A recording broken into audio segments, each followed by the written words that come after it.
call it the big time. Got your name in lights.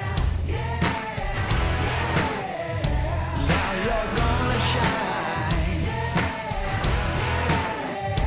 Got them in your sights.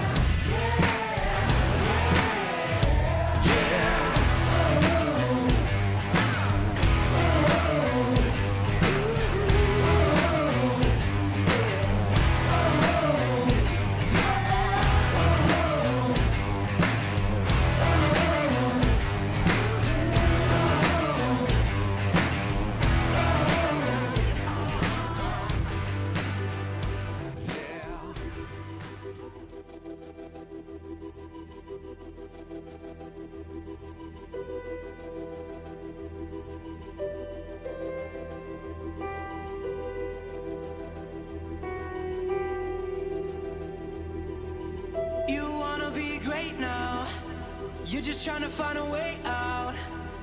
I don't want to tell you how to live, but I just don't want you to miss. And I don't mean to scare you. I want you to live, and I dare you to give this life all you have.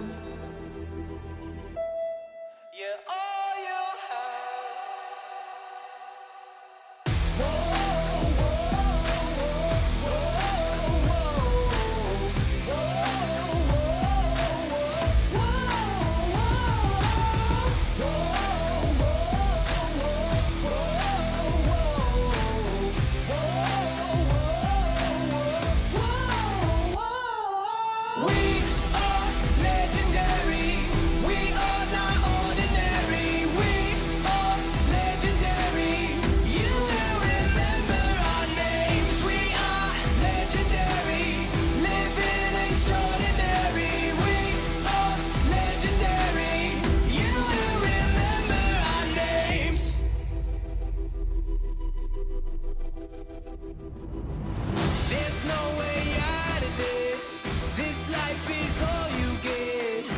One shot to take, don't miss, just make, don't get it twisted. We're on a mission to live life legendary. Yeah, we are legendary. We are legendary. We are not ordinary. We are legendary. You will remember our names. We are legendary, living extraordinary. We are legendary.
I come. I ain't going nowhere, so you better run. I'm a giant, and I never fall. The biggest in the game, I want it all. I'm a giant, like a riot. I'm defiant, more power than a tyrant. I'm a giant, the biggest in the game. I'm a giant, I'm defiant, more power than a tyrant. Ha. And I never fall, no. And I want it all.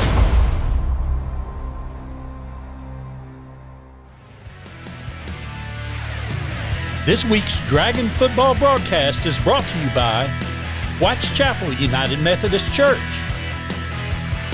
Feed Store Barbecue, Kim Bedwell Briggs Freeman Southlake, Godwin Bowman PC, The Baker Firm Fidelity National Title, Tommy Pennington Realty Group, Macero, All-Star Orthopedics, Clayton and Clayton Real Estate, First Autoplex, Southlake Dermatology, CLC Roofing, Patriot Mobile, AC Pros, and Mills Wealth Advisors. Hey Dragon fans, welcome to the Carroll Dragon Pregame Show, sponsored by Kim Bedwell Real Estate. Now here's your hosts, Chris Blake and Robert Clayton.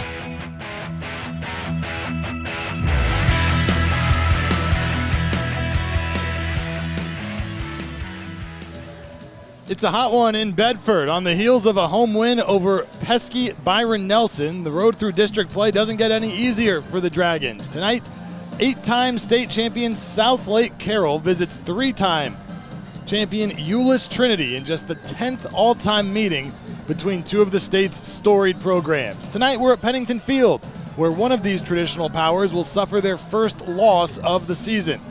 With that, we welcome you into the Kim Bedwell Realty Group pregame show. Chris Blake with Robert Clayton, our statistician Scott Farrell, producer Bill Webb, and director Tim Polster. Robert, the Dragons dispatched defending 4-6A district champion Byron Nelson 33-21 last week, wrapping up 230 yards on the ground and taking advantage of Bobcats' special teams miscues. How important was it for Carroll to start district play by avenging last year's lone regular season loss? Well, I think, number one, if you win game one of district, Chris, it's a notch in the belt. I think more than anything, beating a team like Byron Nelson early in the season for a district win is just a bonus. And, Chris, I say that with a big smile on my face, so to speak. So it was an impressive win. It was a great win for the Dragons. It was a first time, truly to be tested, and they did a great job. Meanwhile, the Trojans coming off a couple of years in which they went a combined 11-12, but this year they're 3-0, coming off a 55-24 win over Central. This is not the same Trinity team that's been on the field the last two seasons. Not at all. Not at all, Chris. This is a team that has grown. This group really has been marked since the middle school years. I've heard about this group for quite some time. They have grown from week one to now. You can see it in their offense. You can see it on the field, on the film. This might be the best offense the Dragons will face all year in district. They are big, they are fast, and they are physical. And a lot of that credit goes to Coach Lineweaver and the staff he has assembled at Trinity. Take a look at the Dragons getting loose on the field right now. Davis Penn will see a lot of work on the ground this evening. And when you talk about high school football in North Texas, there are a handful of programs that come to mind, and these definitely in that upper echelon. Carroll holds a 6-3 edge in all-time meetings. We could talk for the entire pregame show about the 9 games these two teams have played against each other. But the last time they met was the end of the 2020 season, actually very early the calendar year 2021. The regional final on a Dragon team that was quarterbacked by Quinn Ewers. Carroll went on to win 59-35 and ultimately fell in the state title game that year. And there's also the famous 2006 game at the Old Texas Stadium, considered one of the all-time great games in high school football history here in the state of Texas. Some guy named Riley Dodge was the quarterback that year. Scored the game-winning rushing touchdown with under a minute to go. But all that to set up the question. This is about as good as it gets in Texas high school football, isn't it? Well, in the college level, you talk about Alabama, you talk about Texas, you talk about Michigan, USC, the Blue Bloods. In the high school level in the state of Texas, it doesn't get any more blue blood than Trinity in Southlake, Carroll. You can't talk 6A football without mentioning Trinity or Southlake. Like I said, some of the best games in high school history have been played against these two schools. 2020 in the regional final, 2006 when it started, the infamous Riley option play, gets his bell rung in the end zone, Dragons prevail. But not only for the teams, but I'll tell you, this stadium, Chris, has a lot of history. 80s and 90s, this is a game Trinity head coach actually played in with the Dragons when they played Vernon back in 1992. So, this stadium echoes a lot of history. And so, for this opponent tonight, there's a lot of meaning for this Dragon team. Once said as our own extended home field many years ago, but it should be an exciting matchup tonight. You played in that 92 game too, didn't you? Chris, you had to start this again tonight. I'm not that old. I graduated in 2000. I actually saw the game. I was probably one of the individuals here in the back end zone watching the game when it was at a packed house, 15,000 plus. And we'll talk more about that as we move on. But Aaron Lineweaver, the Trojans head coach, a Carroll grad, was an assistant coach at Carroll for 20 years before he came over and took the head job here at Trinity.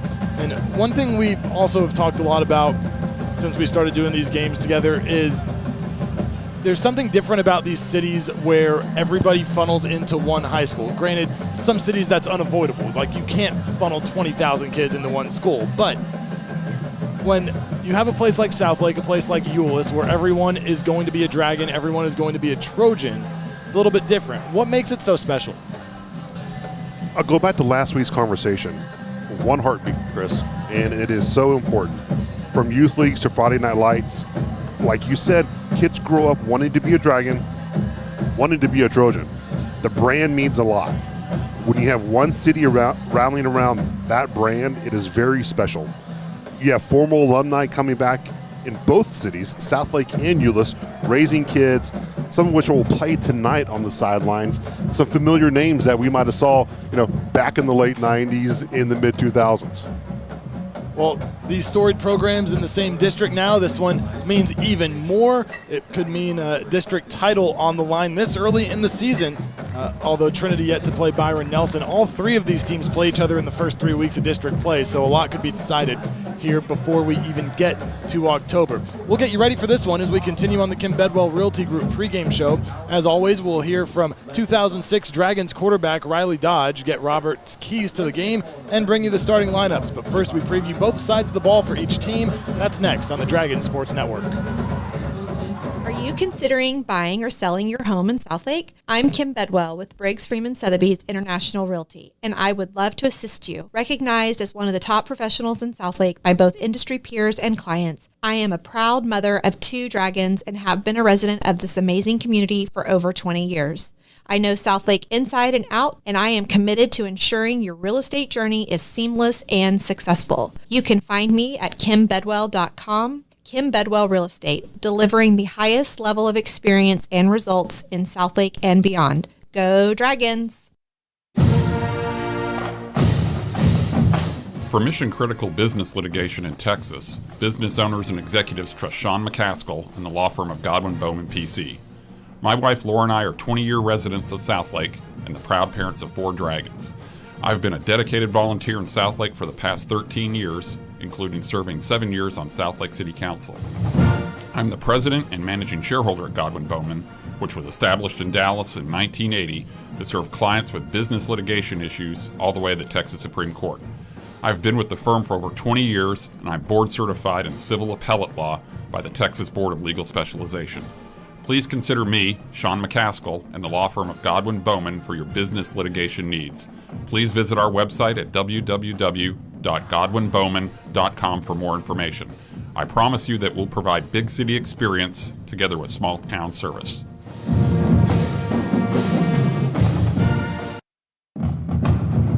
Welcome to Macero Southlake, where American life meets Mexican spirit. Experience our renowned Mexican-inspired dishes, featuring Tex-Mex classics, inventive salads, a variety of seafood, and our award-winning cheeseburger. But save room for dessert, and we offer a wide selection of curated cocktails, over 20 wines by the glass, and refreshing, vibrant mocktails. At Mesero, we're more than just food and drinks. We're an entire experience. It's sharing laughter, spending time with family and friends, and creating new memories. Whether you're looking for a pre- or post-game meal, weekend brunch, or any queso-craving weekday, join us in the shops of Southlake. Come see why at Mesero, everyone's treated like family, and love is always on the house. This is John McKellar from White's Chapel in Southlake. This is one of my favorite times of the year because football is back. The Dragons are all about tradition, and White's Chapel is no different. For over 150 years, White's Chapel has been at the heart of this community. We're a church that preaches a message of grace and love. We'd like to invite you to join us for worship this weekend. Go Dragons! Hello, Dragon fans. Julie Walter here from the Baker Firm, Fidelity National Title, located right here in Southlake. It's Dragon football season, and as a mother of 4 former Dragons, I truly know how busy our fall schedules can get. At the Baker Firm, we provide great customer service with our knowledgeable escrow team, and we pride ourselves with a boutique-style title office that will close our customers anywhere in the DFW area. So, as you get ready to sell, buy, or refinance your home, be sure to tell your local agent or lender you want to close with the Baker Firm, and you are sure to score a touchdown.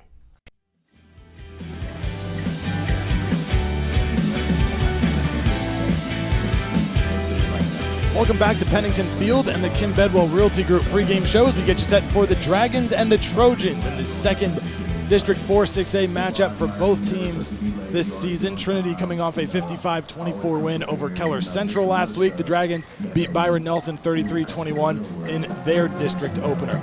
Well, let's talk about how the Carroll offense tonight matches up against this Trinity defense. And when people think Carroll offensively, they think of a wide open passing offense a lot of the time, but this is a team that's pretty balanced. Last week, the Dragons had 230 rushing yards. On the season, it's almost evenly split. Carroll averaging 220 on the ground, 217 through the air per week. So what's the key to allowing Riley Dodge and new offensive coordinator Victor Gill to keeping this a balanced attack? Chris, what do you think I'm going to say? The big guys up front. The big guys up front. The offensive line. You know, this group is solidifying. They've really come together. This is a group that fields 2 sophomores at tackles, and Luke Wilson and Tristan Dare. Both have done a phenomenal job. The interior, led with Trent Wilson, Kerry Clayton, Nathan Dumraki, are executing at a very high level. And Chris, this makes it easy to establish a run, which then opens up the passing game, giving the Dragons a balanced attack that we're seeing. And obviously we're focused on the game tonight, but when you look across that offensive line, there's 4 guys that could be back next year in starting roles. So a lot of time for development over the next 2 seasons. One of the keys to that balance, though, primarily on the ground, has been senior running back Riley Wormley, who had a big game last week, his best of the year so far, 18 carries, 140 yards. He also caught 3 passes, scored a couple of touchdowns. You see his season numbers as well. But what makes him so dangerous? He's just a complete back, Chris. I mean, his burst of speed is just incredible. He can hit the hole hard, and it gets the second level. You know, what we don't see on here is the yards after contact, and that's where he really excels. You know, Riley does a great job of, when he gets contact, running through the contact, getting past the second level, and he gets out in the open, he is hard to catch. This is a Trinity defense the Dragons will face tonight that very similar to what Carroll plays, kind of a 4 down lineman, 2 linebackers, 5 defensive back. What stands out to you when you take a look at the Trinity defense? Well, big is a understatement. You know, I think with anything with Trinity's defense, you know, you're looking at really it starts with that middle linebacker. You know, we talk about Gordon Matoa. He's kind of the heart and soul of that group. He's a guy who can get up and stop the run. He can go sideline to sideline. He packs a big punch. Their secondary, they have a young sophomore who's a very talented guy. I think their front 4, you know, they're they're not big, I would say, as their offensive line, but they can move, and they do have some size on them. So I think overall, it's just a stout group, Chris. I mean, we were talking before we went on that not a lot of high schools anymore list heights and weights on their roster. Trinity does, and there's probably a reason for it. Well, absolutely. You look across the board, and we'll talk a little bit more probably about their offensive line throughout the game. But that's 6'4", 320 pounds. You know, they have a few guys on the roster. One's at 6'10", 420 pounds. Yep. They have, you know, they're all-world right tackle. You know, he's 6'5", 393, and so. But that's Trinity. They've always been like that. So. Certainly a little bit of a intimidation factor or an attempt at it. We're putting that kind of size on the roster. Want to make sure everybody knows who's walking into the stadium every night for the Trojans. Well, that's how this Carroll offense matches up against the Trinity defense. When we come back, we will flip the script and look at how the Carroll defense squares up against this Trinity offense. That's next as we count you down to kickoff, the Ken Bedwell Realty Group pregame show on the Dragon Sports Network. Hello, Dragon fans. It's no secret, Southlake Carroll students have a long history of success. Protect the Tradition speaks to the success Carroll students have achieved in the past, both on and off the field. Games aren't won on game day. It's hours and hours of practice, working together, and trust in the process that builds confidence that leads our students to achieve extraordinary results. Like the Dragons, our team at Mills Wealth has a long history of success. We're celebrating our 25th year anniversary of helping clients make wise decisions about money. If we can help you, check us out online at millswealthadvisors.com. At AC Pros, we are a family-owned company that has been in business for 27 years in the DFW Metroplex. At AC Pros, we offer air conditioning and heating services, maintenance and sales, and we are a certified trained dealer. Protect against the Texas heat or the cold in the winter with attic insulation, radiant barrier, or window replacement options. Contact us today for a complimentary energy analysis and air quality test. AC Pros, online at acprostx.com. Go Dragons! For your next family get-together, church event, or corporate outing, well, leave the cooking to Feed Store Barbecue in Southlake. Feed Store has everything you need to make everyone happy, with delicious barbecue, fixings, and desserts. And the best part, they'll set it all up for you, and they'll take it away when you're done. All you have to do is eat. Call us at 817-488-1445 or online at feedstorebbq.com. Go Dragons!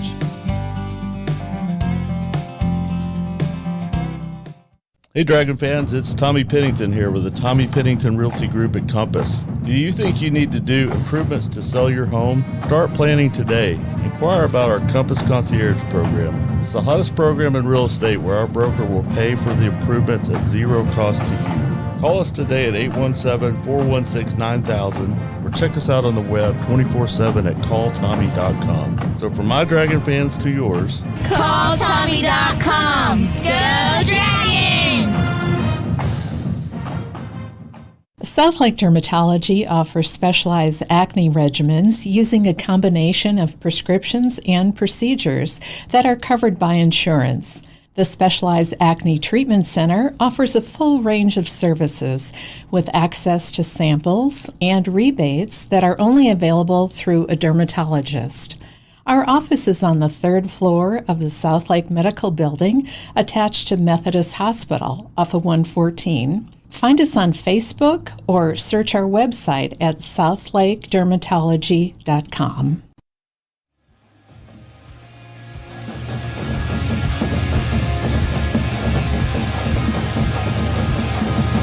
11 state titles in the house tonight between Carroll and Trinity. 8 for the Dragons, 3 for the Trojans as they get set to meet in district play tonight. 4-6A, the teams in the same district for the first time since 2017.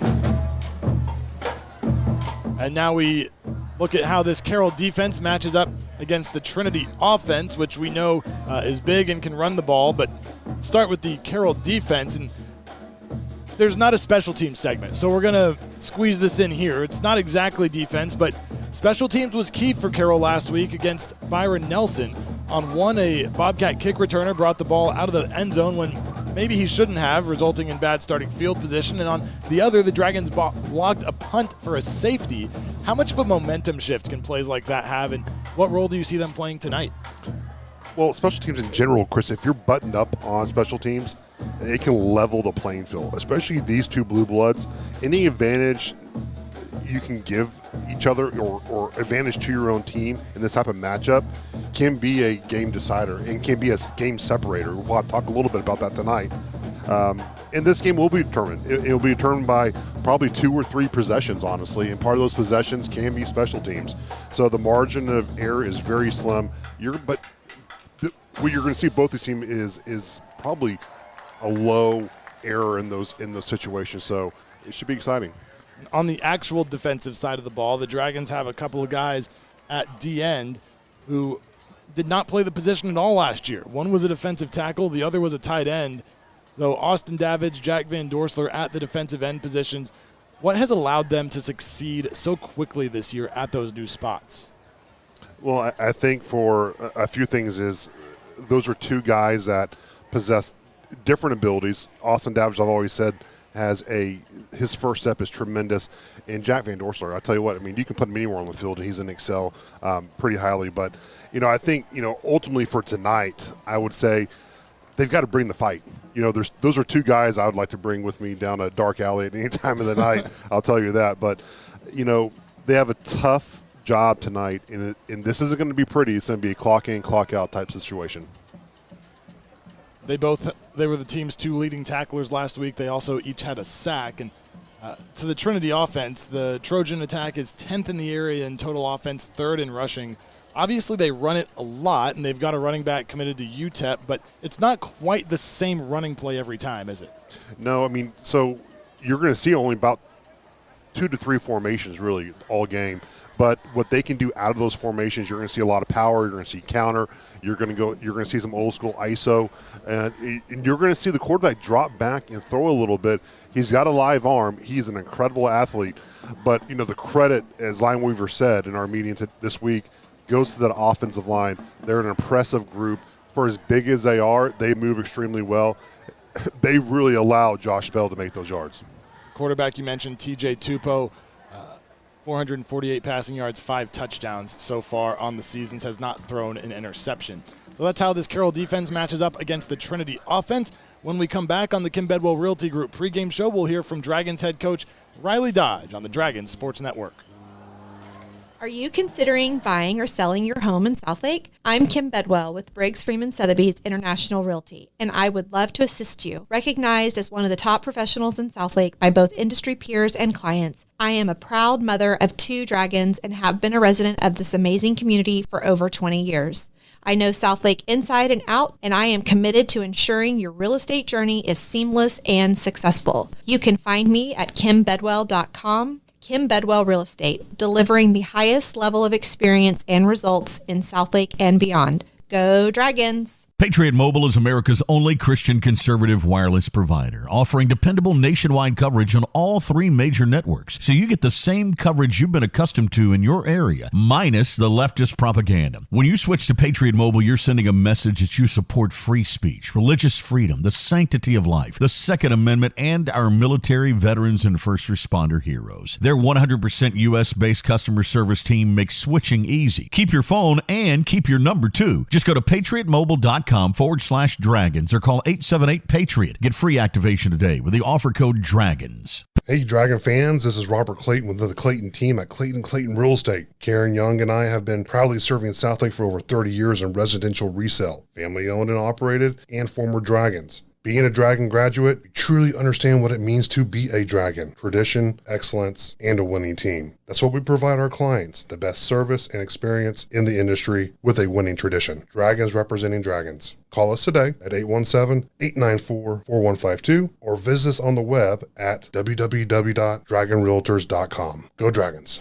Hey everyone, this is Michael Baum, General Manager at Hearst and Louisville Autoplex. We are longtime supporters of all things Dragons. This season, if you want to show up to the game in style, come see me or Brees Higgins, where we have the largest selection of late model, high-end, pre-owned trucks and SUVs. As a family-owned and operated dealership, we'll treat you like part of our family. Come see us on either side of the Metroplex and get a new ride today. Shop us online 24/7 at HurstAutoplex.com. Go Dragons! This is Pastors John and Todd from White's Chapel in Southlake. White's Chapel is a church where it's all about Jesus. We're a place where real people make genuine connections, where it's okay not to be okay. We're a church where grace is a lifestyle and where everyone has a place, from the lifelong believer to the unchurched or de-churched. We're here for you, and we'd like to invite you to join us for worship this weekend. Go Dragons! Welcome back to Pennington Field on the Kim Bedwell Realty Group pregame show as we count you down to Carroll and Trinity, a meeting of two of the state's historic high school football programs. Chris Blake joined by Dragons head coach Riley Dodge. And coach, let's start with last week's win over Byron Nelson. A big one for you guys in terms of getting a district win under your belt. The number jumps out when you look back at that box score is Riley Wormley's 18 carries for 140 yards. What gives you the trust over the last year or so to make him more of a focal point of this offense? Well, I think you see the work he's put in throughout the offseason. Being with us now, almost a calendar year, especially football-wise, and understand our scheme. But, that was the game plan with both running backs and our offensive line. We wanted to go right at them in the run game, and I'm proud of the way our offensive line played. Saw a lot of different things up front, a lot of different schemes, and they handled it really well. On the defensive side, your ends came up huge last week. They were your top two tacklers, each had a sack and multiple hurries. Not bad when you consider 12 months ago, one was a defensive tackle and one was a tight end. Yeah. They both had a great night.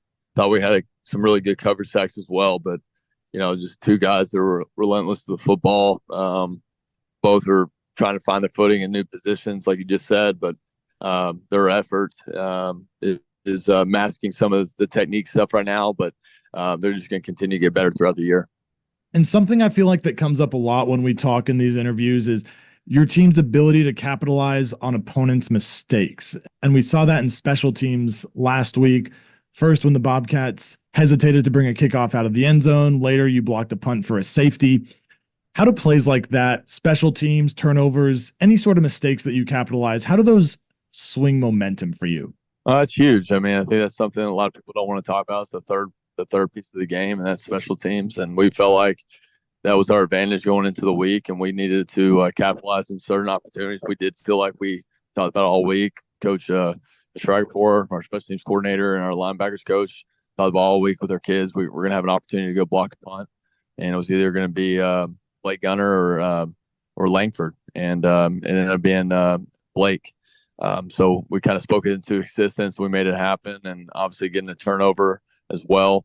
On the defense side of the ball and cashing in on that. But we talk about that all the time. If we just worry about ourselves, do our jobs, eventually we're going to get opportunities. We got to cash in on those opportunities. And on a personal note, something we didn't get a chance to talk about last week, but you were named Carroll ISD Athletic Director before the game last Friday. What does that mean to you? Yeah, it's a full circle moment. I mean, obviously coming back here as a head football coach in my 7th year, it's a dream come true for me and my family. Me and Alexis both being Southlake residents. This is our hometown. And now to lead the athletic department as a whole with amazing head coaches across the board. I've told a lot of people over the last several weeks that it's a big job, it's an important job, but when you have great head coaches like we do, I'm biased. I feel like we got the best in the state of Texas. It makes the AD's job a lot easier. So I'm just excited about the new opportunity and to help serve our coaches and our kids. Talking to Dragons head coach Riley Dodge before Carroll and Trinity tonight at Pennington Field. And turning to the Trojans, this is the 10th meeting all time between these two storied programs. Want to take it back to the first of those meetings. You were the quarterback, a 2006 second-round playoff game that you guys won by a point, 22-21 at the Old Texas Stadium. What do you remember about that night? Just unbelievable atmosphere. I mean, we knew – I don't know if we actually knew that the stadium was going to look like that, but second-round matchup between two powerhouse programs. We were number 1 team in the state of Texas. They were number 2, both coming off of state championship years. And, the atmosphere was electric. Coming out during pregame, it was unbelievable. But when we came out at halftime, the entire place was filled. Just talking to people that were in the stands, talking to people that were trying to get in the game that could never get in the game because of the traffic around Old Texas Stadium.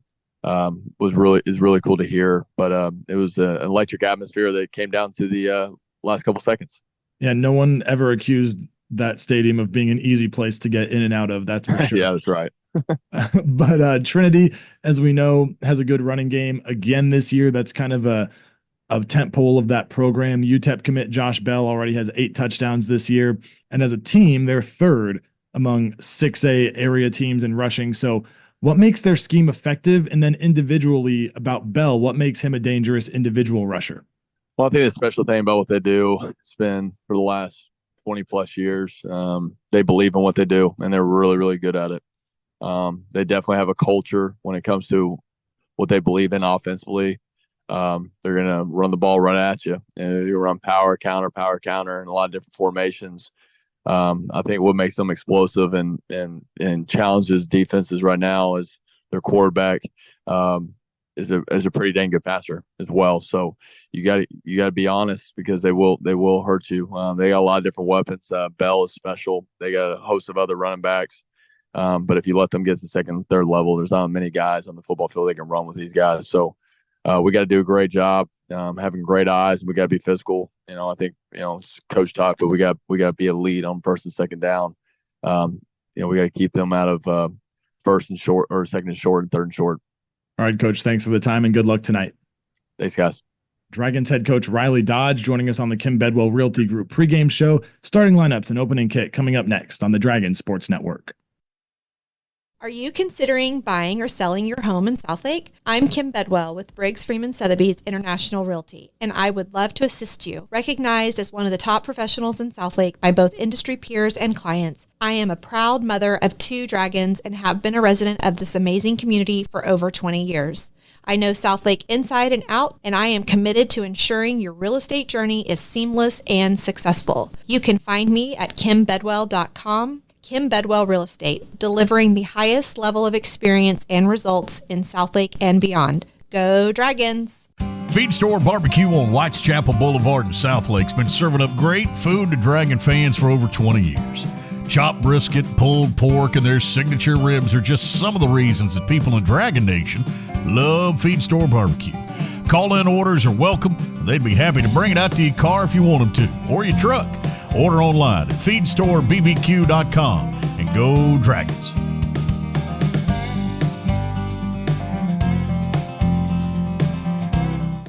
Howdy, Dragon fans. This is Chad Cross, owner of CLC Roofing.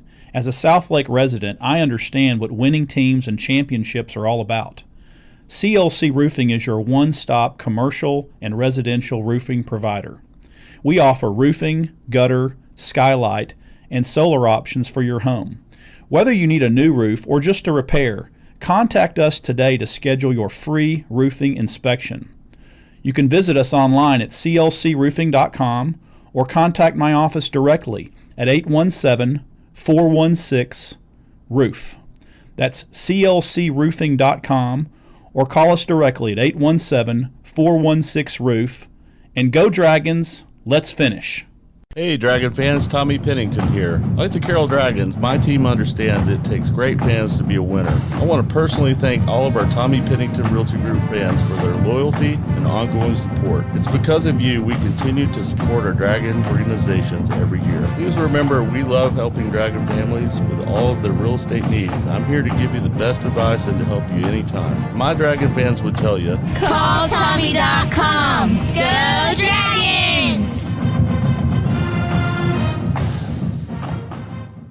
This is Dr. Mark Greenberg, team physician for the Carroll Dragons. All-Star Orthopedics is proud to be the official sports medicine providers of Dragon Athletics.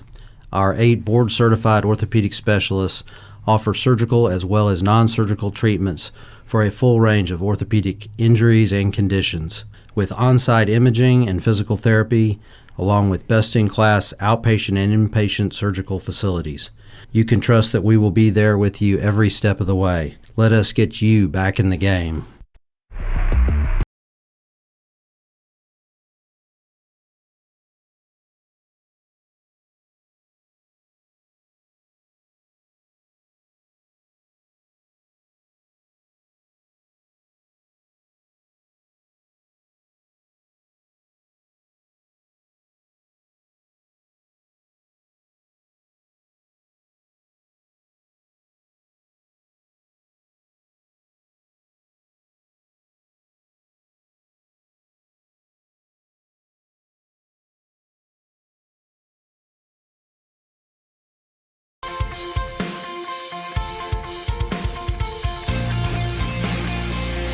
From Pennington Field in the Mid-Cities, it's a District 4-6A matchup between two of the state's blue bloods, the Carroll Dragons and the Trinity Trojans, both off to 3-0 starts on the season. Hi there, everybody. Chris Blake alongside Robert Clayton, our statistician Scott Farrell, our producer tonight Bill Webb, and director Tim Polster.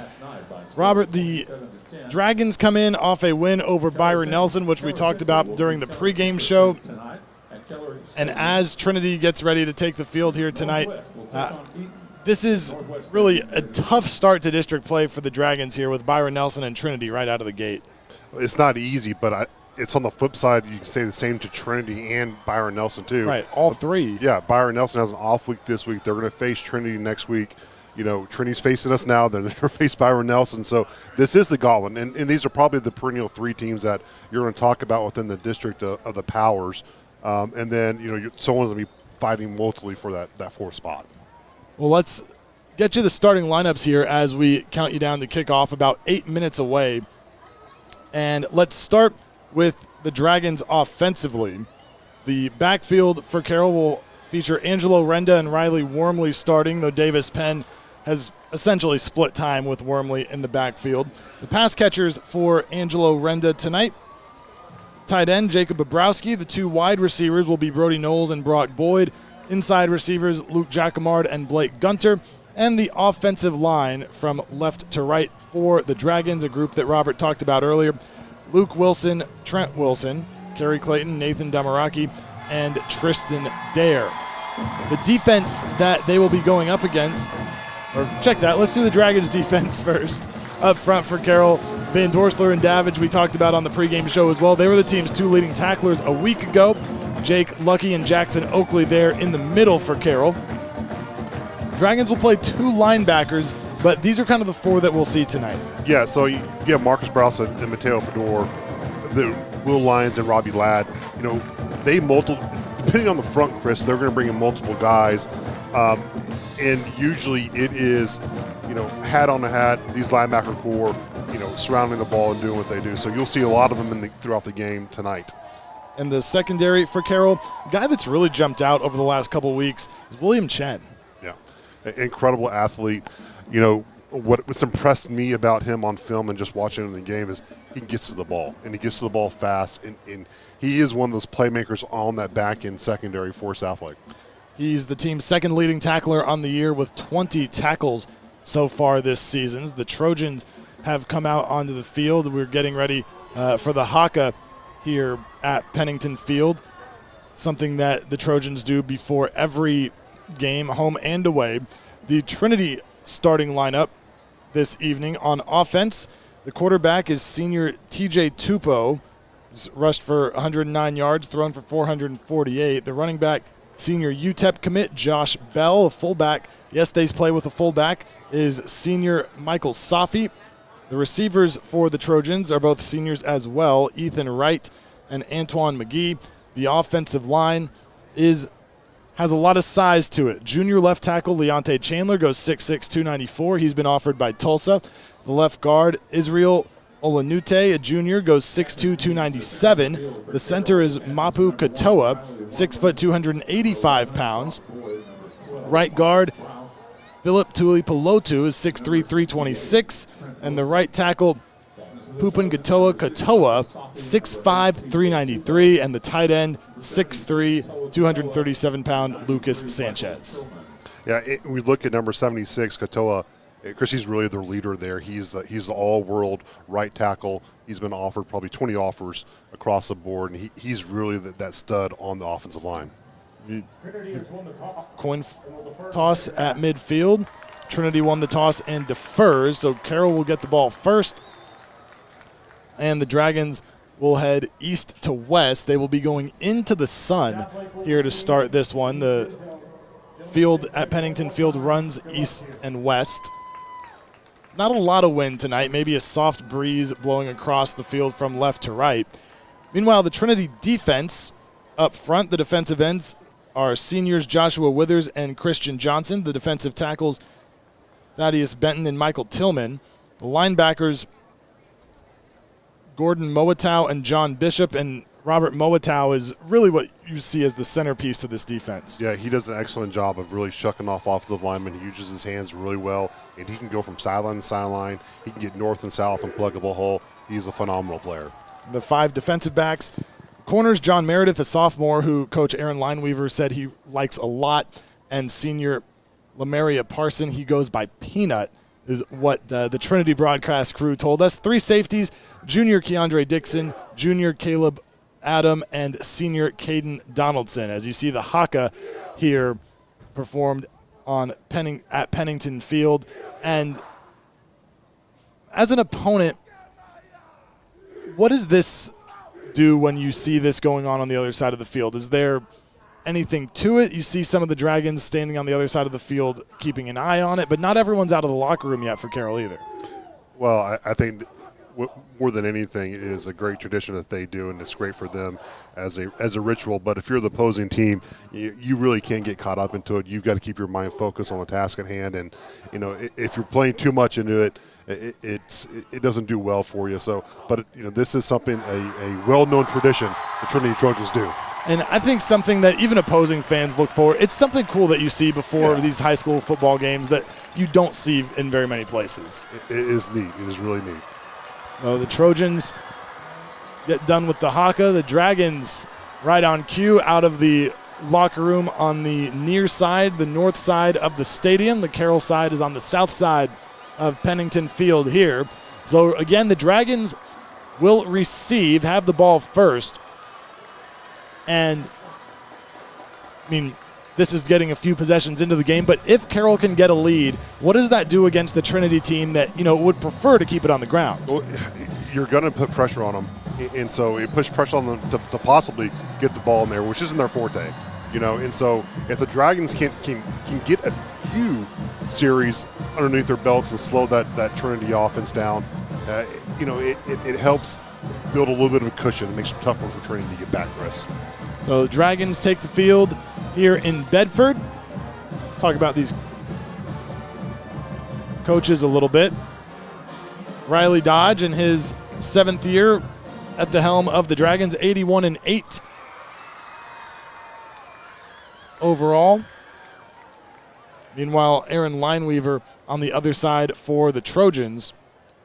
His 3rd season, he is 14-12 as the head coach. Getting set for the national anthem, after which we will go to Robert's keys to the game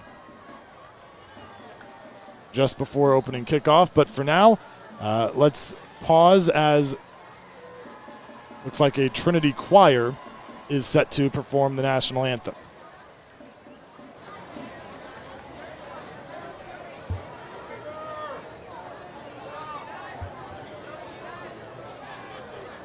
Now, ladies and gentlemen, would you please rise as we pause to salute our country and those who defend it. Now under the direction of faculty members Lance Newman and Shannon Carnley, and tonight conducted by student director Ashland Neely. We invite you to face the flag at the west end of the stadium and sing along as Harmony, the show choir of Trinity High School, sings our national anthem.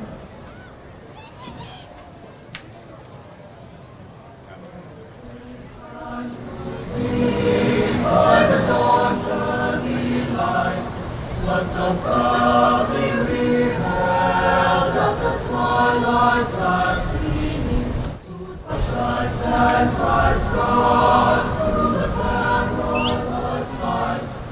For the ramparts we watched were so gallantly streaming from the rocket's rays, with the fastest winging end. They proved through the night that our flag was still there. Whose signals that star-spangled banner yet wave. For the land of the free and the home of God.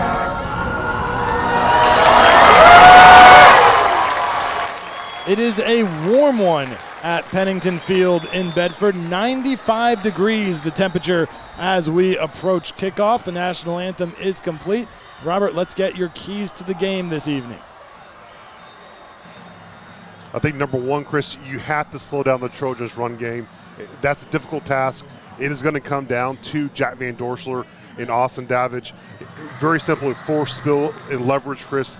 They've got to slow down those pulling guards of Trinity. Number two, use multiple formations on offense. Do what Southlake does best and what Coach Dodge loves to do. Get him in missed positions in terms of his formations and rotating receivers back and forth, create an opportunity. And number three, which I firmly believe in, is a turnover battle tonight, Chris. It is going to, these two blue blood programs, every turnover is going to count, and that can sway the game. Like I mentioned in the pregame, this might come down to a 2 or 3 possession game. Dragons, even in the turnover battle so far on the season, have lost 2 and taken away 2. When you say slow down the Trinity run game, it's something they do so well, so you really do mean slow it down, not necessarily bring it to a stop.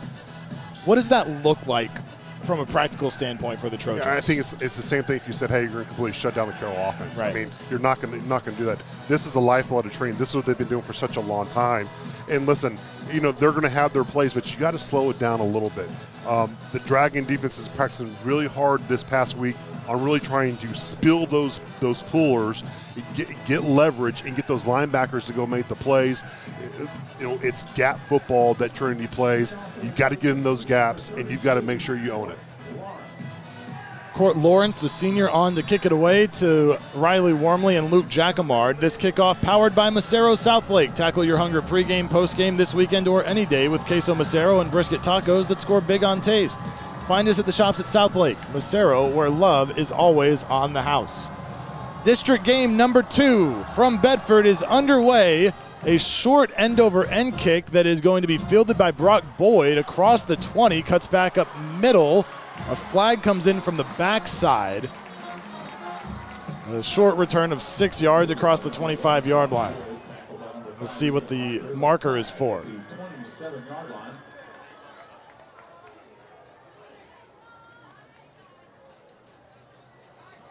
During the return, illegal block in the back.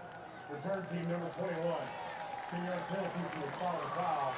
First down, Southlake. So they got Robbie Ladd for the block in the back on the return. That'll back him up after the short opening kickoff off the foot of Lawrence. And again, it will be this Carroll offense led by Angelo Renda, the junior.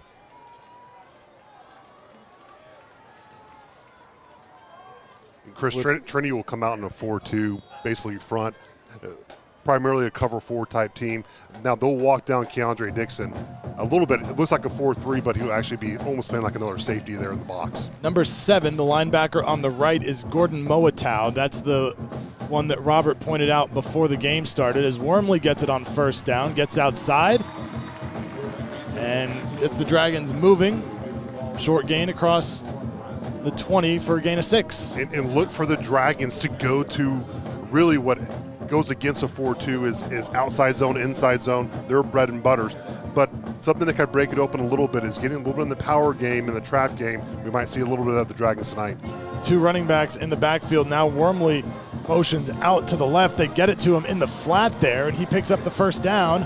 Still on his feet as he crosses the 40-yard line. They say he stayed inbounds all the way to the 45 as he tiptoed along the sideline for a gain of 24. And Chris, you stay in this cover 4. It gives the underneath opportunity just right here like Angelo Renda. Now, you get the ball to Wormley. I tell you what, him playing in space is incredible. We've always say that. Watch the effort. Just a second effort by Wormley is impressive. No, how he stayed in bounds for as long as he did. Wormley takes the snap now. Renda comes in motion.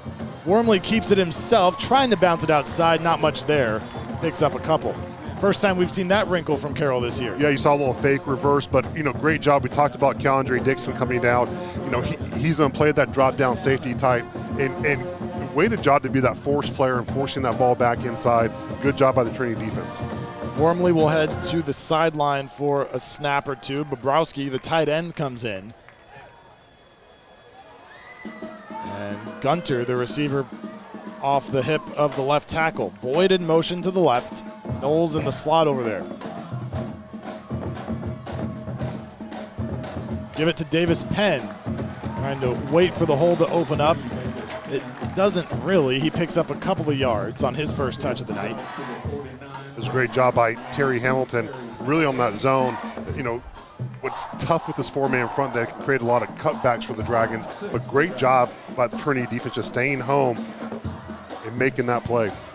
And our counterparts on the Trinity side telling us that they will rotate those defensive linemen in with frequency, something we'll see Carroll do as well. So really might see a mix of 8 different down linemen on defense for the Trojans. Empty backfield here on 3rd and 4. Brenda with time gets it to Knowles for the first down across the 30 or 45, just shy of the 40. A great little core right by Brody Knowles. And a big third down conversion for the Dragons. A great little pass off on the twist on the interior of the line. Good strike, good throw by Angelo Rinda. Knowles picks up 10 to move the chains. At the 41, Wormley back into the mix in the backfield.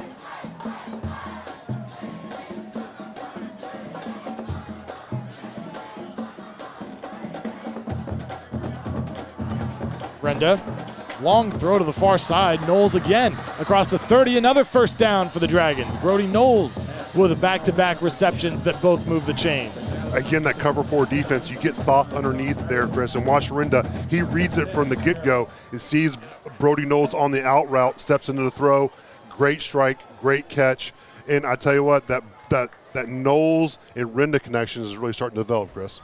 Yeah, Knowles on the season now 7 catches for 142 yards. You go empty backfield again.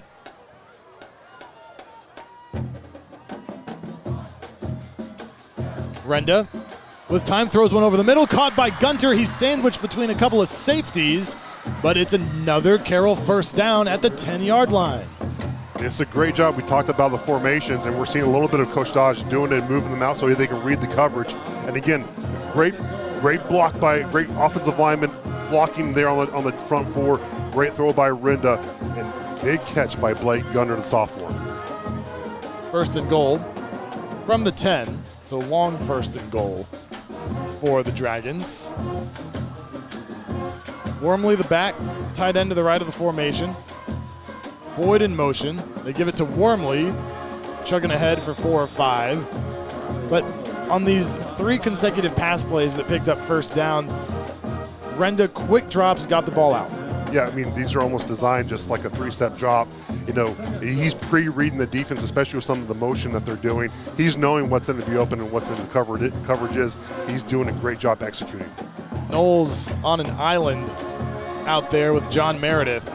They give it to Wormley, bounces it outside. He's going to get into the end zone.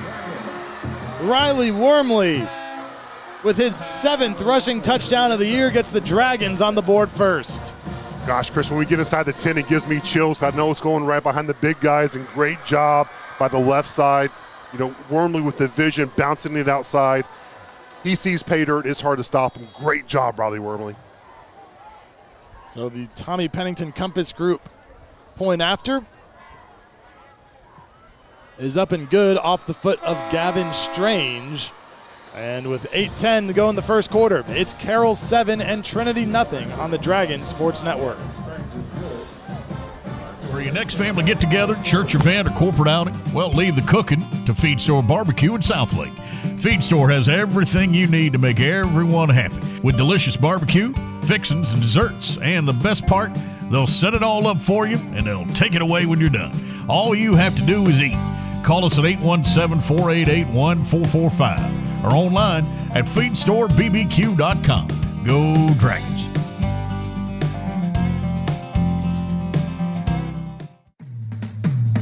At AC Pros, we are a family-owned company that has been in business for 27 years in the DFW Metroplex. At AC Pros, we offer air conditioning and heating services, maintenance and sales, and we are a certified Trane dealer. Protect against the Texas heat or the cold in the winter with attic insulation, radiant barrier, or window replacement options. Contact us today for a complimentary energy analysis and air quality test. AC Pros, online at acprostx.com. Go Dragons! A 9-play, 85-yard drive that took 3 minutes and 42 seconds off the clock and ended with a Riley Wormley touchdown. The Dragons try the onside kick, and they get it! Robert, you said before the game started that a special teams play could go a long way, and Riley Dodge pulling one out of the hat here early. One of Riley Dodge's tricks, that caught us off guard, but this is what we're talking about. They're going to have to get up on Trinity, and they had an impressive first drive, going here for an onside kick. Incredible call. Caught Trinity completely off guard. Just what the Dragons needed. Brock Boyd gets to it first for the Dragons. That kickoff powered by Macero Southlake. Tackle your hunger pregame, postgame this weekend or any day with queso Macero and brisket tacos that score big on taste. Find us at the shops at Southlake, Macero, where love is always on the house. And it sets Carroll up with short field as well at the Trinity 44. And maybe most importantly, keeps the Trojan offense on the sideline. That's the biggest component of this, Chris, but it's a huge opportunity for the Carroll offense to possibly go on double digits on the scoreboard. Empty backfield here to start. Got two receivers stacked to the left. They get it to Penn in the flat. Good blocking from the receivers, and Penn able to pick up the first down. You saw Knowles and Boyd out there blocking the defensive backs. Well, it's a few times we've seen Riley go empty, and it's great because he's catching them in mismatches here.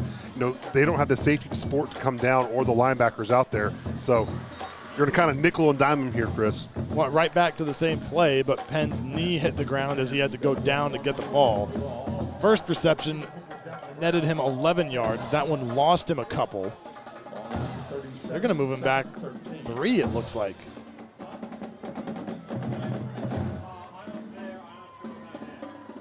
So second and long upcoming for Carroll. Penn goes back into the backfield. Jacquemart out there, I think for the first time tonight. And a little miscommunication as to what Carroll wanted to do. So Riley Dodge will spend his first half timeout. It comes with 7 minutes and 23 seconds to go in the first quarter, with Carroll leading 7-0 on the Dragon Sports Network.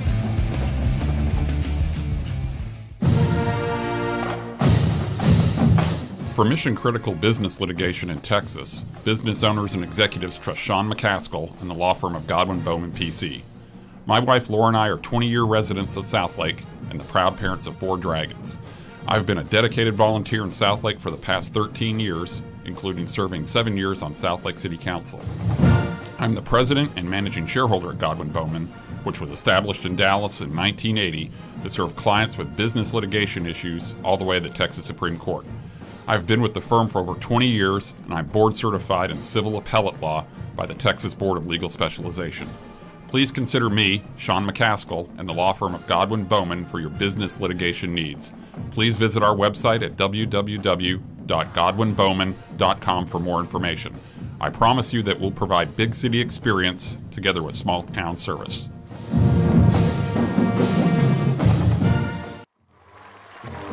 On second and long, Angelo Renda goes for it all to Brock Boyd. It falls incomplete in the end zone. In coverage for the Trojans, Peanut Parson, the senior cornerback.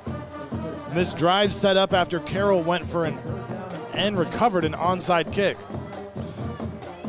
This is what we kind of see from Riley Dodge. He right here he brought Blake Gunner as kind of a decoy to create the one-to-one matchup with Brock Boyd. And if you get Brock Boyd one-on-one into the end zone, more often than not, he's going to come down with that catch.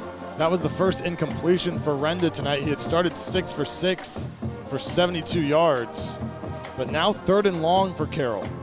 Empty backfield again. Get it to Penn. Out of bounds he goes at the 30. Let's see if they opt to go for it or kick the field goal. It's 4th down, 6 to go. It's like they're going to go for it.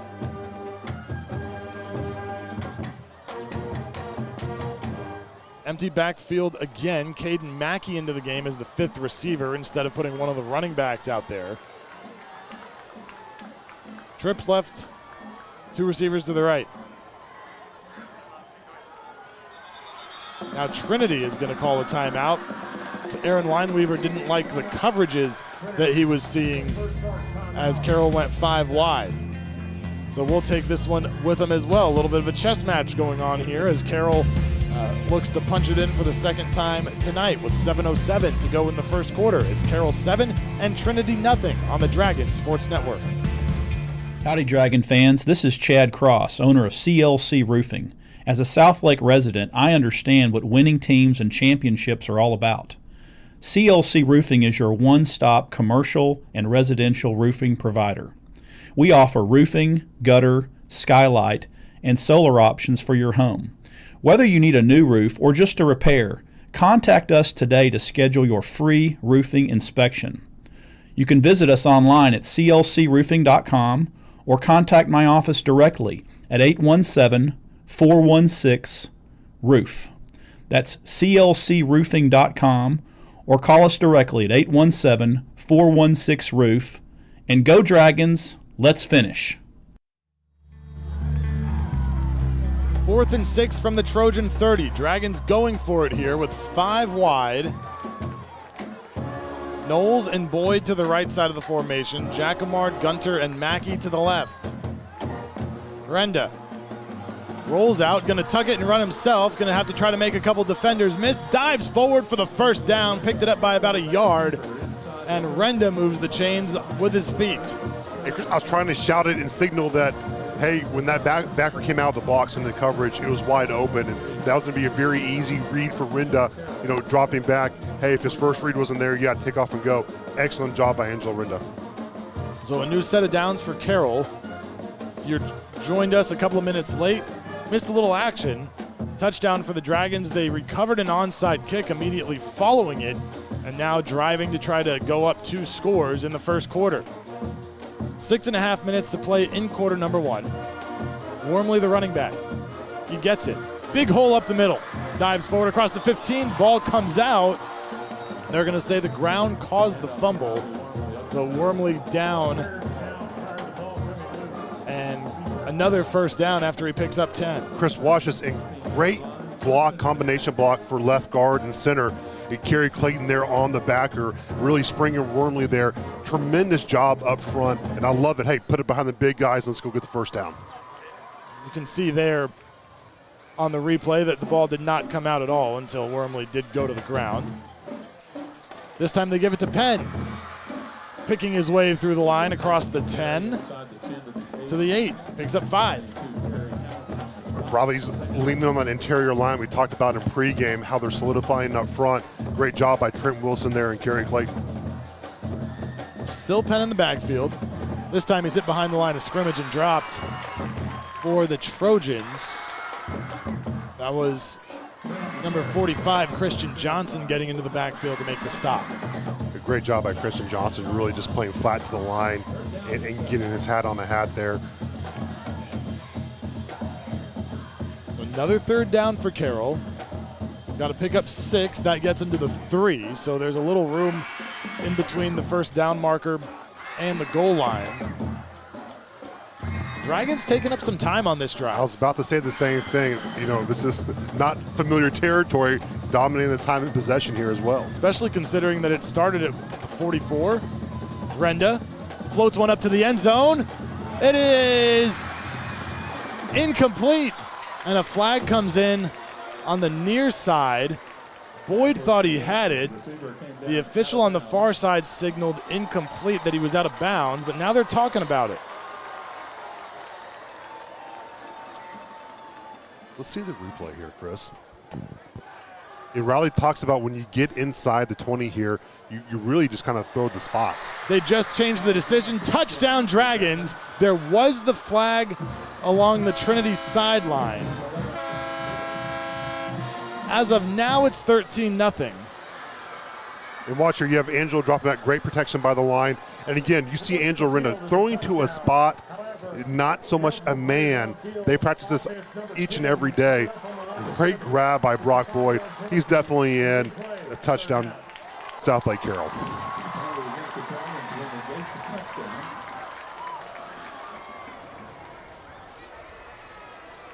Ball now to 15-yard line. So they ruled an ineligible man downfield on the Dragons. So that is going to be called back after all. It wasn't, then it was, and now it isn't. So it'll be 3rd and longer for Carroll now. Ball backed up to the 15. I don't know if that play developed long enough for an ineligible receiver to even get downfield. Brenda looking to throw under pressure, steps up, now hit from behind, the ball comes out, and the Trojans think they have it. They do. So talk about a momentum swing here. It goes from Carroll being up a couple of scores to Trinity forcing a fumble and taking over. Again, pressure by the interior line. You had Gordon Malatua come in, and I tell you what, relentless pressure on Angelo Renda causes the fumble. We talked about Malatua. He is a playmaker on that defense. Big stop for the Trojans there. They start at their own 12. Offense quarterbacked by senior TJ Topu, Josh Bell, the running back. And Bell gets it on 1st down. Going to be gang tackled behind the line of scrimmage. It was William Chen, the one there to slow him down and ultimately drop him at the line. First time we have a look at Trinity's offense, they come out right with the I formation and going into a ISO situation where they love to get it out to Bell and following in between the guard and tackle there. Great job by William Chen coming up and being that playmaker. We talked a little bit about him here in the pregame and what he brings to the defense, and we're going to have to see a lot of that tonight against this Trinity offense. And it may look foreign, but on a lot of plays, you'll see them with a tight end and a fullback in the formation. The receiver moving across is Ethan Wright. He gets it, trying to bounce it outside across the 20. Still on his feet as he gets out of bounds along the Carroll sideline, just shy of the 35. And great misdirection. They do a lot of misdirection, especially with their counter game, but right there to Ethan Wright. Now, he has some speed, very speedy guy. He's the guy who likes to get out on the jet sweeps, those type of things. You get him in the open field, he's a dangerous guy. Picked up 20 there, and outside of the running backs, he's the skill position player who touches the ball the most. That was his 12th rush of the year. That gets him up to 162 yards. He's also caught 9 passes this season. Topu hands to Bell. Shifty move at the line. Still on his feet, keeps him moving. Ultimately dragged down from behind by Zach Hayes. But Bell keeps the legs churning. Well, he has such a low center of gravity. You can see when he plays, his legs do keep on churning, but he can cut on a dime. And he's a very explosive back, a lot of speed. He is their workhorse, but also look for JT Harris. That is someone that line we were talked about, that he's just as dynamic as Josh Bell. Now the fullback into the game as well for the Trojans. Tupou back to pass, hit in the backfield and sacked.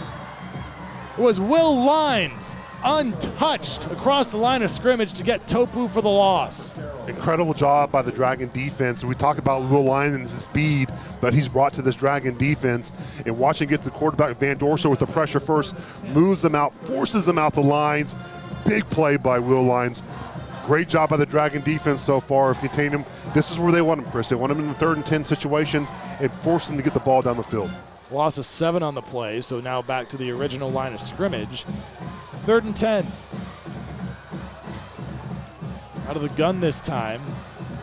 Tupou pulls it down. He's hit, brought down right at the line of scrimmage again. This time it was Marcus Browse getting the job done for Carroll. They'll lose another yard. And it'll be 4th and 11, time to punt. This is what I love about the Stormtrooper defense here, the all whites. When they put a hat on someone is to make that play the first time. Don't allow additional yards after contact. The Dragon defense, when they're there in position, they're doing an excellent job tonight, Chris.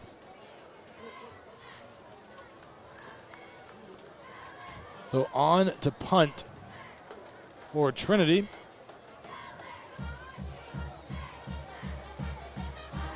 Away to Luke Jacquemart for the Dragons. High end over end. This is going way out of bounds. That almost went into the crowd along the home sideline. It was Lawrence who handled kickoff duties on to punt for Trinity as well. So does not flip the field whatsoever. The Dragons will have this at their own 47, a punt of just 21 yards. Yeah, it was interesting. That first set of offense was interesting. Now, I know they do the I formation a lot, but they work out of the gun a lot. We didn't see a whole lot of that. And if you're Trinity, you got to get back to your bread and butter of the counters and powers a little bit here and lay off the ISOs. It didn't work that drive, so I would expect them coming back out, getting back to their bread and butter. Well, Carroll's big momentum play was the onside kick. They didn't score off of it, but they held the ball for a long period of time, pinned Trinity back on their end. The Trojans, when they had a chance to gain a little momentum, ultimately pick up one first down and give the Dragons the ball in great field position. Here's Wormley across midfield, still on his feet along the sideline, and finally pushed out of bounds. Second time he's just tiptoed along the sideline to turn what looked like a play that was over into an extra 10 yards. This is what I love. You had the two-headed dragon here in the backfield. Again, on this cover 4, a nice little short pass, but Davis Penn out there with the block, sacrificing it for Riley Wormley. And we talked about Riley Wormley. You get him to open field at second level, he turns on the Jets. It's 26 yards on the reception before he's forced out of bounds by Trinity. Plunges up the middle this time. Gain of about 3. Bring up second down. Great little counter play by the Dragons. We talked that they might be doing a little bit against this 4-2. An excellent block by Trent Wilson there on the edge. So Carroll, after turning it over on its last possession, will try to finish the job here. Remember, it looked like the Dragons had a touchdown, but it was called back after a penalty. Brenda has time. Throws one up for the end zone. It is incomplete. Or was it intercepted? It was intercepted, picked off by Trinity. A flag comes in late after the play. I believe it was Caleb Adam, the junior safety, who came away with the interception. We'll hang tight here, but you can watch here Renda throwing it downfield. He probably wants this one back, going into almost double coverage, but he's looking for Knowles. Still discussion going on here. The Dragon offense is staying on the field. Defense number 97. Penalties in first half of Richardson to the goal. After the play was over, unsportsmanlike conduct against number 25 for spinning the ball. That penalty is also enforced to half the distance of the goal. It's 25's first unsportsmanlike conduct foul of the game. First down, Southlake. So 2 personal fouls on the play against Trinity. One on Koni Latu, the junior defensive tackle, for hands to the face. One on Adam, who intercepted the ball for celebrating after the fact. Penn gets it. Plows into the end zone, touchdown. Carroll's lived down here, gotten into the end zone a few times, and now leads 13-0. I love this. Get it behind the Rogue Raiders. Went right behind Luke Wilson and Trent Wilson, the blindside brothers. Great zone read for Penn. Watch his second effort. He carries the Trinity Trojan into the end zone. Tremendous job by the junior touchdown Dragons. Tommy Pennington Compass Group extra point by Gavin Strange is good. And with 1:40 to go in the first quarter, it is Carroll 14 and Trinity nothing on the Dragon Sports Network. Welcome to Macero Southlake, where American life meets Mexican spirit. Experience our renowned Mexican-inspired dishes, featuring Tex-Mex classics, inventive salads, a variety of seafood, and our award-winning cheeseburger. But save room for dessert, and we offer a wide selection of curated cocktails, over 20 wines by the glass, and refreshing, vibrant mocktails. At Macero, we're more than just food and drinks. We're an entire experience. It's sharing laughter, spending time with family and friends, and creating new memories. Whether you're looking for a pre- or post-game meal, weekend brunch, or any queso-craving weekday, join us in the shops of Southlake. Come see why at Macero, everyone's treated like family, and love is always on the house. We have played 10 minutes and 20 seconds of football here at Pennington Field, Robert, and the Trojans have held possession for 2 minutes and 6 seconds. Chris, if you were to tell me by the end of the first quarter, Southlake is going to be up by 14, the score is going to be 14-0, and they're going to be winning the time of possession, I would have been a little shocked. But I tell you what, even though it might not be a turnover, those penalties are just as costly for that Trinity defense. Another onside kick try for Carroll. This one is recovered by Trinity. Macero kickoff. Tackle your hunger pregame, postgame this weekend or any day with queso Macero and brisket tacos that score big on taste. Find us at the shops at Southlake. Macero, where love is always on the house. We saw two attempts there. This is the second attempt on onside kick. There's something that Coach Dodge is seeing that he feels that there's an opportunity there to get. He's not a guy who just tries to try things. Either he sees it or he doesn't. He sees something there on that kickoff return. Well, he's got some faith in his special teams because he told us during the pregame show that last week against Byron Nelson, they saw something on film when they were preparing on the punt that made them want to go after it as Trinity keeps it on the ground here on first down. Spun to the ground at the 45-yard line is J.T. Harris, the junior running back.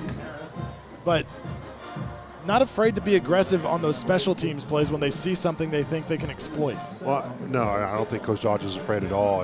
And that goes with, the assistants and the video crew, everyone who diagnoses this film. They look for every opportunity, especially a game like this. You're going to take every inch, every opportunity you get to exploit something to get an advantage, Chris. Harris still in there at running back, but they give it to the fullback straight up the middle. Picks up a few yards. That is Michael Safi, the senior, goes 5'11", 200. 13th carry of the season. He averages 9.3 yards per touch. And you'll see Safi, he'll line up as a fullback from time to time, but he also look like he'll play a tight end on the edge, just kind of backed off the line a little bit, almost like an H-back position. He's very versatile. He can block, he can catch, and he can run. He's a dynamic player for the Trinity offense. He's lined up at the H-back here. Quarterback sneak, still on his feet, is Tupou, and he picks up the first down. They get behind the interior lineman for a gain of 7. Left guard, Israel Olanute, 6'2", 297. Center, Mapu Katoa, 6', 285. There's a lot of beef there in that interior, Chris, and if I was Tupou, I'd get right behind him as well and try to get as many yards as possible. Well, that will be the last play of the quarter. It ends with Carroll holding possession for about 75% of it. And after 12 minutes of play in Bedford, it is Carroll 14 and Trinity nothing on the Dragon Sports Network. This is John McKellar from White's Chapel in Southlake. This is one of my favorite times of the year because football is back. The Dragons are all about tradition, and White's Chapel is no different. For over 150 years, White's Chapel has been at the heart of this community. We're a church that preaches a message of grace and love. We'd like to invite you to join us for worship this weekend. Go Dragons! Patriot Mobile is America's only Christian conservative wireless provider, offering dependable nationwide coverage on all 3 major networks, so you get the same coverage you've been accustomed to in your area, minus the leftist propaganda. When you switch to Patriot Mobile, you're sending a message that you support free speech, religious freedom, the sanctity of life, the Second Amendment, and our military, veterans, and first responder heroes. Their 100% U.S.-based customer service team makes switching easy. Keep your phone and keep your number, too. Just go to patriotmobile.com/dragons or call 878-PATRIOT. Get free activation today with the offer code DRAGONS.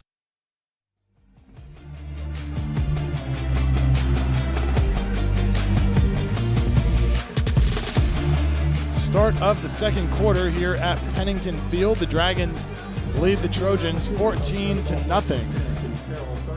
But it is Trinity ball at the 35 of the Dragons to get it started.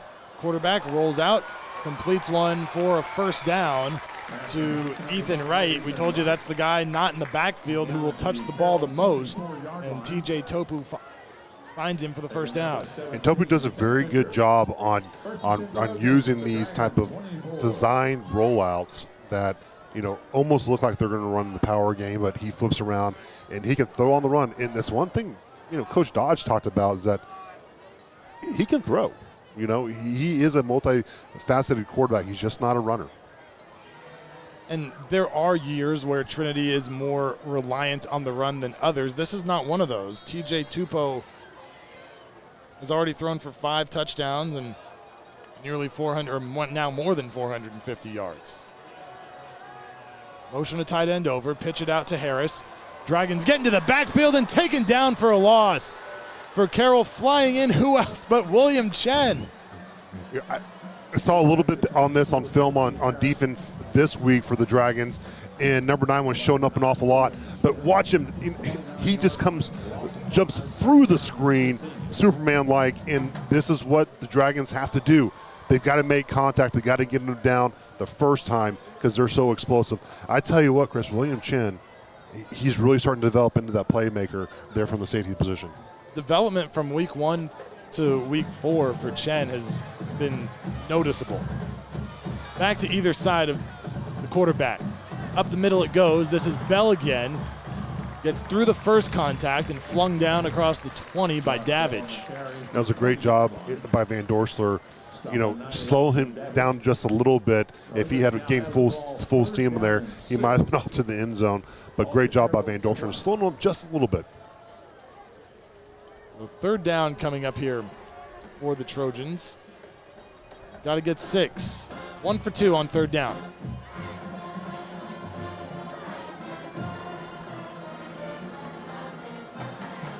Stay under center with the fullback here.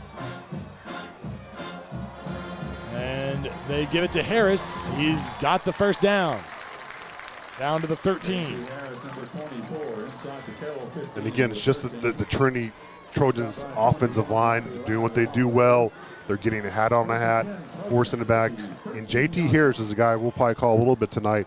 I mean, he can get to the second level very quickly, Chris. Robbie Ladd on the stop after a gain of 7.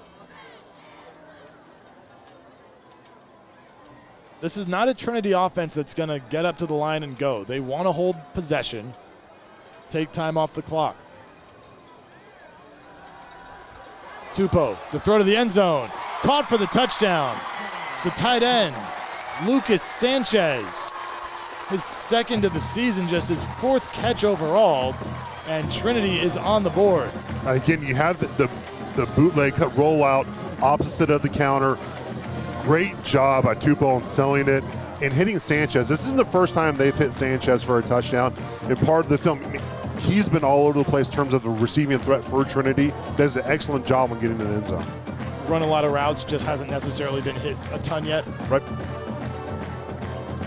So on for the extra point try for Trinity is Court Lawrence. And that makes it a 14-7 Carroll lead with 9:42 to go in the second quarter on the Dragon Sports Network. Feed Store Barbecue on Whites Chapel Boulevard in Southlake's been serving up great food to Dragon fans for over 20 years. Chopped brisket, pulled pork, and their signature ribs are just some of the reasons that people in Dragon Nation love Feed Store Barbecue. Call-in orders are welcome. They'd be happy to bring it out to your car if you want them to, or your truck. Order online at feedstorebbq.com and go Dragons.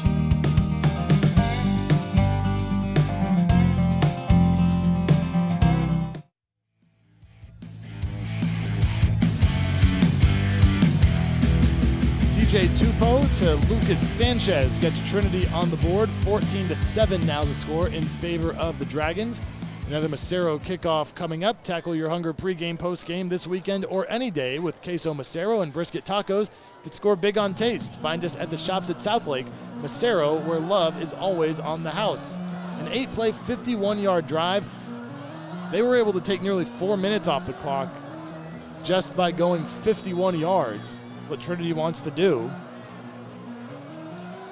It's really what Trinity needed, Chris. They needed a response in a big way. They couldn't go down, 21-0 to the Dragons possibility, but great job by the Trojans and just, getting to the end zone. Lawrence will kick it away. Jackamard will let it bounce through the end zone for the touchback.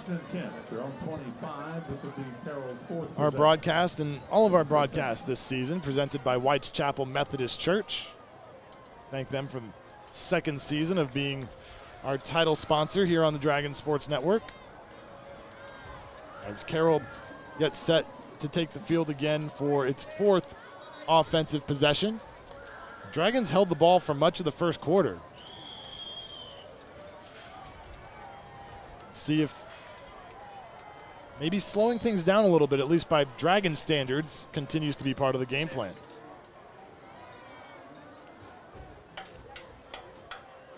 Miranda takes the snap, hands off to Wormley on first down, stiff arms the defender across the 30, still on his feet along the sideline. He stays in bounds. There is a flag down behind the play. He gets into the end zone for the touchdown, but a flag back at the line of scrimmage. If it stands, a 75-yard touchdown run for Riley Wormley. Well, regardless of what the flag ends up being, Chris, we had the graphic of Wormley on today, and I tell you what he can do on the second level, and he gets out there. He gets an edge. He went right behind Tristan Deere on that Dragon offensive line. Great job in excelling to the second level, and when he's gone, Chris, he is gone. Well, they're not pulling the kicking team off the field. Touchdown. Personal foul. Face mask. Defense number 3. Will be enforced up into a kickoff. The senior cornerback Tyson Thomas for the face mask call. See if we can catch it anywhere. Again, right off Nathan Domrocki and Tristan Deere, just a little zone play there. Tremendous job by Riley Wormley. Just watch him turn the Jets on. Incredible job by the Dragons. Chris, that's a quick response. Very quick. One play, 75-yard drive. I can do that math by myself. You can math, Chris. You can math better than anybody. The Tommy Pennington Compass Group extra point is good, and with 9:27 to go in the second quarter, it's Carroll 21, Trinity 7 on the Dragon Sports Network. Hello, Dragon fans. It's no secret, Southlake Carroll students have a long history of success. Protect the Tradition speaks to the success Carroll students have achieved in the past, both on and off the field. Games aren't won on game day. It's hours and hours of practice, working together, and trust in the process that builds confidence that leads our students to achieve extraordinary results. Like the Dragons, our team at Mills Wealth has a long history of success. We're celebrating our 25th year anniversary of helping clients make wise decisions about money. If we can help you, check us out online at millswealthadvisors.com.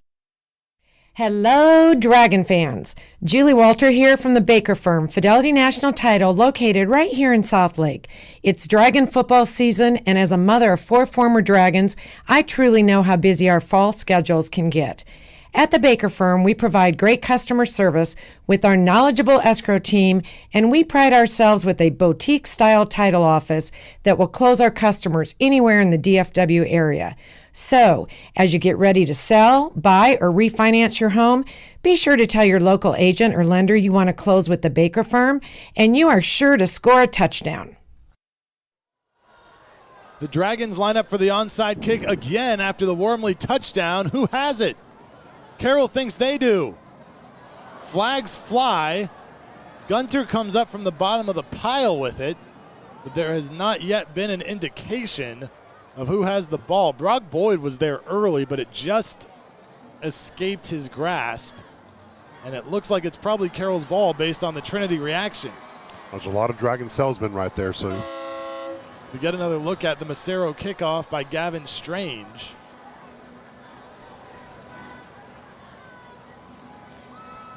See, Boyd almost had it.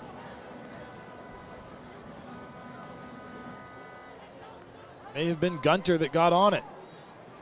The result of the play is a recovery by Southlake.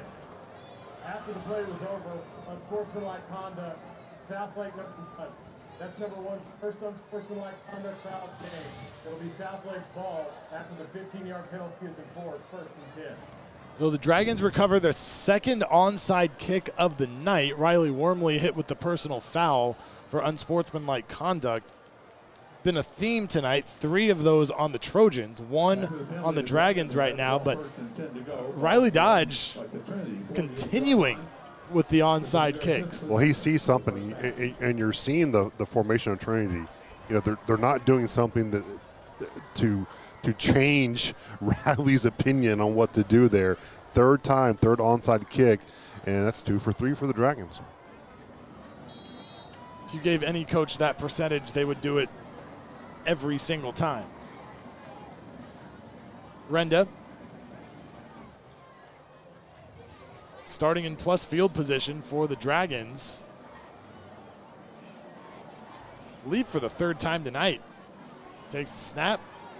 Throws right side, a little short. That's going to fall incomplete. The intended receiver was Brock Boyd. Yeah, it looked like it might have slipped out of Angel's hand for some reason. Didn't get all the way on follow through, but again, a comeback route by Brock Boyd. He had it there. I'm sure he wants that back. Fifth straight drive that the Dragons have gotten into Trinity territory. Empty backfield. We've seen that more tonight than we have from the Dragons at any point this season as well. I think they're really just trying to figure out, the coverage is what they're doing and really space out these guys. But look at the middle of the field right now, Chris. It is wide open.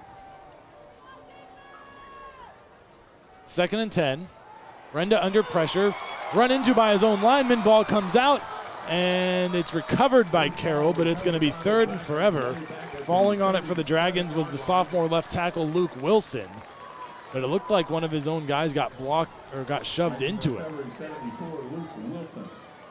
Heads up play by Luke Wilson. Yeah, look at him right off the edge there.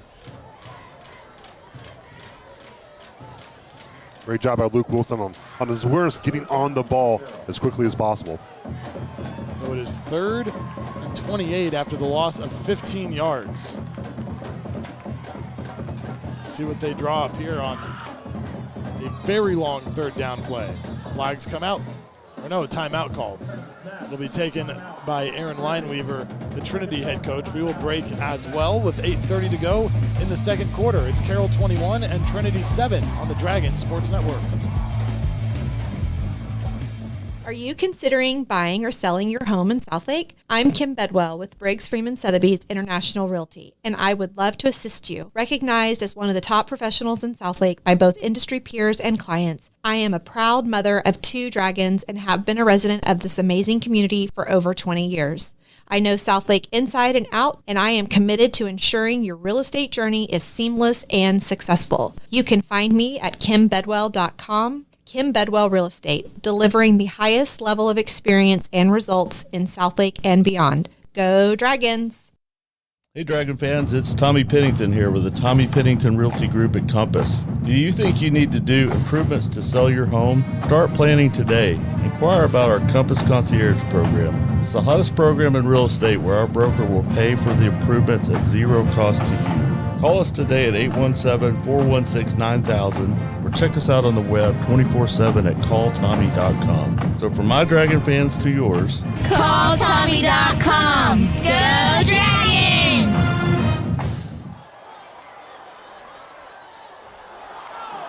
On 3rd and 25, Renda throws it up down the right sideline for Boyd. It falls incomplete, but a flag comes out on the back end of the play. Let's see if this is going against Trinity. If it does, it's a 1st down for the Dragons. Pass interference. Defense, number 9. It's the sophomore cornerback, John Meredith, called for the foul on Boyd. And don't think for a second that they don't see this on film and this isn't some type of design that they know they should go through. Again, this is Renda just throwing it up to Boyd, and I tell you what, you're seeing exactly what they see on film, and that's what the Dodge staff does. They do a great job on game planning and knowing when they can get those yards, get those 1st downs. Bobrowski, the tight end, in motion right to left. Hand it to Penn up the middle. Gets across the 45. Still on his feet. They finally blow it dead. They did give him forward progress to the 44. We took under 8.5 minutes to go in the quarter. Again, draining down this clock, Chris, is almost like a score in itself, too. We've talked about it. Keep running the ball for the Dragons. Methodically move the ball down the floor on the ground if you can. Renda, complete to Boyd, shoved out of bounds there at the 30. And that's a matchup we're going to see tonight is Boyd versus Meredith, number 9. Meredith is that sophomore, an excellent talent, and Boyd's going to go right after him, especially in the soft coverage that Trinity plays a little bit, Chris. And, they're hitting a lot of these comeback routes for the Dragons. Now, Meredith, one of the players that both coaches told us was one of the standouts on this Trinity defense. The only sophomore starting in the group as Rendith goes over the top. He's got a man. It is caught for the touchdown to Boyd. This time there are no flags down, and Boyd is into the end zone after the 30-yard reception, his 5th receiving touchdown of the season. This is what I love. I love the fake of the sweep here in the toss. It gives a little bit of a bite on the safety, and great job by Angelo Renda throwing it up and over to Brock Boyd. Touchdown Dragons. Excellent play call, excellent execution. This time it was the junior safety, Caleb Adam, in coverage. Lemmerman on for the Tommy Pennington Compass Group point after try, and it is good with 7:50 to go in the second quarter. It's Carroll 28 and Trinity 7 on the Dragon Sports Network.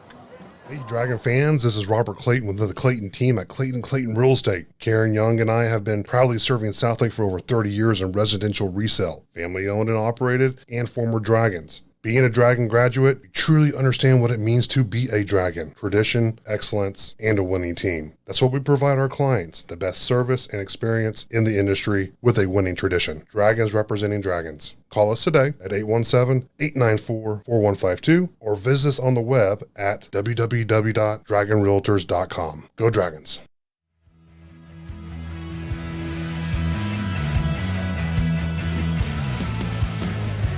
Angelo Renda hits Brock Boyd to give Carroll a 28-7 lead with 7:50 to go before halftime. Dragons have tried an onside kick every time they've kicked off so far tonight. Strange lining up to kick it deep, but Dragons lined up this way the first time. It still went for the onside try. Kickoff powered by Macero Southlake. Tackle your hunger pregame, postgame this weekend or any day. Shops at Southlake. Macero, where love is always on the house. They kick it deep for the first time.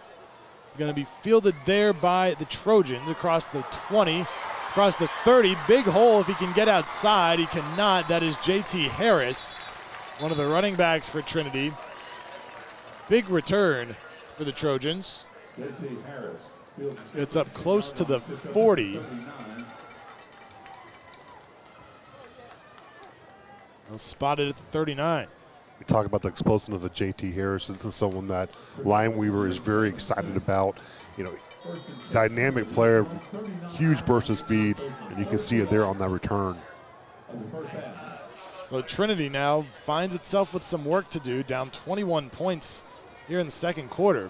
Stupo throws into the flat, completes it. Breaking out of one tackle and towards the first down marker is Antoine McGee, the senior. That'll be a first down. A great job by Trinity on just, they're executing the, they run a lot of different plays out of one formation, and that's what they're doing. They can run, they can pass. It looks seamless, and they're getting the people out of the backfield and executing on those short intermediate passes right now, Chris.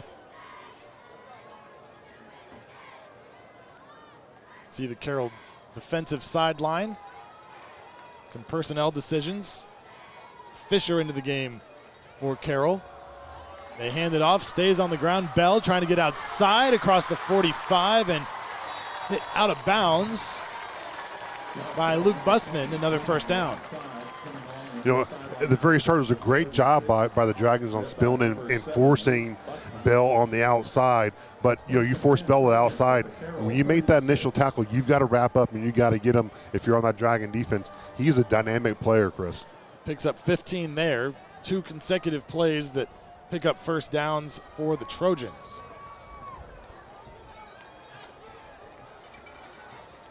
Now it's their ball at the 36. Trips left. Flags on the plate. Ball start. Offense.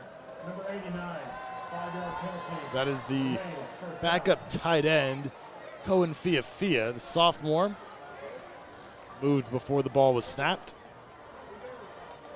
5-yard penalty moves the ball back to the 44-yard line. First and 15. Trinity now with 5 penalties that have cost them 53 yards tonight. It's almost worse than a turnover, Chris, in some aspects, is that, again, you're playing a high-powered Dragon team. You've got to execute. Part of that execution are those penalties. You can't give them an inch. The 2 personal fouls on the same play really were worse than a turnover. Not only erased an interception, but moved Carroll to 1st and goal. Bell gets it, still running hard, almost back to the original line of scrimmage. And a flag comes in late. The sideline reacted to something down on the field after the runner was down. You see Aaron Lineweaver at the bottom of your screen pointing in the direction of the end zone. And look at the Dragons were in the middle of a line change there, and then he get fully set.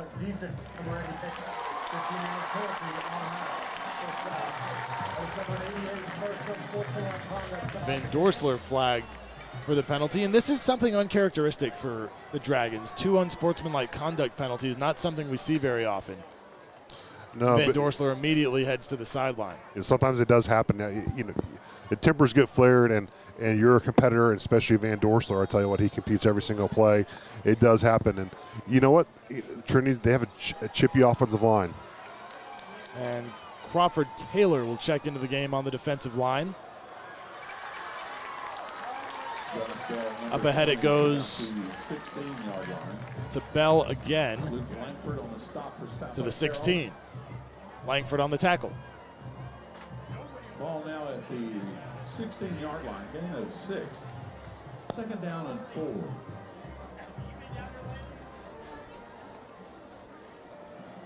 Jalen Donaldson, the junior receiver, all by himself. The left side of the formation for the Trojans. Busman, the corner out there. Tight end in motion. Give to the fullback up the middle. This is Safi for the first down to the 10. They love doing this with Safi, and he's pretty dynamic at it. They'll do a little motion. They'll get an extra blocker there behind the center and guard and hand it off to Safi. And Safi, he's incredibly athletic. He's actually a very dynamic runner. You get him right behind those big guys. He's going to get 4 to 5 yards a time, Chris. It looks like similar formation coming up for the Trojans. It's under 6 minutes to play before halftime. 1st and 10. There's a few inches of daylight between the goal line and the first down marker. Bell gets it, makes one defender miss, but it slowed him down enough to get stopped at about the 6-yard line. Bottom of the pile there for the Dragons, Marcus Brous. Bell's helmet comes off, so he'll have to leave the field for a play. Big for the Trojans in this part of the field. Yeah, they're going to lean heavily. Once you get in the red zone, especially this Trinity Trojan offense, they're going to lean heavily on that offensive line. But what I love there, the Dragons getting the hat on the hat. You saw a lot of white hats surround the ball carrier. Great job preventing it, getting any further to that marker.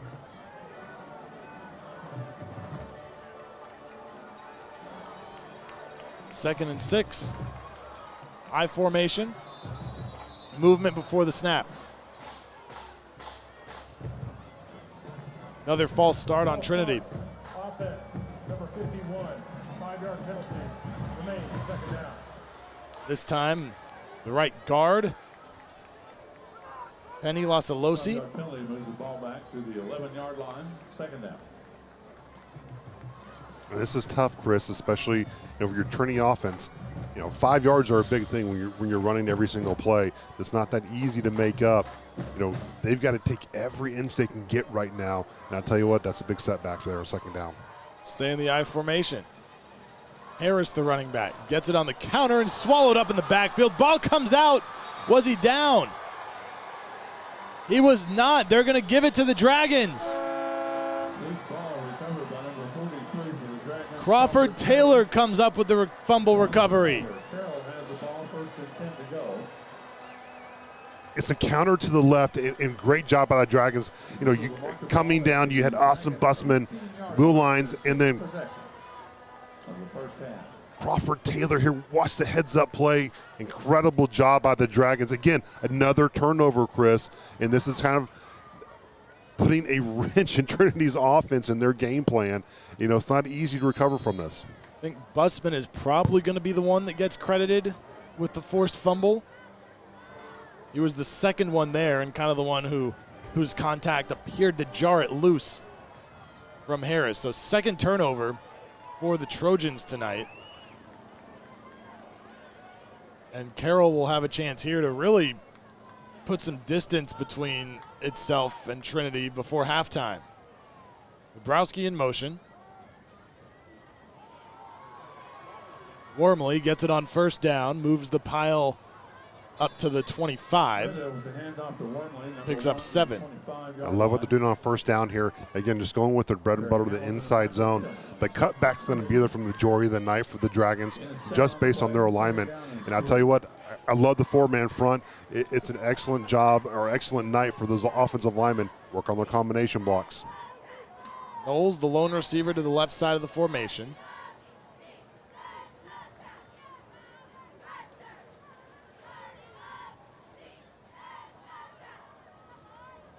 Renda throws short. It's complete. Gunter moves the chains just shy of the 40. Again, one of those timing plays. Great job by Renda sitting in the pocket. The offensive line sold run. It gave a little hesitation in those linebackers for Gunter to set right behind him.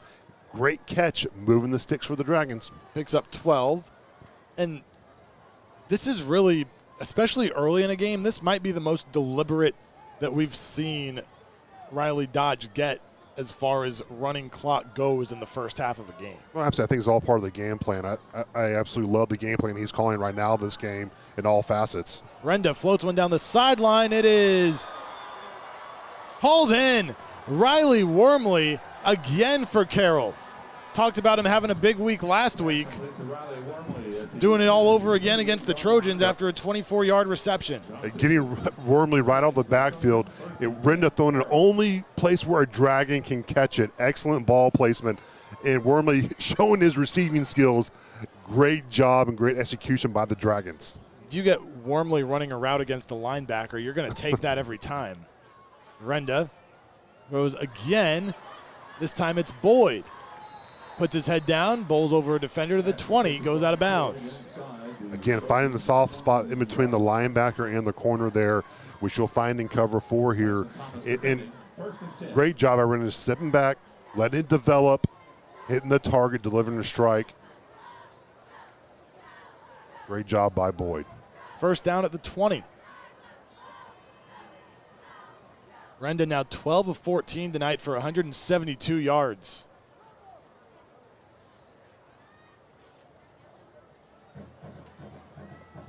Floats one up to the end zone again. Boyd not going to get there. We mentioned this in the first quarter a little bit. Once he gets in this territory, Riley always talks about throwing to a spot, not a man. And you'll see this from Renda as they get closer to the end zone of really throwing to a designated spot and saying, hey, receiver Boyd, Knowles, whoever it might be, get to your spot, make the play. Tyson Thomas, the senior, in coverage on that route. On 2nd and 10. Throwing the flat, Gunter. Tripped up at the 20, almost able to keep his feet, but taken down by Caden Donaldson, the senior safety, picks up 4. A shoelace tackle by Caden Donaldson to stop Gunter. Blake Gunter had his eyes on the end zone. I tell you, he almost had it, but great stop by Donaldson. Big play for a safety come and make that play. So big third down here coming up for Trinity. Trying to hold Carroll to a field goal. Though with play callers, you never know. They're just going to go for it. Dragons have converted once on third down. Come up short a couple of times. Trips right. Renda throws one to a spot like you talked about for Knowles. It is caught for the touchdown.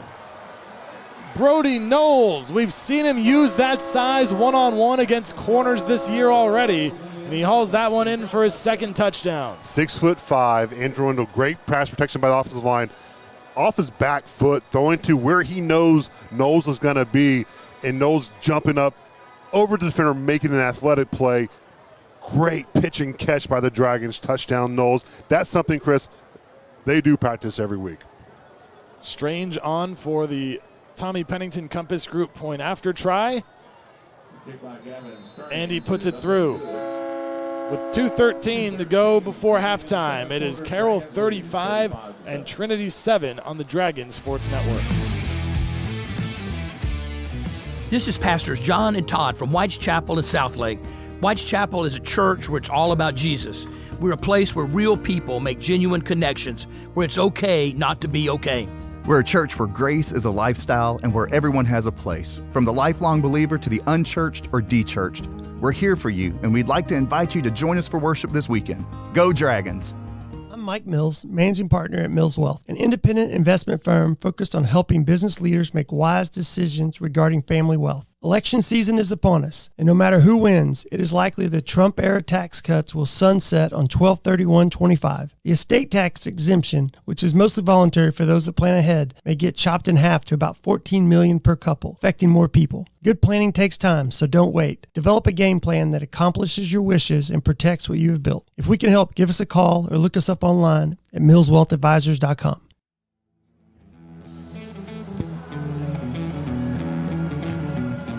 Dragons lead now by 28, 35-7. A couple minutes to go before halftime after a 7-play, 82-yard drive. Took just about 2.5 minutes. Robert Angelo Renda, 5 of 6 for 74 yards on that drive. Efficient, incredible. You know, he's just such a dynamic player. We're just getting the glimpse of what Angel Renda is going to be. Massero kickoff goes out of the end zone. Tackle your hunger pregame, postgame this weekend or any day with queso Massero and brisket tacos that score big on taste. Find us at the shops at Southlake. Massero, where love is always on the house. So Trinity has the ball back with a couple of minutes to go here before halftime. They also get the ball to start the third quarter. As you see the Emerald Bells and the Carroll Band getting ready to come out onto the field. We will show you their performance on the Feed Store Barbecue halftime show coming up in just a couple of minutes of game time. But first, it is TJ Tupou leading this offense back out there. Throws short, caught, and going out of bounds with it for the Trojans is Antoine McGee. And Robert, this is for Trinity, maybe not what we expected to see tonight entirely offensively. Well, no, I don't think it is. I think, number one, they've moved away from what their identity is. And I think part of that is the onside kicks. You know, some of the play calling in the Dragon coaching staff, they're calling an incredible game right now. And I think it has them a little bit on the heels. On getting away with it, they do great. You know, we're seeing them pass the ball an awful lot. And again, that's part of being down 35-7. But, you know, that first quarter, Chris, they really had to stick to their guns and really get the ball on the ground and do what they do great. And they just moved away from it. Antoine McGee, the reception. William Chen, a big hit there to stop him just short of the yard to gain. It'll be 3rd and 1. Trojans have to have this one. They're going to have to get some type of conversion here, at least something to feel good about going into halftime. You know, for them to have any chance in the second half, Chris. Bell, the running back. He gets it. Hit in the backfield. He is pushed backward, but it looks like they're going to give forward progress to the 36, and they are. That will move the chains. So Bell, a tough run just to pick up the 1 yard and get a first down for Trinity. Under 2 minutes to go now. Clock is moving. First 2 plays for the Trojans stop the clock. Receivers got out of bounds. That one obviously kept it moving. Tupou on the run.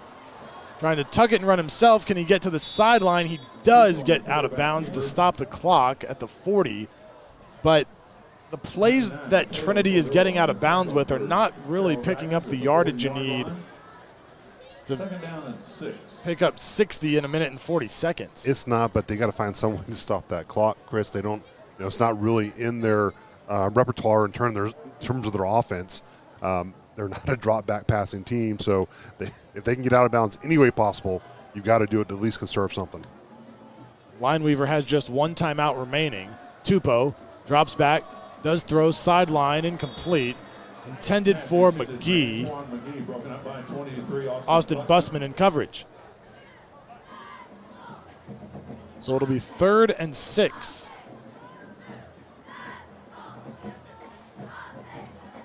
Third and 6 for the Trojans. Dragons could theoretically get the ball back with a little bit of time. Riley Dodge has 2 timeouts if he wants to use them.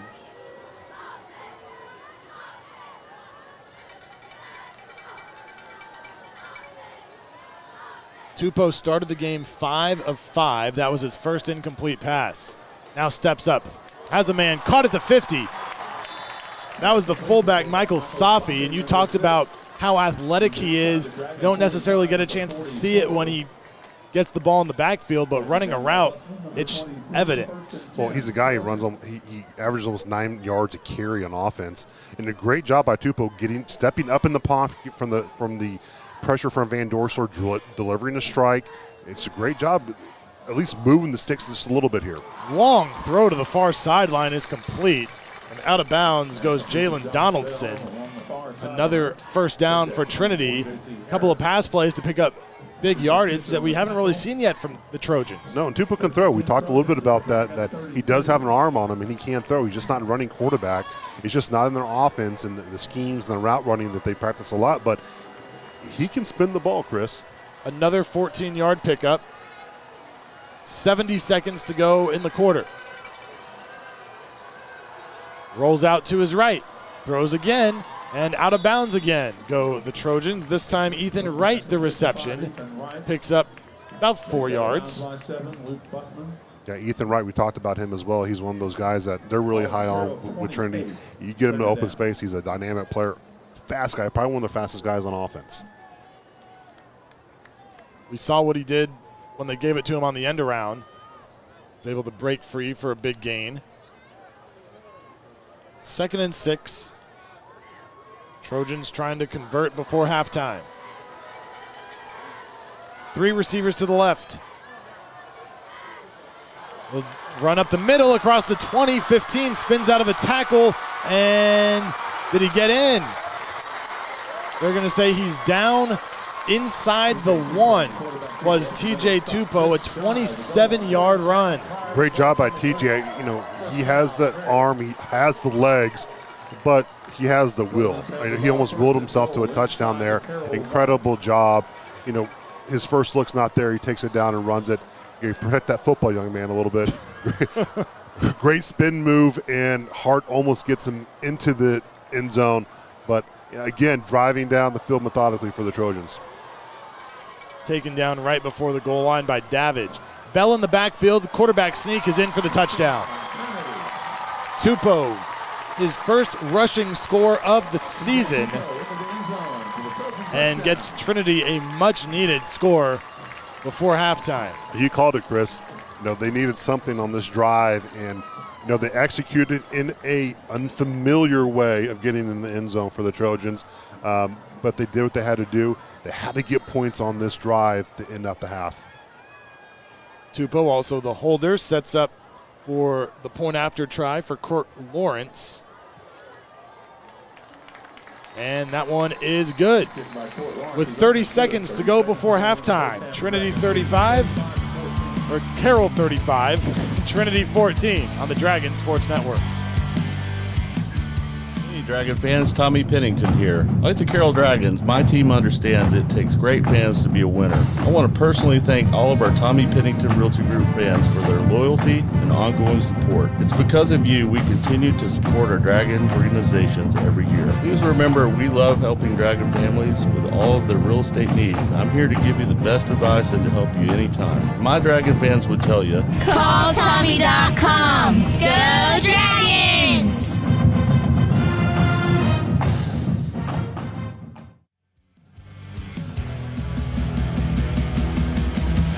Trinity on the board for the second time tonight after a 10-play, 75-yard drive that took 1 minute and 43 seconds.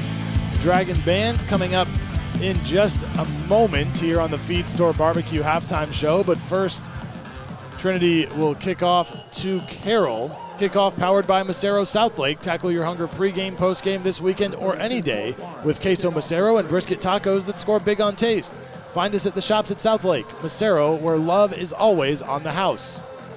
Jacquemart and Warmley back to receive for the Dragons. Court Lawrence, the senior kicker for Trinity.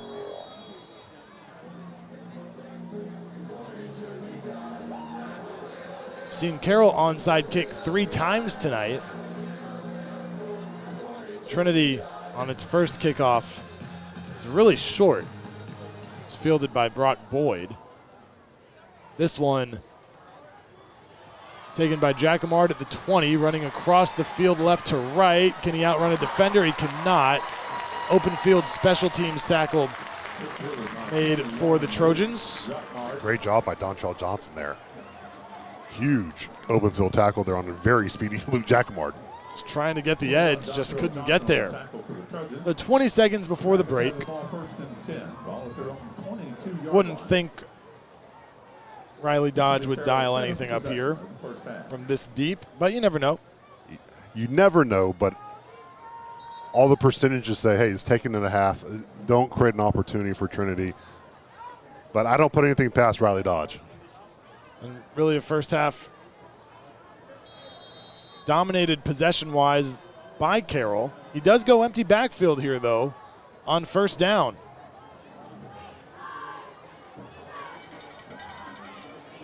Renda will throw over the middle. It is caught by Boyd as he slides down, and Dodge Pass complete to number 11, Brock Boyd at the 33, first and 10. did not use a timeout. He's got 2 of them. Instead, the clock is going to run. Renda drops back again, throws sideline, and Boyd will get out of bounds. 2 seconds left. So now you're in territory where second 1. might be able to take a shot. Picked up enough yards on the first 2 plays.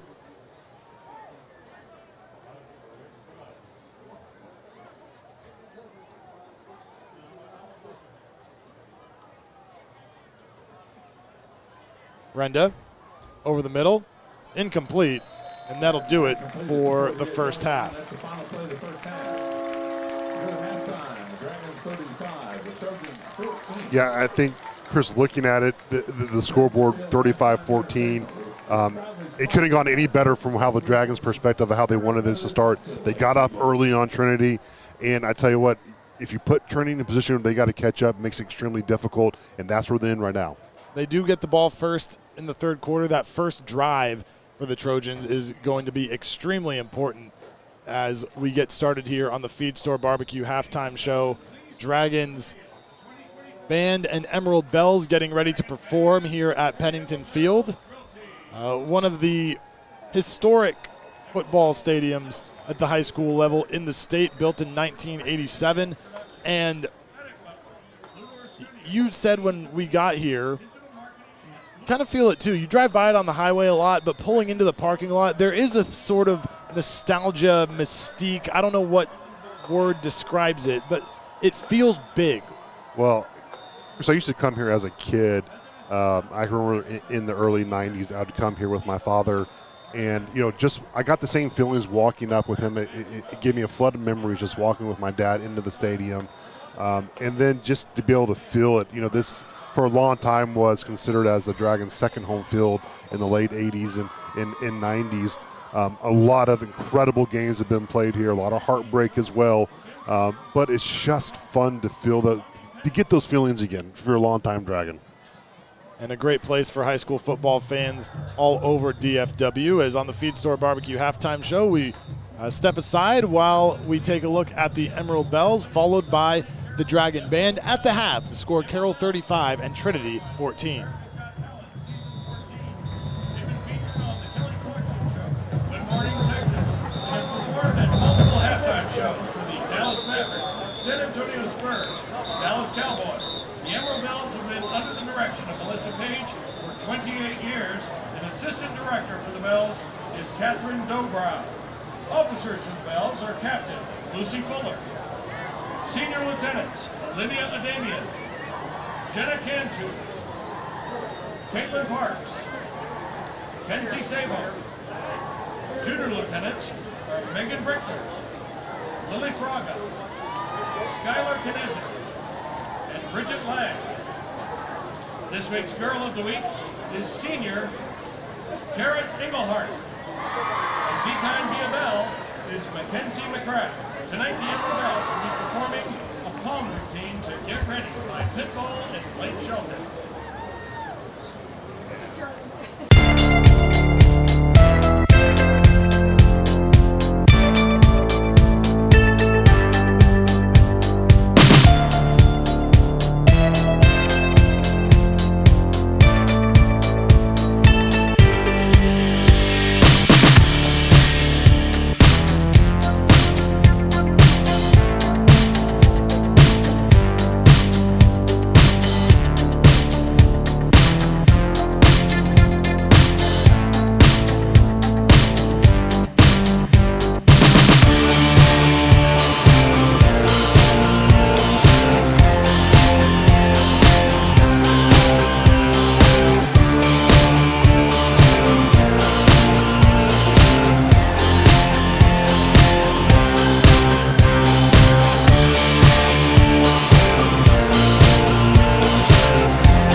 program is a proud tradition of athletes.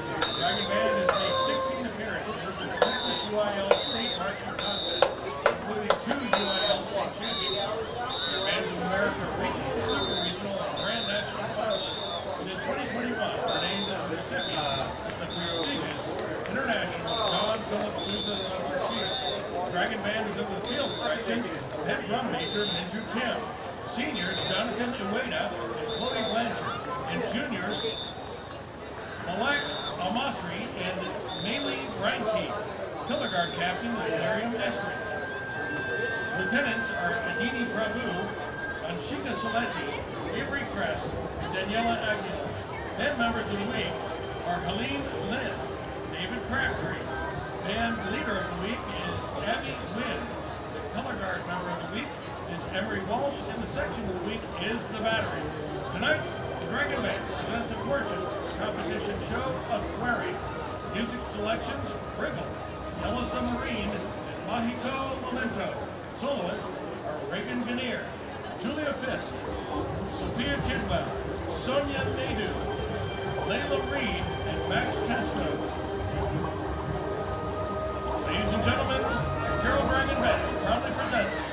Cleric.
That is the Dragon Marching Band performing at halftime here at Pennington Field in Bedford. Your score at the half, Carroll 35 and Trinity 14. Feed Store Barbecue Halftime Show continues after this on the Dragon Sports Network. For your next family get-together, church event, or corporate outing, well, leave the cooking to Feed Store Barbecue in Southlake. Feed Store has everything you need to make everyone happy with delicious barbecue, fixings, and desserts. And the best part, they'll set it all up for you, and they'll take it away when you're done. All you have to do is eat.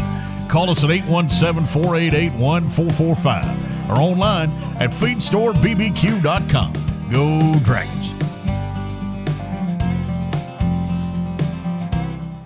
Dr. Angela Bowers would like to invite you to visit Southlake Dermatology, which serves patients throughout the Metroplex in medical, surgical, and cosmetic dermatology. We recommend always using a zinc oxide sunscreen, such as Elta MD, and utilizing HelioCare, which is a sun protective pill. We have seen the incidence of skin cancers on the rise, including melanoma, which is the most harmful type. With yearly skin checks, we will be able to find skin cancer much earlier. Read about skin cancer and sunscreen options online at southlakedermatology.com. Hello, Dragon fans. I'm Stephen Nelson, partner at Mills Wealth. Our team is celebrating our 25th year anniversary of helping Dragons succeed financially. As an independent firm, we aren't owned by a bank or an insurance company. Instead, we're fiduciaries doing only what we believe is best for our clients. If your finances need a second opinion or would like to tap into our expertise, come meet with our certified financial planners or CPAs and learn how we can help you win just like the Dragons. Look us up online or give us a call at millswealthadvisors.com. As a Dragon, it's all about protecting the tradition. As a church, it's our mission to make more deeply committed followers of Jesus. This is Todd Renner from White's Chapel in Southlake. For over 150 years, White's Chapel has been a part of this community. And though times have changed, our need for the gospel of Jesus Christ, our need to worship and grow and serve, our need to shine the light into the darkness hasn't. That's why White's Chapel is a church where tradition meets today. Welcome to Macero Southlake, where American life meets Mexican spirit. Experience our renowned Mexican-inspired dishes, featuring Tex-Mex classics, inventive salads, a variety of seafood, and our award-winning cheeseburger. But save room for dessert, and we offer a wide selection of curated cocktails, over 20 wines by the glass, and refreshing, vibrant mocktails. At Macero, we're more than just food and drinks. We're an entire experience. It's sharing laughter, spending time with family and friends, and creating new memories. Whether you're looking for a pre- or post-game meal, weekend brunch, or any queso-craving weekday, join us in the shops of Southlake. Come see why at Macero, everyone's treated like family, and love is always on the house.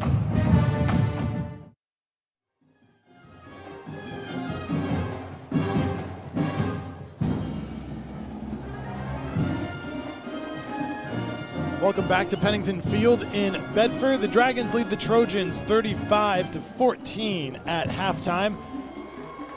A little bit of an unconventional first half, I want to say. A lot of penalties, more turnovers than we've become accustomed to seeing for both sides, and most notably, 3 onside kicks in the first half for Riley Dodge's side? Let's just summarize it real quick. It's a lot of things that Trinity did not want to have happen, and they happened. Unfortunately, Trinity, I think, you go toe-to-toe, and sometimes you get punched in the mouth really fast, really quickly, and it's hard to recover. And they're fighting their way back, and Carroll's taking advantage of the opportunities they've created, and that's a big part of this, Chris. Let's take a look at the stats from Scott Farrell so far in the first half. Carroll has controlled possession tonight, especially in the first quarter. The Dragons outgained Trinity in the first half, 362 to 184. So Carroll could be on track for quite the impressive night when it comes to total yardage offensively. The Dragons averaging 437 yards of total offense coming into tonight, on pace to blow right past that. 119 of those yards have come on the ground for Carroll, 243 through the air. For Trinity, 109 rushing yards, 75 passing yards. And like I said, a lot of penalties. 4 for 45 yards for Carroll, 6 for 58 yards for Trinity. Dragons have turned it over a couple of times. Trinity has turned it over once. 15 first downs for Carroll, 12 for Trinity. An individual level for Carroll, Angelo Rendas, 16 of 21, 243 yards, 2 touchdowns. His favorite target has been Brock Boyd, 5 receptions for 81 yards and a touchdown. 4 other players with 3 receptions each. Wormley, Knowles, Penn, and Gunter. 1 to Knowles went for a touchdown. And on the ground, Wormley, 8 carries, 114 yards, 2 touchdowns. Penn, 5 carries for 15 yards and a score. And for Wormley, this just kind of continues what he was doing last week. Last week against Byron Nelson, he carried the ball 18 times, 140 yards and 2 touchdowns. Also had a couple of catches as well. He's got 188 all-purpose yards tonight. Yeah, we talked about Wormley a lot in just the Dragon offense. The stat that jumps out is that 114 yards, and you're talking about respecting the run and being balanced. Wormley's kind of done it all night tonight. He's done it running the ball, catching out of the backfield. Just a tremendous job. And I tell you what, the two-headed dragon, it's either him or Davis Penn, and there's so many weapons on this Dragon offense that, it's pretty incredible to see which one steps up each week. Let's take a look at some scores from around the area. Starting in District 4-6A, 2 other games tonight. Central and Timber Creek are tied at 14. That one is also at halftime.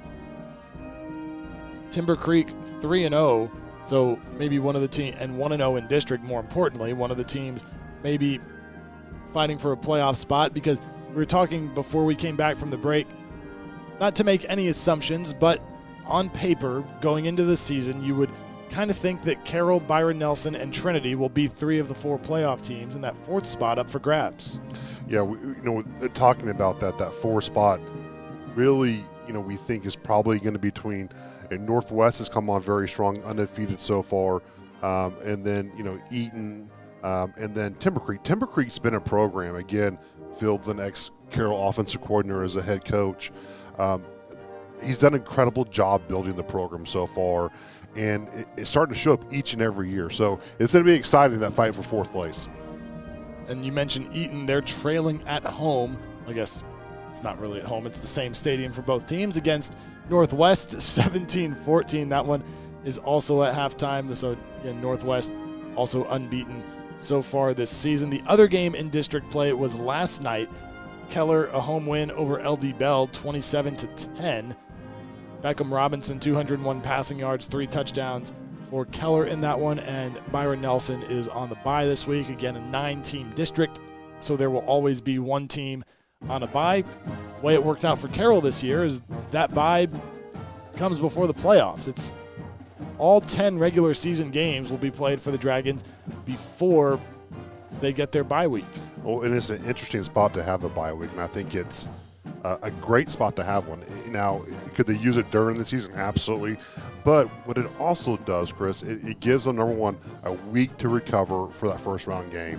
Then also allows the coaches to get out and scout. So there's going to be a lot of teams, the playoff pictures, it will probably be set by then, pretty close to it. And you're going to be able to do some additional scouting. So, I like it at the end of the year. I bet you some of the guys wish to have a little bit of a break right now just to kind of heal up. They're kind of going through a treacherous road right now, from Byron Nelson and Trinity. It's a lot of physical teams, so they could probably love to have the break. Some other games from other districts. One last night with what some consider now to be the top team in the area. North Crowley just crushed Rockwall last night, 70-17. The final score in that one. Panthers 565 yards of total offense, including nearly 350 on the ground. So that North Crowley team now, in year 3 of looking pretty good. You saw it coming on a few years ago. A team that just started getting into the playoffs, and they've been building the program. The big leap by beating DeSoto, and this year seems like they're kind of full steam ahead, Chris. Over in District 11, 6A, a good one, Duncanville hosting Waxahachie. You think about Duncanville, DeSoto, Lancaster kind of in that district, but Waxahachie has come on and become a program that can contend, and they're playing Duncanville close. Panthers lead it now just 20-14 at halftime, so Waxahachie hanging in there tough against a very good Duncanville team. Waxahachie was a great program. Back in the late 90s when I played, Chris, not the early 90s, they had a great program, and I tell you what, they beat us one year when we, the Dragons, we went out to the semifinals that year. They were one of our sole losses that year, but a great program, a lot of tradition as well. Mentioned that district, Lancaster up on Mesquite Horn, 21-6 right now. Rivalry game up in Collin County, Plano East leads Plano West 13-7 at halftime. Rockwall Heath leading Mansfield Legacy right now 19-12, and that's kind of a look at some of the games that might catch your eye as we look around DFW tonight at halftime. Our score here at Pennington Field, Carroll leading Trinity 35-14. We'll take a break, and when we come back, we will have the start of the third quarter on the Dragon Sports Network. Feed Store Barbecue on Whites Chapel Boulevard in Southlake's been serving up great food to Dragon fans for over 20 years. Chopped brisket, pulled pork, and their signature ribs are just some of the reasons that people in Dragon Nation love Feed Store Barbecue. Call-in orders are welcome. They'd be happy to bring it out to your car if you want them to, or your truck. Order online at feedstorebbq.com and go Dragons.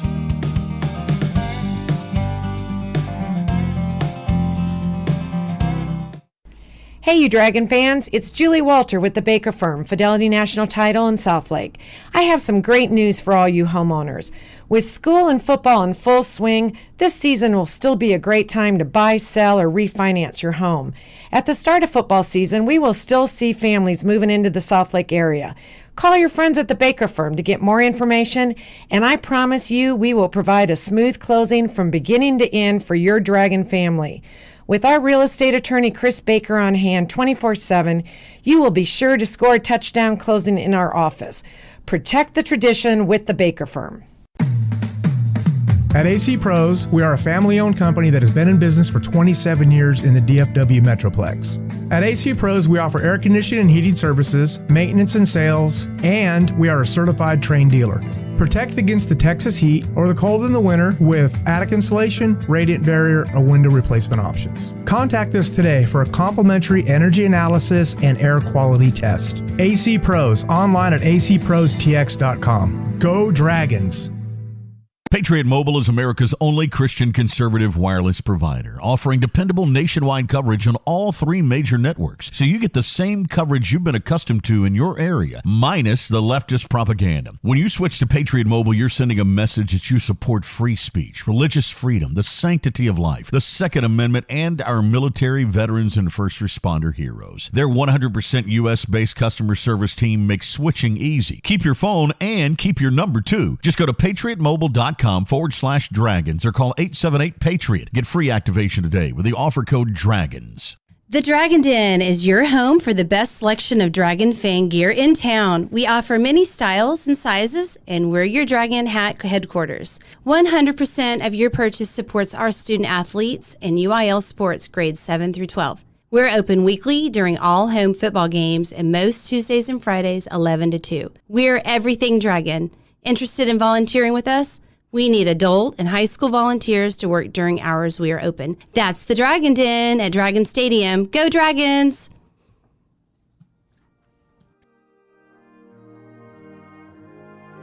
Chris Blake with Robert Clayton back at Pennington Field, where the Dragons lead Trinity 35-14 on the Feed Store Barbecue halftime show.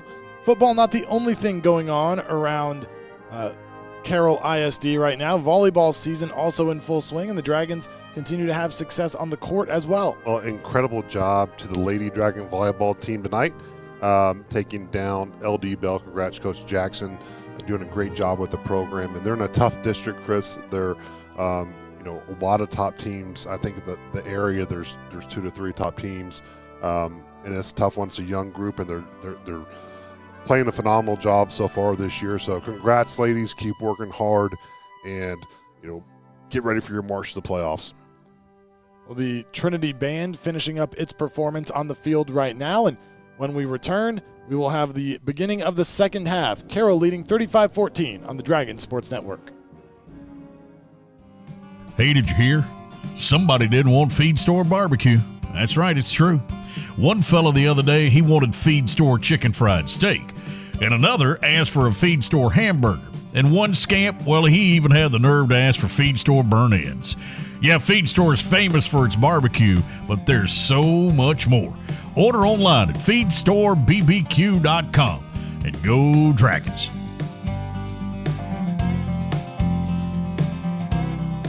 Hey Dragon Nation, it's Tommy Pennington with the Tommy Pennington Realty Group at Compass. Like you, I'm fired up about supporting my Carroll Dragons each year on and off the field. We want the best for our kids, and that's why we're all Dragons. I'm a longtime Southlake resident that knows the real estate market and knows how to get great results. Like your kids, you deserve the best too. Call us today at 817-416-9000. Check us out on the web 24/7 at calltommy.com. So from my Dragon family to yours, calltommy.com. Go Dragons! Are you considering buying or selling your home in Southlake? I'm Kim Bedwell with Briggs Freeman Sotheby's International Realty, and I would love to assist you. Recognized as one of the top professionals in Southlake by both industry peers and clients, I am a proud mother of 2 dragons and have been a resident of this amazing community for over 20 years.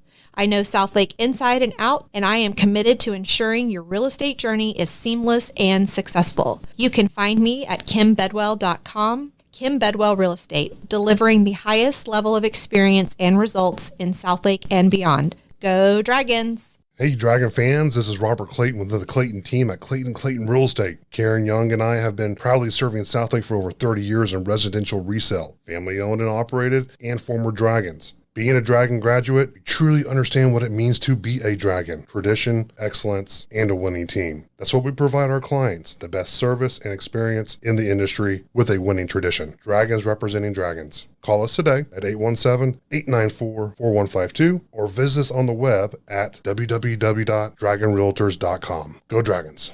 Howdy, Dragon fans. This is Chad Cross, owner of CLC Roofing. As a Southlake resident, I understand what winning teams and championships are all about. CLC Roofing is your one-stop commercial and residential roofing provider. We offer roofing, gutter, skylight, and solar options for your home.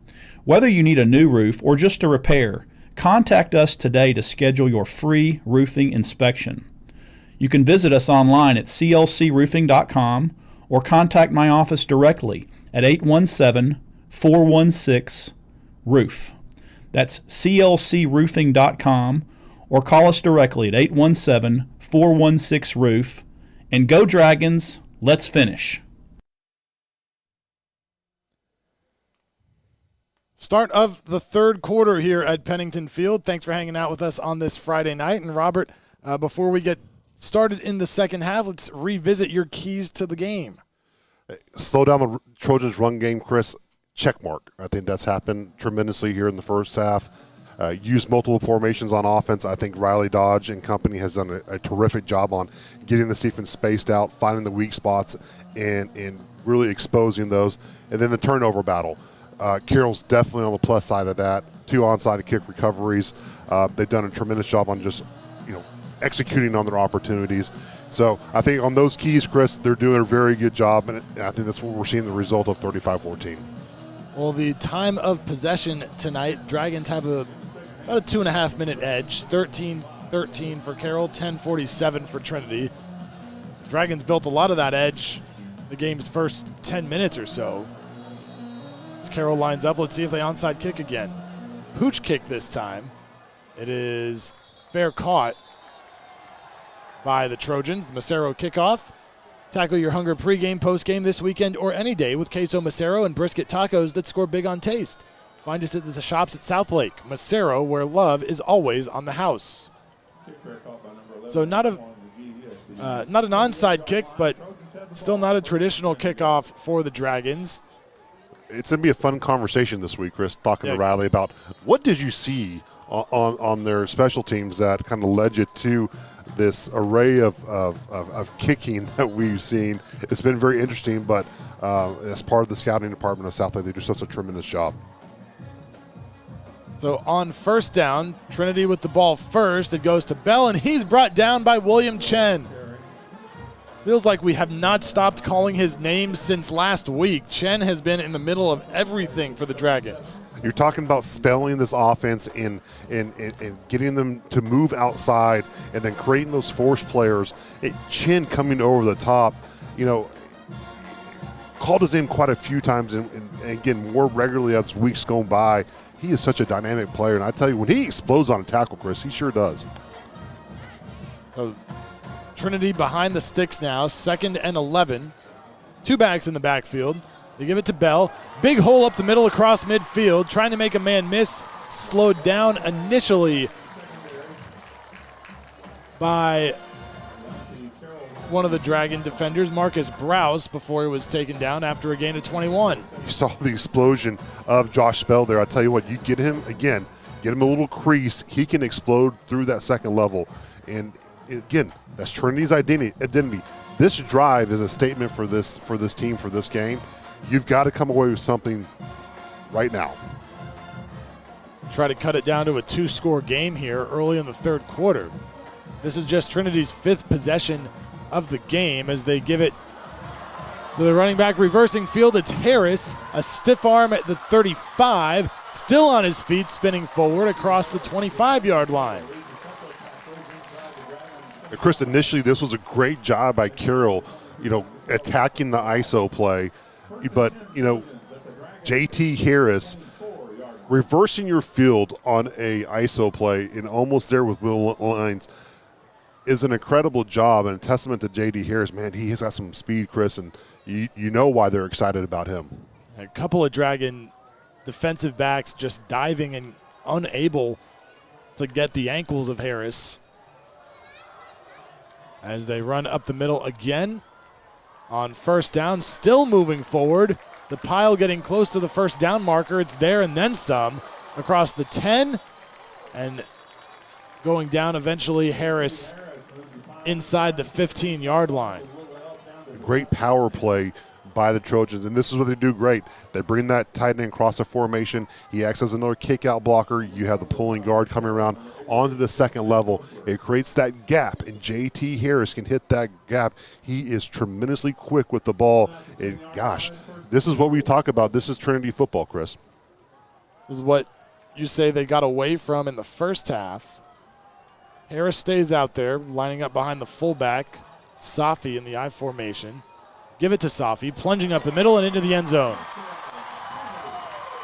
Well, Safi, so quick once he gets the ball, able to get in for 6, his first touchdown of the year. He's got the speed and power right behind his big guys. Just a little trap play on Lucky there. It's a tough play. It's isolation of the defensive tackle, but I tell you what, Safi, great job and great burst into the end zone. This is the identity of Trinity. They needed to come out and make a statement on this drive, and they have. So the extra point will come off the foot of Court Lawrence. Hold is down, kick is up. And no good. He missed it wide left, so they leave a point on the field due to the Trojans. And with 10 minutes to go in the third quarter, it's Carroll 35 and Trinity 20 on the Dragon Sports Network. This is Dr. Mark Greenberg, team physician for the Carroll Dragons. All-Star Orthopedics is proud to be the official sports medicine providers of Dragon Athletics. Our 8 board-certified orthopedic specialists offer surgical as well as non-surgical treatments for a full range of orthopedic injuries and conditions, with on-site imaging and physical therapy, along with best-in-class outpatient and inpatient surgical facilities. You can trust that we will be there with you every step of the way. Let us get you back in the game.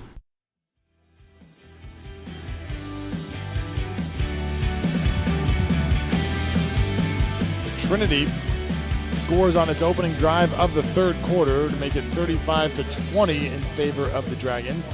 A 5-play, 62-yard drive took 2 minutes and ended in a Michael Safi touchdown run. And Robert, what did the Trojans do on that drive that maybe we didn't see in the first half? They went back to their identity. They went straight to the power game, the trap game. You know, you got the big guys out there doing what they do best, pulling, and they stayed true to their stuff. They weren't trying to do reverses. They weren't doing rollouts.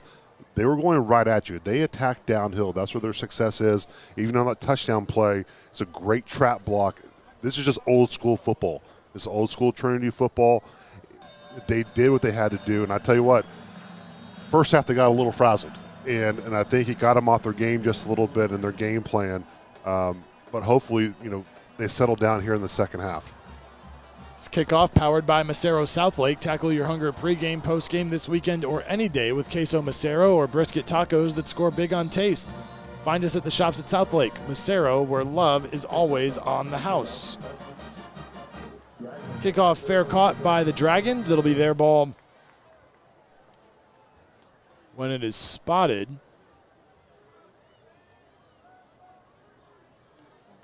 And if you're Riley Dodge and Company right now, I don't think a lot of your MO changes here in the second half. You've still got to essentially use the clock against Trinity. You've got to get to your run game, methodically get the ball down the field, use up this clock. Dragons used a lot of clock in the first quarter. Not quite as much in the second. Drives moved a little quicker then. As Renda leads the offense onto the field for the first time in this quarter. Wormley makes the catch and hit at the line of scrimmage, maybe even lost half a yard, and it was Gordon Mowatow on the stop, along with Peanut Parson. 2nd and 11. Renda with time, throws to Boyd. Nice catch on the back shoulder throw for Boyd. That's going to move the chains for a first down. You know, they're finding a lot of success on the sideline comeback route, and especially to Boyd.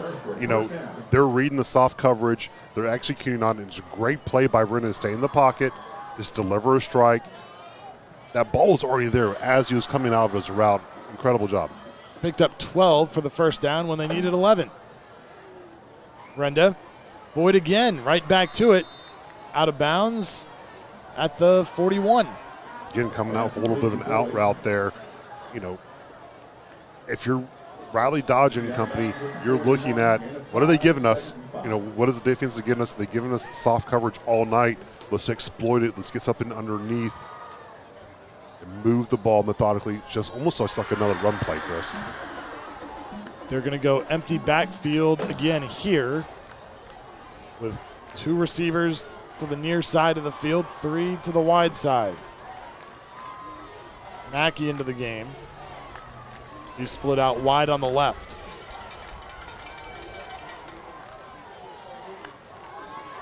Renda going to take a shot downfield and just overthrew his man. It was intended for Gunter. Yeah, it looks like there was a little confusion coming out of the route there between the quarterback and receiver, but what I do love, I love Renda just looking down the field, looking at his reads, you're seeing some progressions by him on just reading the defense and developing as a quarterback. A great job so far this drive. Warmly back into the game. Dragons 50% on third down tonight, 2 out of 4. See what Riley Dodge dials up here. Boyd, the receiver, in motion to the slot left, and a flag comes out. It's going to be a false start on the Dragons.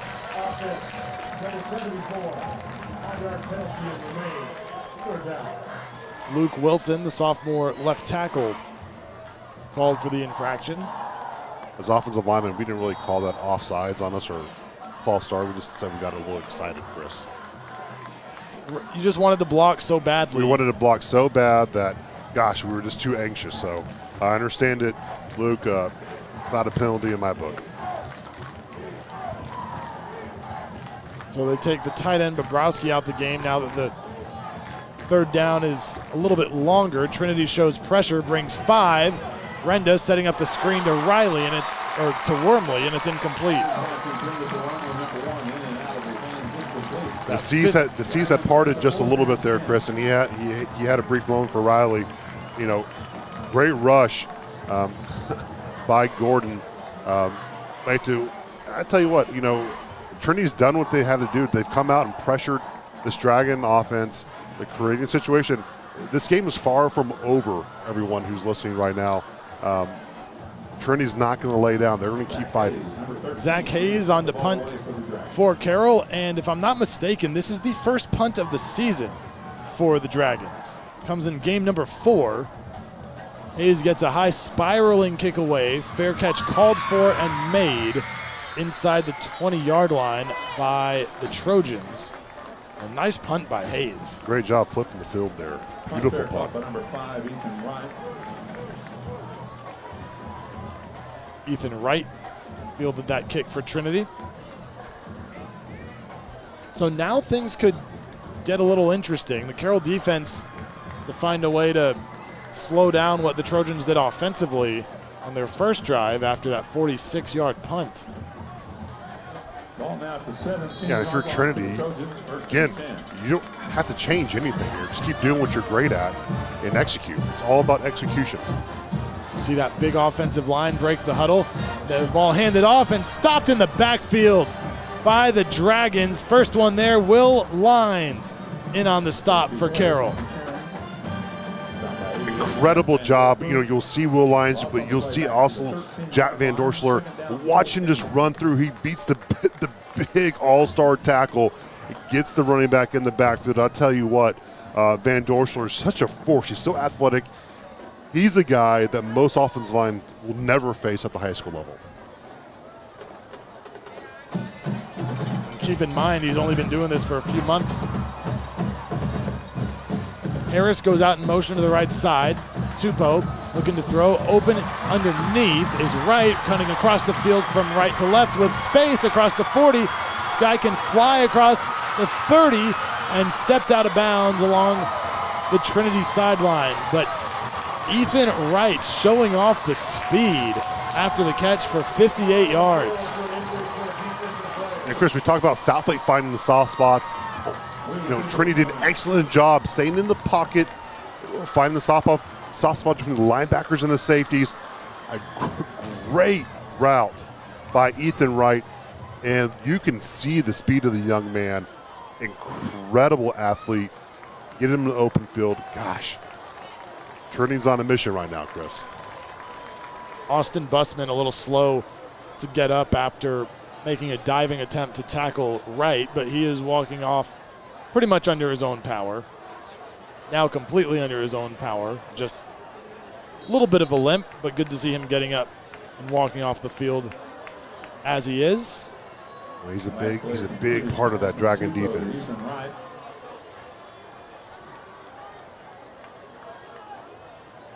With the 47 yards, first and 10, the Trojans at the Dragon 40.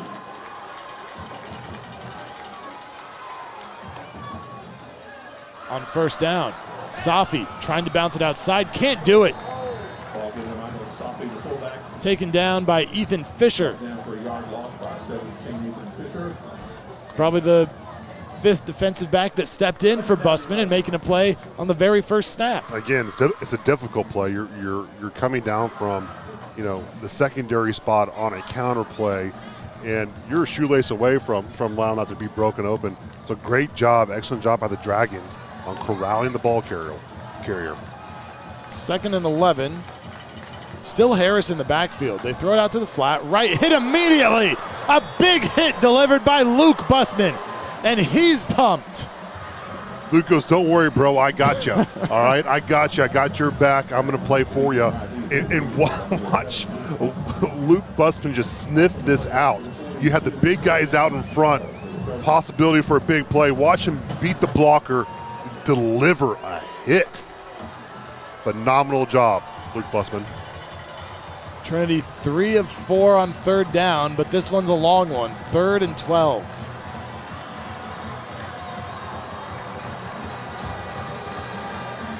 Tupou out of the gun.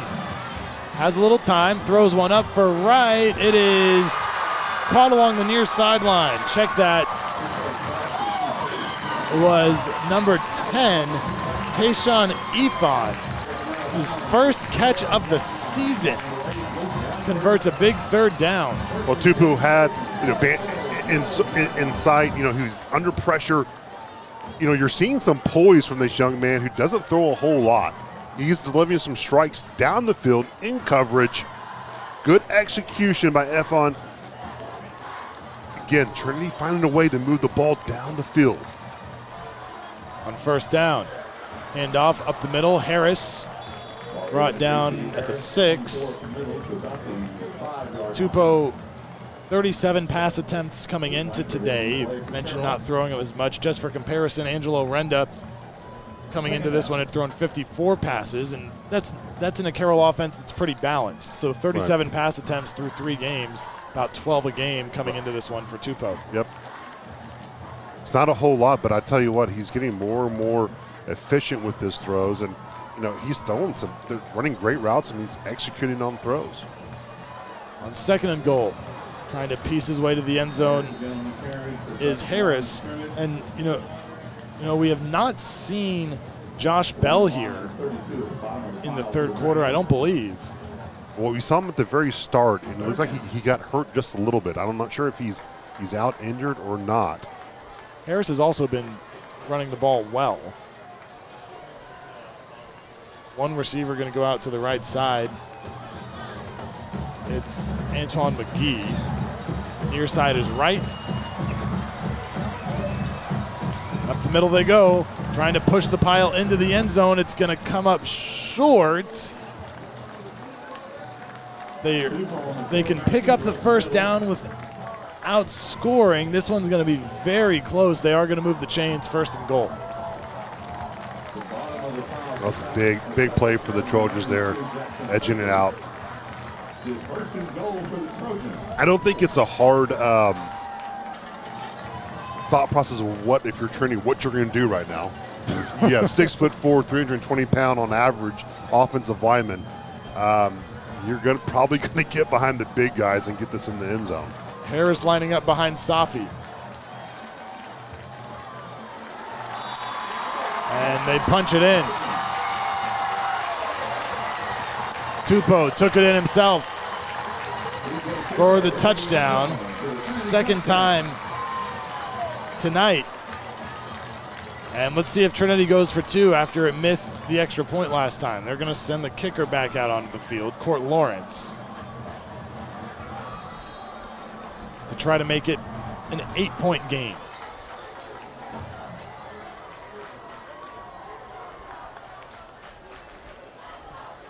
Lawrence is up, and this time it is good. So all of a sudden, back to a 1-possession game with 3:52 to go in the 3rd quarter. Carroll 35, Trinity 27 on the Dragon Sports Network. Hello, Southlake. Carroll Dragons' biggest fan here, Tommy Pennington. For over 22 years, Tommy Pennington Realty Group has been the go-to real estate team when it comes time to buy or sell. When it comes to Southlake, there are 2 teams you can count on, Carroll Dragons and the Tommy Pennington Realty Group at Compass. Be sure to visit us on the web 24/7 at calltommy.com or feel free to give us a call today, 817-416-9000. So from my Dragon family to yours, calltommy.com. Go Dragons!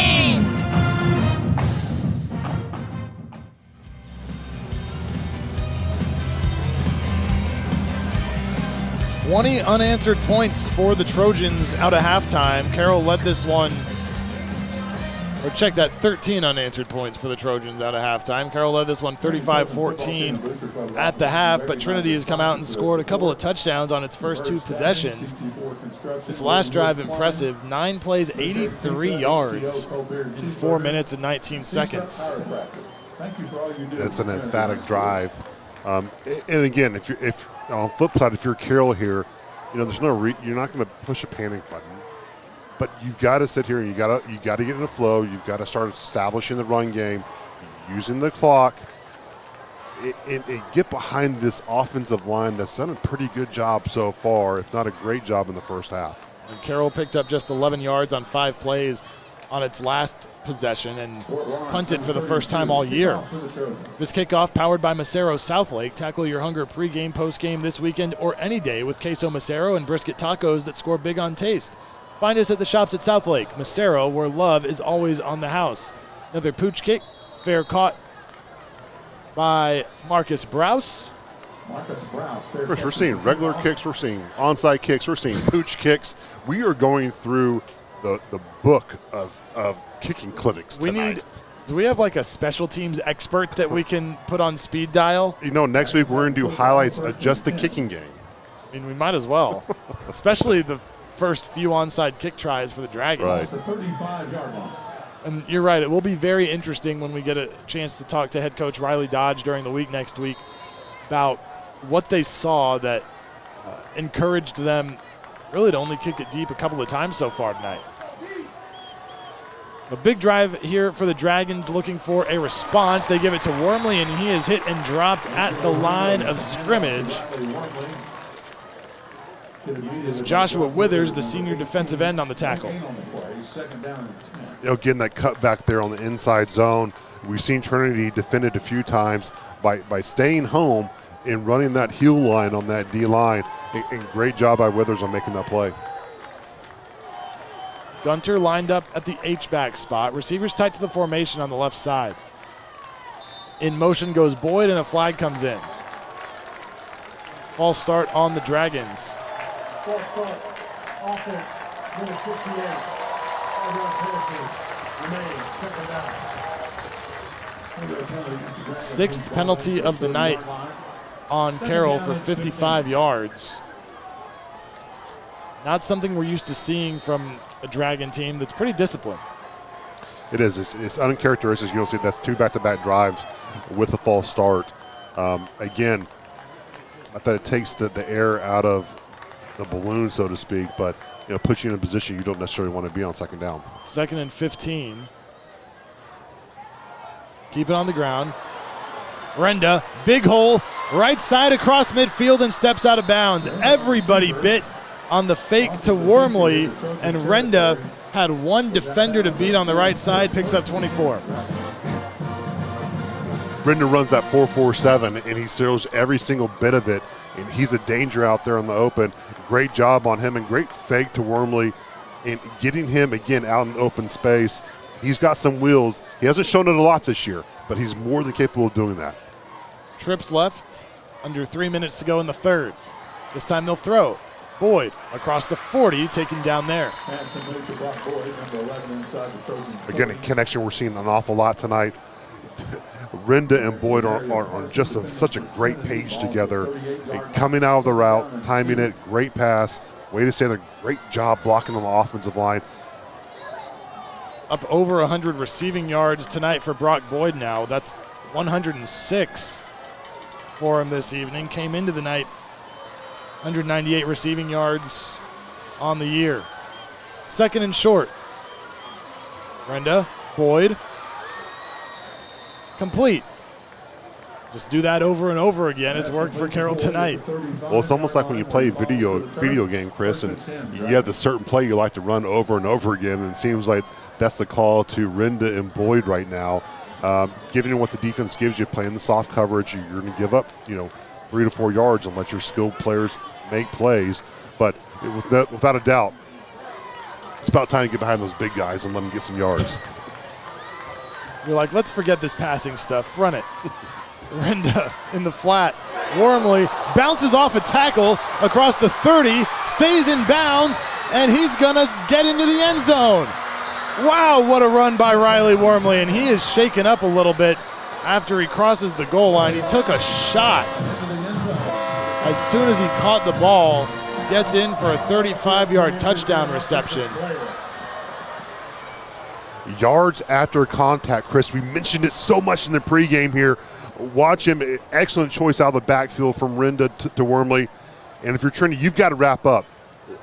This is a player, and that's a young mistake from sophomore Meredith. And again, yards after contact, Wormley does a phenomenal job. And you can kind of tell here he's pulling up just a little bit and goes down. He seems to be down in the end zone still right now.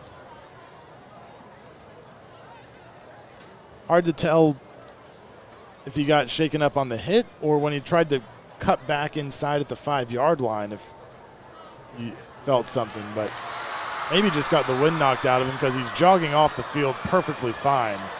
So lower body appears to be fine. May have just been that he took a big shot from Meredith and somehow stayed on his feet. That's a big lesson for the sophomore. You've got to wrap up. That's a USC commit, a powerhouse running back. You've got to tackle both hands. The Tommy Pennington Compass Group extra point is good by Clark Lemmerman. And Carroll, an emphatic answer after Trinity scores on its first 2 possessions of the third quarter. With 2:04 to go in the third, it's Carroll 42, Trinity 27 on the Dragon Sports Network. Hello, Southlake. Carroll Dragon's biggest fan here, Tommy Pennington. For over 22 years, Tommy Pennington Realty Group has been the go-to real estate team when it comes time to buy or sell. When it comes to Southlake, there are 2 teams you can count on, Carroll Dragons and the Tommy Pennington Realty Group at Compass. Be sure to visit us on the web 24/7 at calltommy.com or feel free to give us a call today, 817-416-9000. So from my Dragon family to yours, calltommy.com. Go Dragons! You can trust your medical care at Southlake Dermatology. We have over 65 years of experience between Dr. Bowers, Dr. Tynard, and our 4 physician assistants. We treat a wide range of medical, surgical, and cosmetic concerns ranging from skin cancer, hair loss, rashes, increased sweating, and anti-aging. There are multiple new options for hair loss, such as Nutrafol supplements and PRP injections. View our services online at southlakedermatology.com.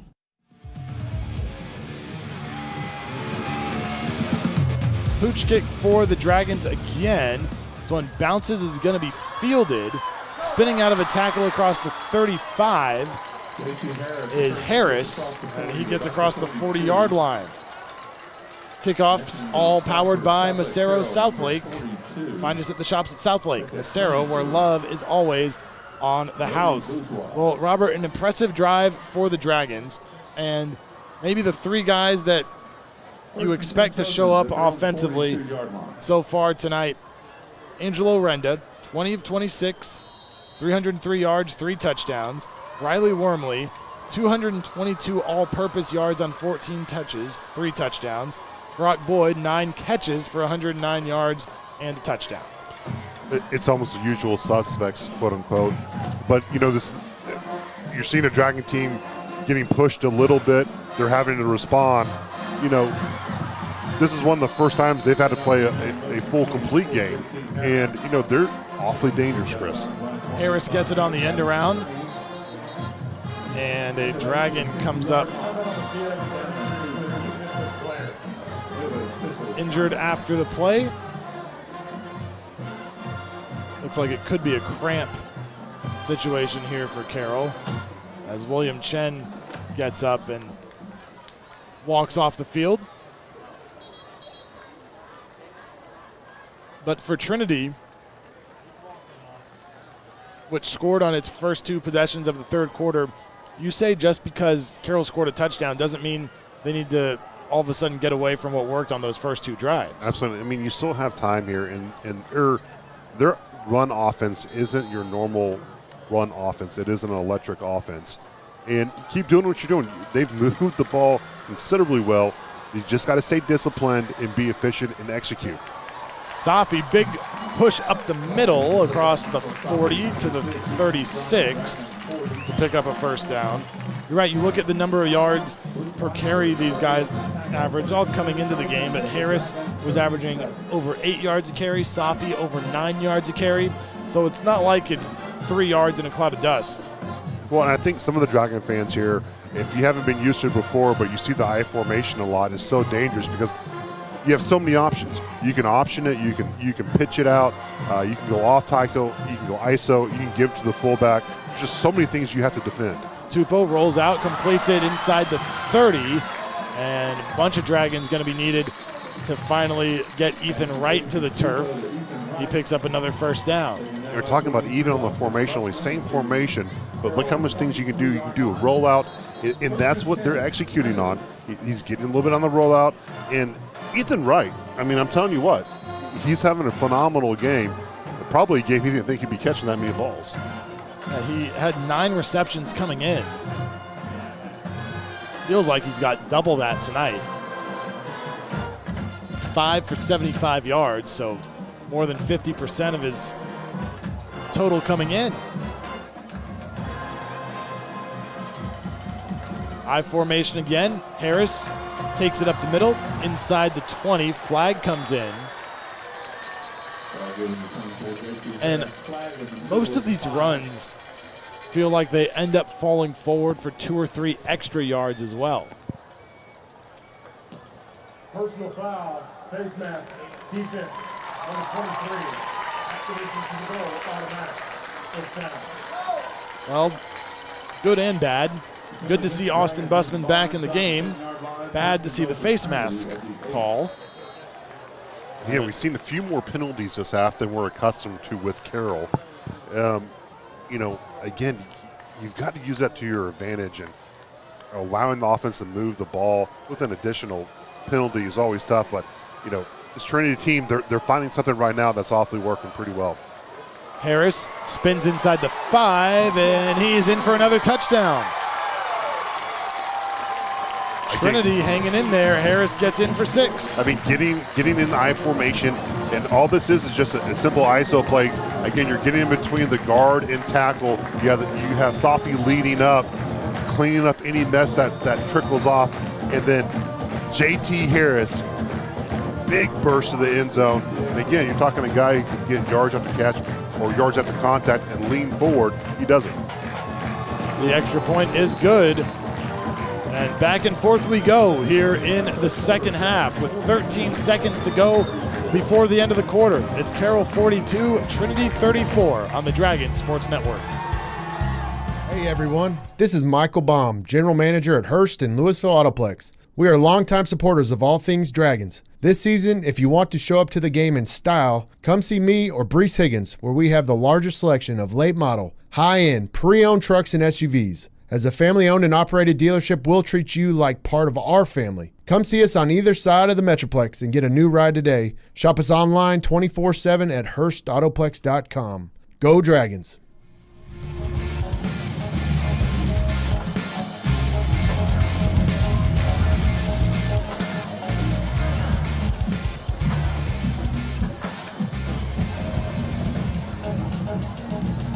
Trinity scored on 4 straight possessions dating back to the second quarter and has once again cut it to an 8-point lead for Carroll.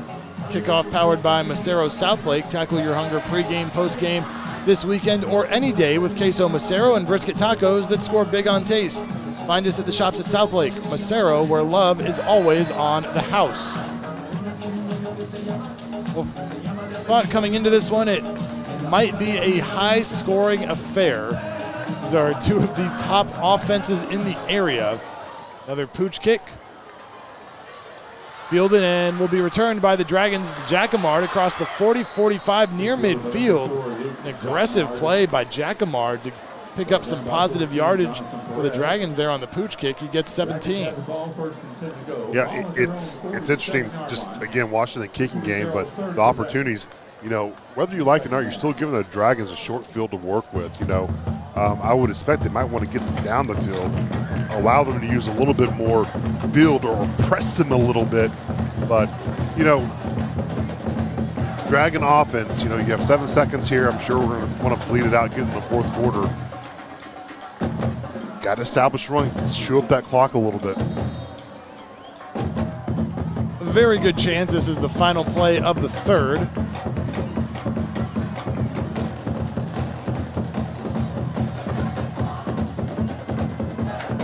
Renda to throw. Far sideline. This one's going to be caught by Boyd right at the marker. He stayed in bounds, and that will do it on quarter number 3. So to the fourth we go. It is a one-possession game at Pennington Field. District 4-6A heavyweight fight between Carroll and Trinity. Fourth quarter comes your way next on the Dragon Sports Network. As a Dragon, it's all about protecting the tradition. As a church, it's our mission to make more deeply committed followers of Jesus. This is Todd Renner from White's Chapel in Southlake. For over 150 years, White's Chapel has been a part of this community. And though times have changed, our need for the gospel of Jesus Christ, our need to worship and grow and serve, our need to shine the light into the darkness hasn't. That's why White's Chapel is a church where tradition meets today. Hey, you Dragon fans, it's Julie Walter with the Baker Firm, Fidelity National Title in Southlake. I have some great news for all you homeowners. With school and football in full swing, this season will still be a great time to buy, sell, or refinance your home. At the start of football season, we will still see families moving into the Southlake area. Call your friends at the Baker Firm to get more information, and I promise you we will provide a smooth closing from beginning to end for your Dragon family. With our real estate attorney, Chris Baker, on hand 24/7, you will be sure to score a touchdown closing in our office. Protect the tradition with the Baker Firm.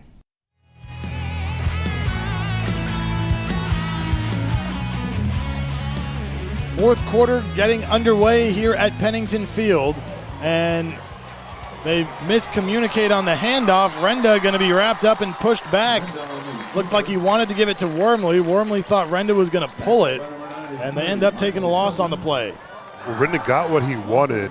You know, you got Keandre Dixon out of the box.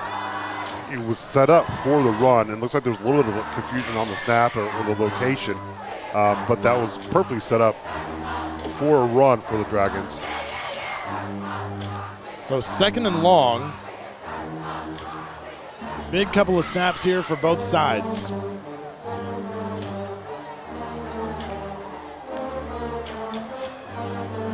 Renda to throw. Far sideline. Route almost jumped. Instead, Jacquemart comes up with it. Cuts across midfield inside the 20. He could go into the end zone. Touchdown, Dragons. Trinity gambled and lost. Jacquemart finds his way into the end zone from 46 yards out. Excellent job. It starts up front with that offensive line. Great protection. Watch Angel Renda here. His eyes on Jacquemart the whole time. Delivers a strike.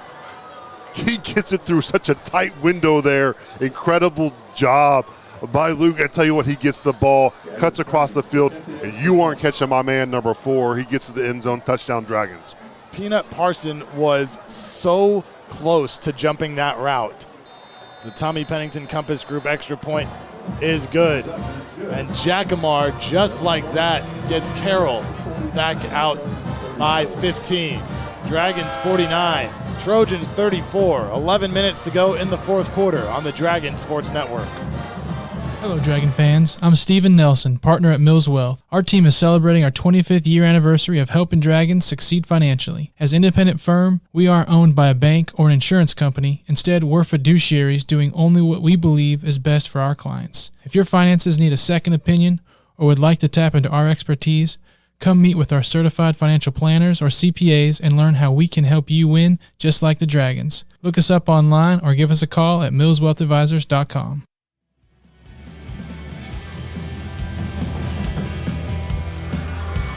Luke Jacquemard, 46 yards to the house for his second receiving touchdown of the season. Carroll leads 49-34 now as we get set for another Macero kickoff. Tackle your hunger pregame, postgame this weekend or any day with queso Macero and brisket tacos that score big on taste. Find us at the shops at Southlake. Macero, where love is always on the house. Strange tees it up.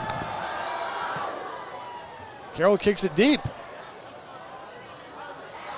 Fielded by Wright inside the 5. Big burst of speed near the 30-yard line.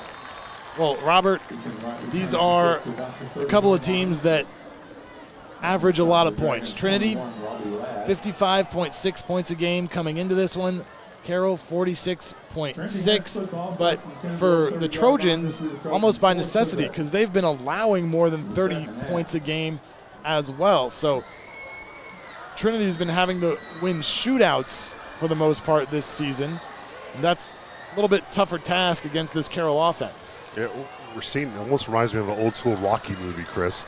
Not a whole lot of defense, just trading blow for blow, so to speak. Harris takes the handoff. Brought down across the 35-yard line. Trinity, 3 final scores so far this year: 49-28, 63-45, and 55-24. So a lot of points have been scored in these Trojan games. If you're watching this game, you're seeing the potential of both offenses on how quickly they can score, how efficient they can be when they're running their game plan to perfection. And we're seeing quite the exposition tonight. Up the middle it goes. Harris slowed down but not tackled. He breaks free into Dragon territory and finally shoved out of bounds by Langford after a big gain on 2nd and 5. He picked up 33. JT, I can't say enough about JT Harris's just burst. Again, just a power play here. You know, if you're the Dragons, you've got to collapse those holes and you got to wrap up. A guy like JT Harris, he's got a little wiggle to him, and I tell you what, he can get the yards after contact as well. I mean, what a kind of coming out party for him here in the second half. Second half has just been up and down. Both sides not really able to answer much defensively. Why not keep handing it to Harris? Stop him after a gain of about 4 inside the 30-yard line.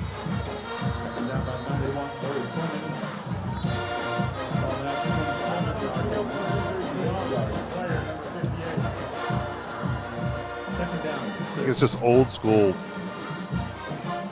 football we're seeing here. Did Trinity call a timeout? No, the officials are waving them back into the huddle. The trainers, Waters, started to come out onto the field, but officials said, let's keep it moving. Maybe they thought there was a slowdown for an injury or something, but everybody is upright, ready to go. It's TJ Tupou trying to orchestrate more scoring to keep pace with this Dragons offense. Keep it on the ground. This is Wright trying to bounce it outside, turns the quarter across the 20 and steps across the boundary at the 15. Ethan Wright showing off that speed. Maybe the fastest guy in the field tonight. He definitely might be. But again, anything crazy that Trinity is doing, no. It's power, is ISO, ISO, power, ISO. It's a little jingle, Chris. And there's not a lot of difference here in the verses, but they do it extremely well. Carroll just trying to slow down this Trinity rushing attack. Motion the tight end. Hand to the fullback, Safi. Bounces off one hit inside the 5. Brought down by Langford there. It'll be 1st and goal from the 1. Safi's just so explosive. You get behind big 74 and 76. And I say it all the time, you know, I could run through those holes, Chris. Dragons changing out some personnel here before the first and goal play from the 1. We've seen Tupou sneak it in a couple of times from this distance. They try it again. Jumps over top of the pile, reaches out, crosses the plane, and is in for another touchdown.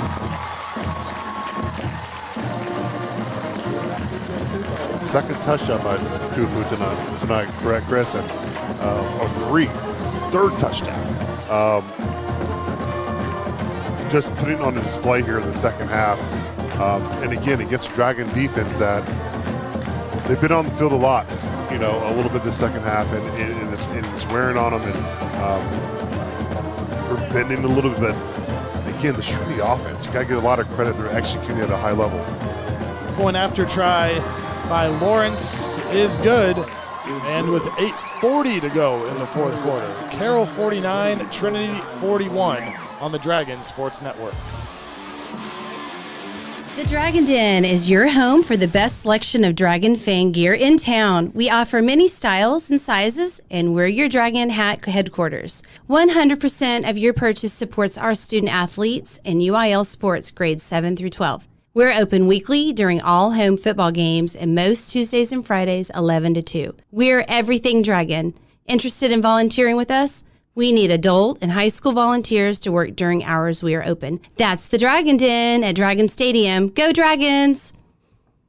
Dr. Angela Bowers would like to invite you to visit Southlake Dermatology, which serves patients throughout the Metroplex in medical, surgical, and cosmetic dermatology. We recommend always using a zinc oxide sunscreen, such as Elta MD, and utilizing HelioCare, which is a sun protective pill. We have seen the incidence of skin cancers on the rise, including melanoma, which is the most harmful type. With yearly skin checks, we will be able to find skin cancer much earlier.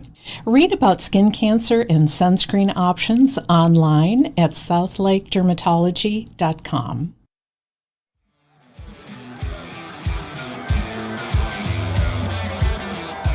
Trojans keep it on the ground 6 times for 70 yards. Take 2 minutes and 14 seconds off the clock. This one bounces inside the 5. Jacquemart has to pick it up, and he's not going to get to the 20. He was ready to let that one bounce through the back of the end zone, but there was some backspin on it, and it just died.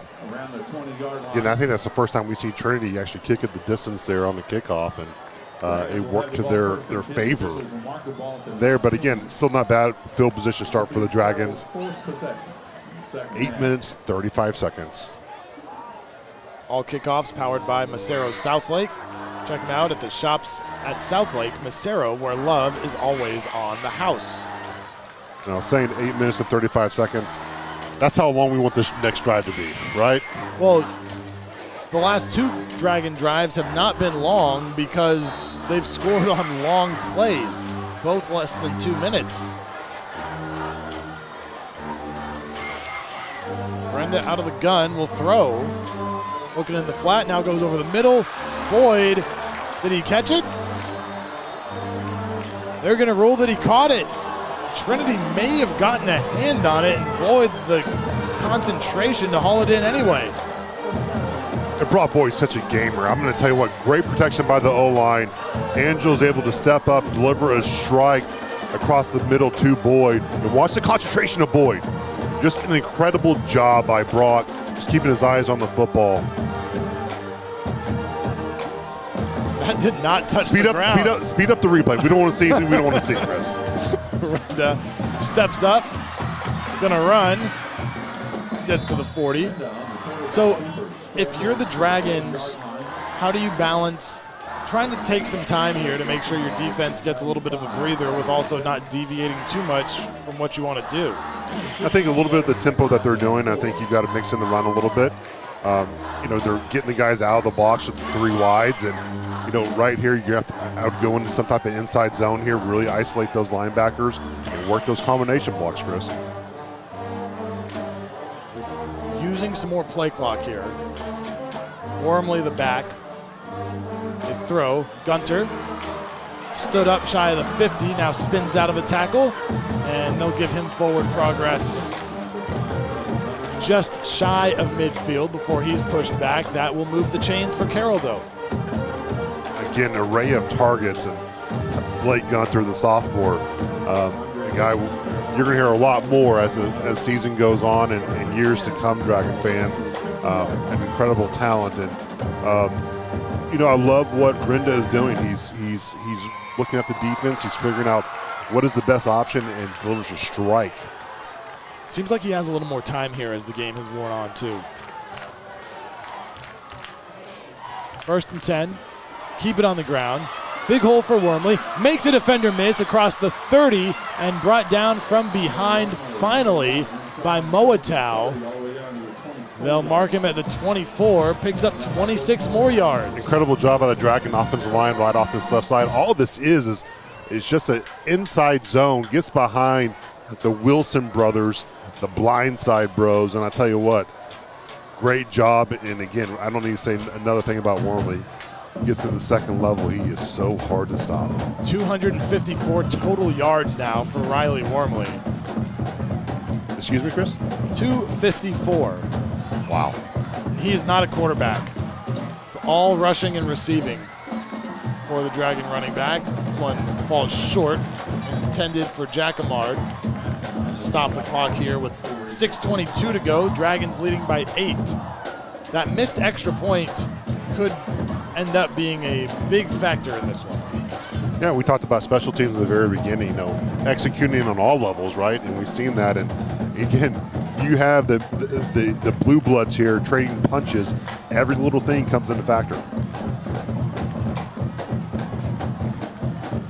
It has not been as clean of a game as we have thought. A lot of penalties on both sides, some turnovers as well.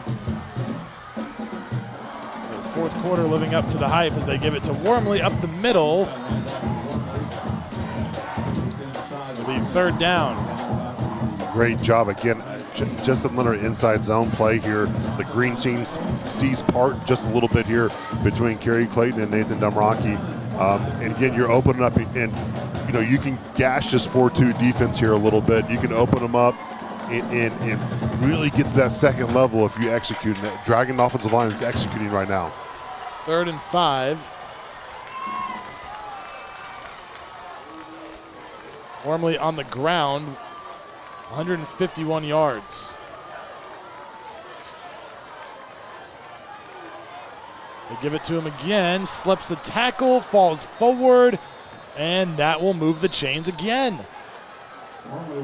The vision and the yards after contact, finding the cutback lane on the inside zone. Wormley is putting on a clinic tonight, Chris. Something to maybe keep an eye on. Moatow's helmet came off, and he has had to come off the field here for this snap. It's the middle linebacker for the Trojans, maybe their best defender. And number 9, the super sophomore, John Meredith, is out as well. He just came off. So, again, throw to a spot. Look at Knowles right here. Wouldn't be surprised. Knowles, number 10, the bottom of your screen. 2 receivers each side, Wormley in the backfield. No deep safety for Trinity. Brenda, hit as he throws, up into the end zone. It is caught and a flag. Blake Gunter comes down with it in the end zone. A flag comes in late. And Carroll goes up again, 55-41. Again, Rinda throwing the ball only where a Dragon can catch it. Watches poise in the pocket, delivers up and over the safety. And what concentration by the sophomore, Blake Gunter. Tremendous job, young man, hauling in the touchdown. What a drive for the Dragons. He's tangled up with Caden Donaldson, the senior safety, and finds a way to come down with it anyway. Tommy Pennington Compass Group point after try from Clark Lemmerman is good. Carroll answers once again with 4:52 to go in the fourth quarter. Dragons 56, Trojans 41 on the Dragon Sports Network. Hey everyone, this is Michael Baum, General Manager at Hearst and Louisville Autoplex. We are longtime supporters of all things Dragons. This season, if you want to show up to the game in style, come see me or Brees Higgins, where we have the largest selection of late model, high-end, pre-owned trucks and SUVs. As a family-owned and operated dealership, we'll treat you like part of our family. Come see us on either side of the Metroplex and get a new ride today. Shop us online 24/7 at HurstAutoplex.com. Go Dragons!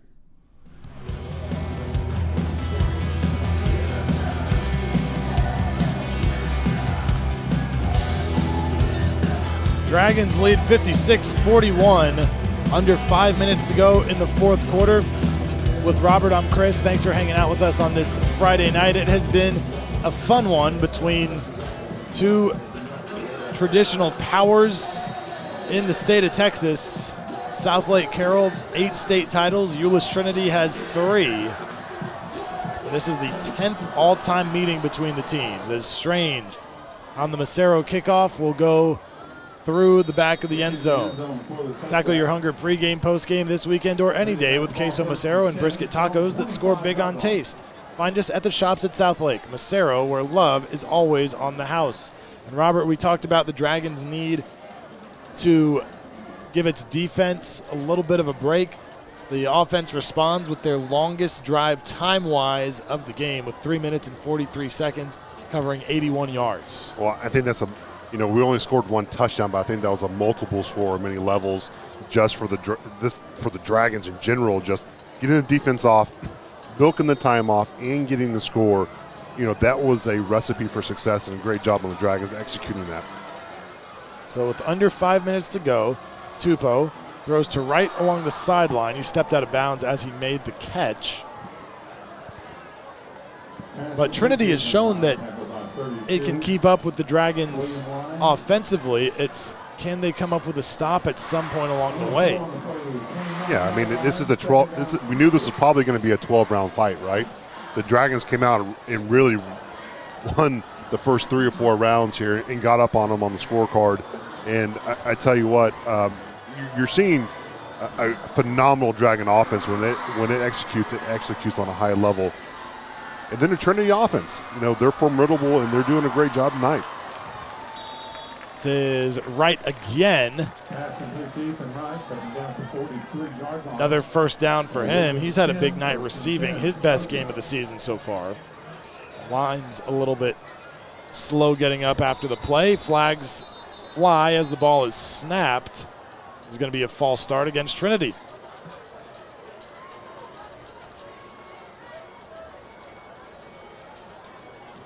False start. Offense, number 5. 5-yard penalty remains first down. Is it reading too much into the weather to consider that temperature could have a role in the number of penalties being committed and just how much the heat wears you down?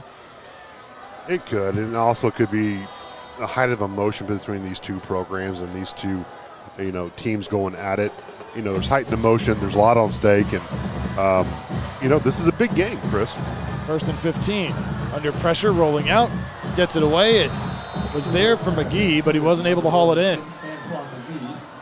What this game will do for both these clubs, just, the valuable experience during the game from such early in the season into the latter part and into the playoff run is going to be a big thing for both programs. So, whether I'm on Carroll or Trinity side, you're loving this experience you're getting right now.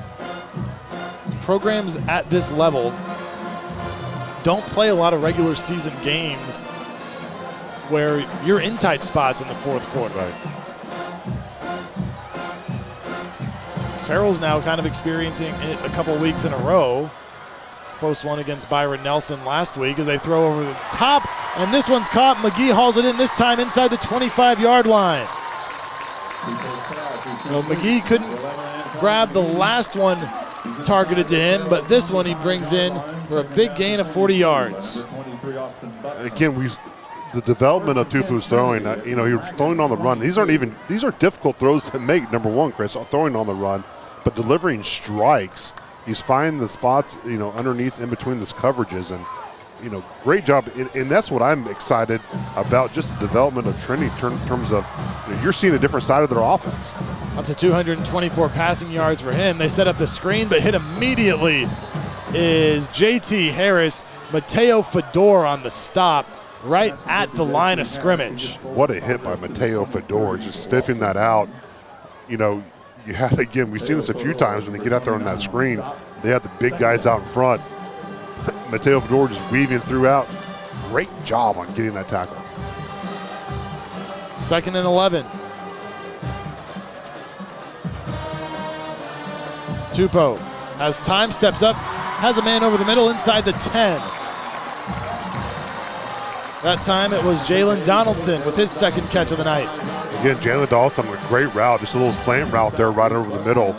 And, you know, Tupou just delivering a strike. I mean, phenomenal job by Tupou on getting the ball out and staying poised in the pocket.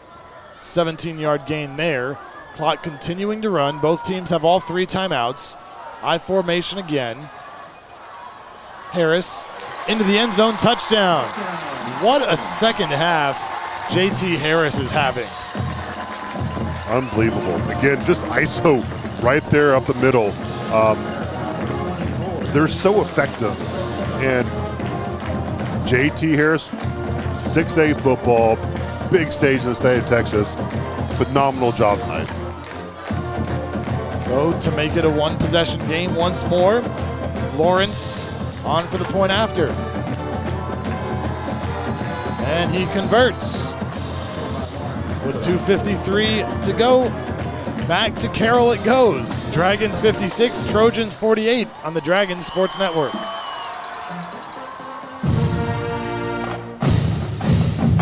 For mission-critical business litigation in Texas, business owners and executives trust Sean McCaskill and the law firm of Godwin Bowman PC. My wife Laura and I are 20-year residents of Southlake and the proud parents of 4 dragons. I've been a dedicated volunteer in Southlake for the past 13 years, including serving 7 years on Southlake City Council. I'm the president and managing shareholder at Godwin Bowman, which was established in Dallas in 1980 to serve clients with business litigation issues all the way to the Texas Supreme Court. I've been with the firm for over 20 years, and I'm board certified in civil appellate law by the Texas Board of Legal Specialization. Please consider me, Sean McCaskill, and the law firm of Godwin Bowman for your business litigation needs. Please visit our website at www.godwinbowman.com for more information. I promise you that we'll provide big city experience together with small town service.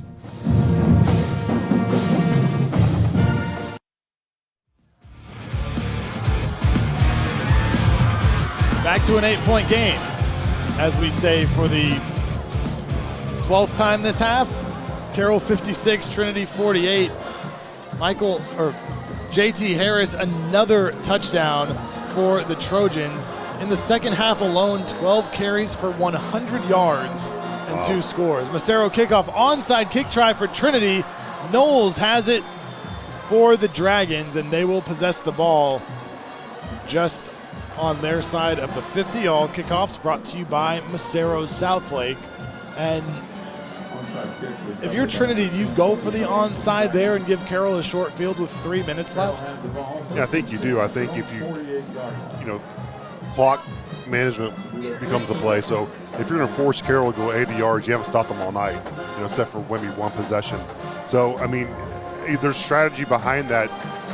If they're going to score, they're going to score. So, I mean, you've got to do something to generate something and have an opportunity. They might not have another opportunity to do that. Both teams do have all 3 timeouts. Dragons at their own 48-yard line.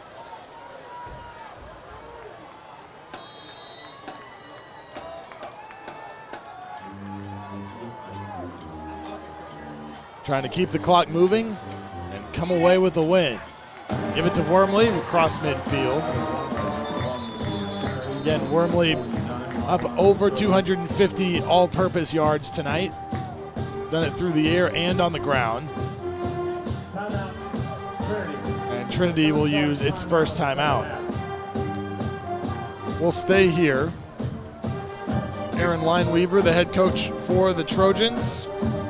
Carroll grad. He was part of a state championship team here in Southlake, and what a legacy.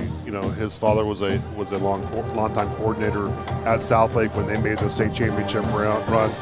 Then he went out to Commerce, and then down his path, ended up at Trinity, delivering 3 state championships. He is a legend here in Trinity Trojan Nation. And I know they're so excited to have a line weaver back with the headset on. And in this, his 3rd season, has a team that looks like it could make a run.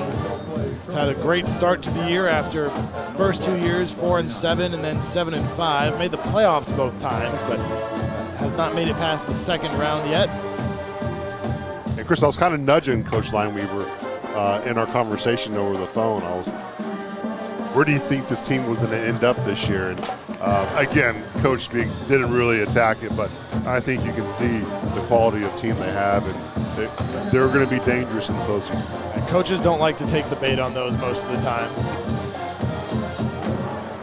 2nd and 7. Trinity has used its first timeout to stop the clock.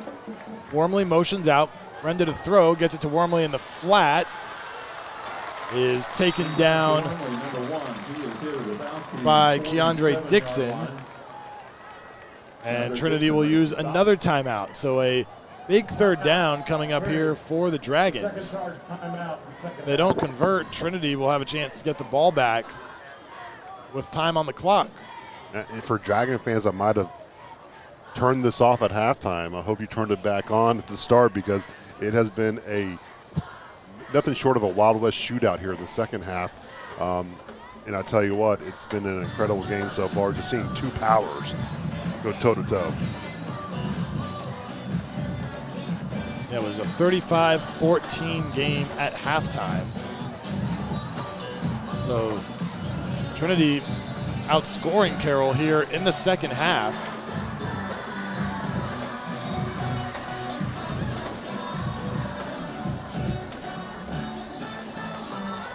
Trojans got the ball first in the 3rd quarter, scored on their first 2 possessions, around forcing Carroll to punt for the first time this season. Trojans have not been stopped in this half. 5 straight touchdowns for the Trojans. They've outscored the Dragons 34-21 in the 2nd half. You referenced earlier, they did miss an extra point. That could come into play. I mean, kudos to the staff at halftime. You're looking down to 35-14 deficit, and I tell you what, to get the kids back up and playing, which doesn't take much for these type of programs, but excellent job by Trinity coming out and just going toe-to-toe. Huge 3rd down here. Carroll can all but have it in hand if it converts. Renda throws, incomplete. Was looking for Boyd. In coverage was Parson. Carroll wanted a flag. Nothing comes in. And the Dragons are going to punt it away. Maybe a little too dangerous territory to go for it on 4th down. Yeah, I think you've got to try to do some. You got to flip the field, number 1, Chris. But they have an opportunity here. Maybe if they can get them pinned inside the 10, do something like that, and force them to go 95, 90 yards. You're going to earn that score. Trojans with just 1 timeout left. Hayes on the punt for the 2nd time. Low snap, able to go down, get it away, high end over end, and well out of bounds. His first punt was more than 40 yards. That one is going to be considerably shorter. Did a good job just to go down and get the snap and get it away. It'll be Trojans ball at the 30 after a 30-yard punt. Huge drive, not only for Trinity, but for Southlake. Hey, Dragon defense, you have an opportunity to pin your ears back and go, hey, we're getting downhill. We're going to make some plays in the backfield. We're going to spill these things. So this is Friday night, 6A football at its finest, Chris. 2 of the best offenses that you'll get a chance to see. As on the counter, it's Harris. Spins around the defender at the 30, brought down right at the line of scrimmage. Fisher there for Carroll.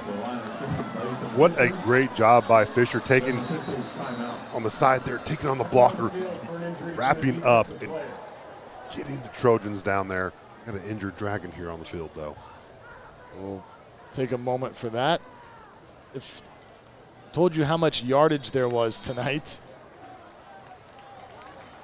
There is closing in on 1,100 yards of total offense between the two teams tonight. Carroll, 583. Trinity, 503 now after that 1 yard gain. Lucky able to walk off the field on his own. 2nd and 9. Tupou rolling out, still rolling, throws downfield. It is caught across the 50. Donaldson again into Carroll territory.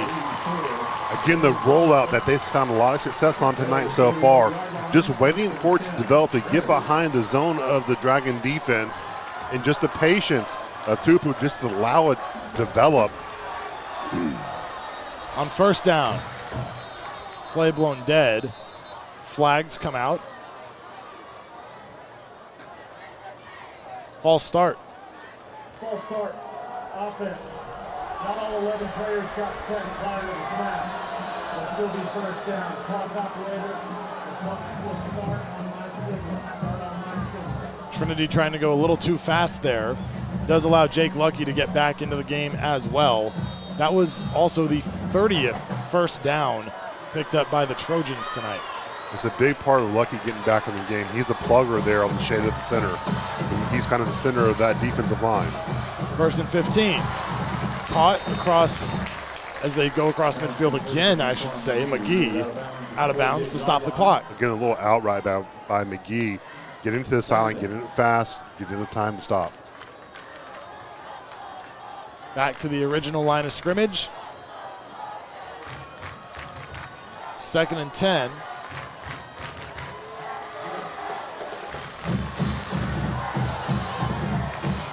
Harris has been a workhorse for the Trojans in the 2nd half. Tupou drops back, pumps once, now goes underneath. Flag comes out, right. Made the catch and goes out of bounds.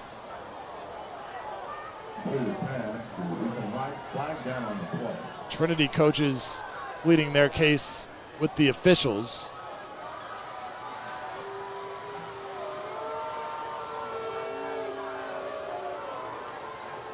Already been hit with 1 penalty on this drive.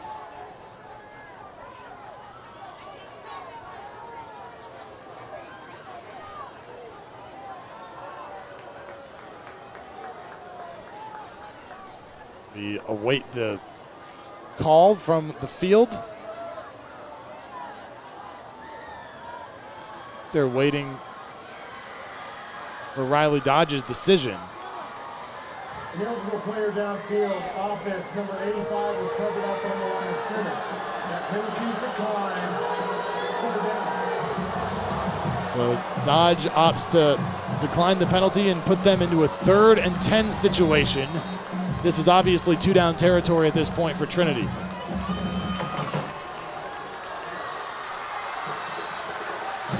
Tupou rolls left this time. Still on the run. Gonna tuck it and run. Out of bounds. Shy of the 40. It'll be a 4th down and relatively short for the Trojans. Taken out at the 41 by number 9, William Chin. Heads up play by William Chen. Again, not allowing him to get in that 1st down, and great scramble by Tupou, but William Chen making a big play, creating a 4th down. And folks, this is the biggest play of the game so far. Now this could be one to ice it for the Dragons or extend the game a little bit for Trinity. Trojans still with 1 timeout, Dragons with all 3. 4th and 3 from the Carroll 41. Tupou will throw, rolls right, under pressure, it's incomplete! The Dragons force a turnover on downs and will take over with a chance to run out the clock at Pennington Field. The Dragon mystique lives on in Pennington Field. Great job by the Dragon defense, putting Trinity into 4th and 3, incomplete pass. Really, I'm not gonna say it's a questionable play, but I tell you what, you've been running so good with Trinity. Why you even run the ball? But I tell you what, way to bow your neck up, Carroll Dragons. Great job. There is a Trojans player down near the Trinity sideline. along the numbers. Oh, we're waiting for Antoine McGee to get taken care of by the athletic training staff. Or the Dragons offense returns to the field. McGee up and walking off without any assistance. Some of these Trinity receivers have had season best nights this evening. Career nights. Huge night for Ethan Wright. McGee's had a few big plays. Donaldson didn't have a catch coming into tonight, and he's had a few big ones. Renda, handoff. Shy of the 45, and Trinity will use its final timeout. Trinity, their third and final timeout of the second half. So we are going to take a quick break as well with 1:16 to go in the fourth quarter. Carroll trying to hang on, 56-48 on the Dragons Sports Network. This is John McKellar from White's Chapel in Southlake. This is one of my favorite times of the year because football is back. The Dragons are all about tradition, and White's Chapel is no different. For over 150 years, White's Chapel has been at the heart of this community. We're a church that preaches a message of grace and love. We'd like to invite you to join us for worship this weekend. Go Dragons!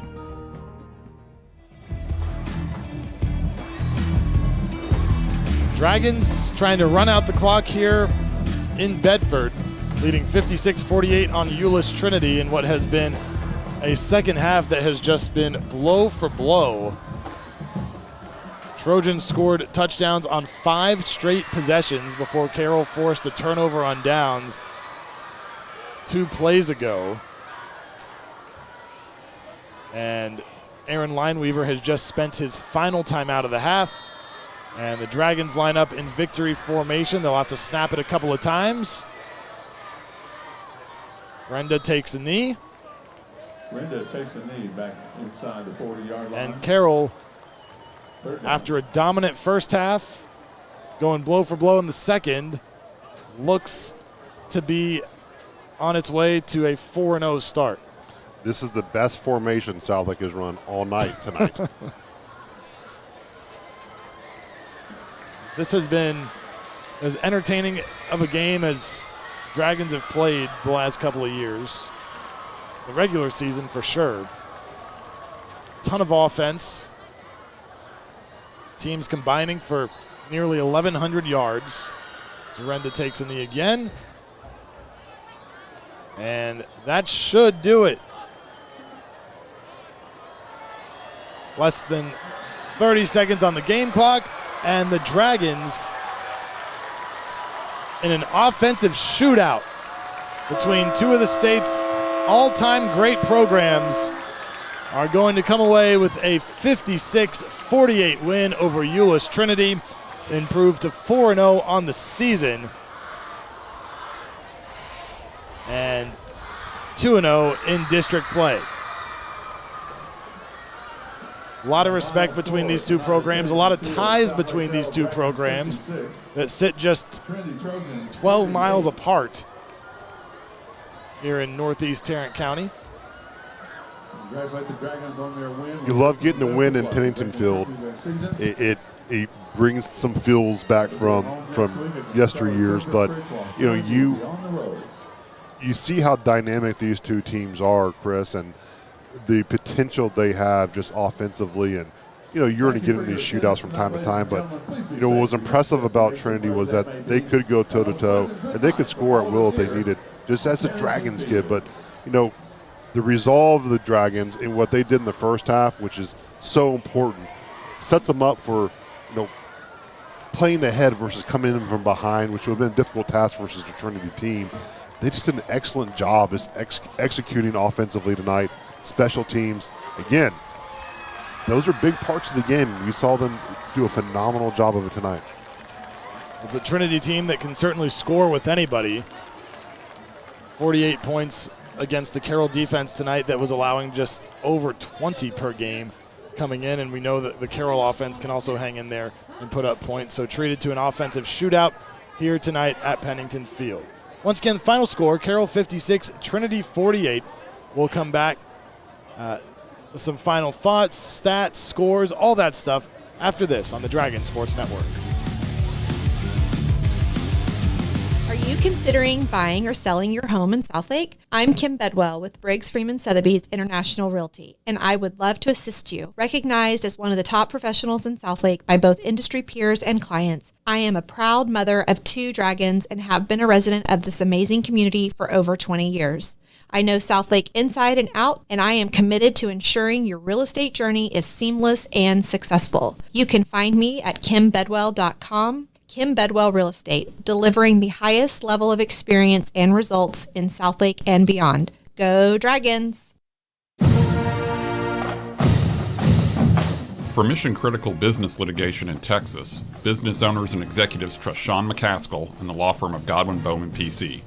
My wife Laura and I are 20-year residents of Southlake and the proud parents of 4 dragons.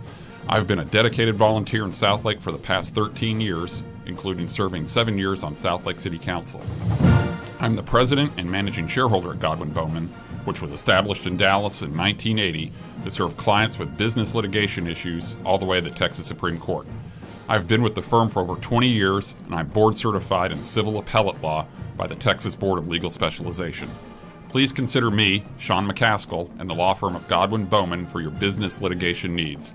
Please visit our website at www.godwinbowman.com for more information. I promise you that we'll provide big city experience together with small town service.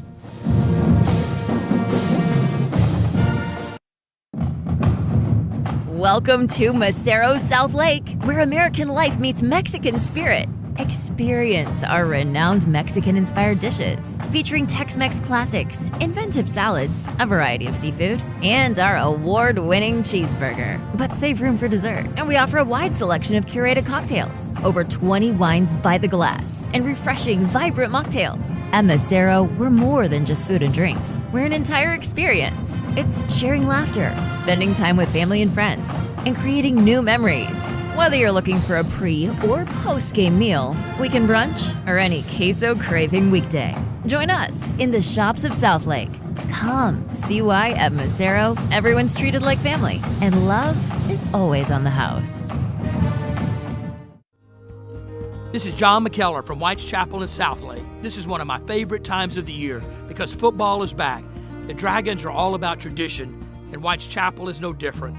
For over 150 years, White's Chapel has been at the heart of this community.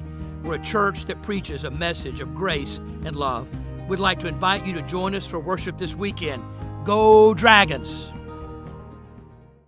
Hello, Dragon fans. Julie Walter here from the Baker Firm, Fidelity National Title, located right here in Southlake. It's Dragon football season, and as a mother of 4 former Dragons, I truly know how busy our fall schedules can get. At the Baker Firm, we provide great customer service with our knowledgeable escrow team, and we pride ourselves with a boutique-style title office that will close our customers anywhere in the DFW area. So, as you get ready to sell, buy, or refinance your home, be sure to tell your local agent or lender you want to close with the Baker Firm, and you are sure to score a touchdown.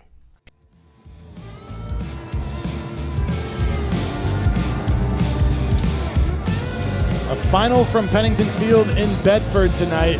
Carroll and Trinity duke it out. Dragons come out on top 56-48. Alongside Robert Clayton, Chris Blake with you as we wrap this one up this evening. You see Dragons head coach Riley Dodge there after the win. And if you're the Dragons now, not to take anything lightly, but you've gotten through Byron Nelson and Trinity with a 2-0 record.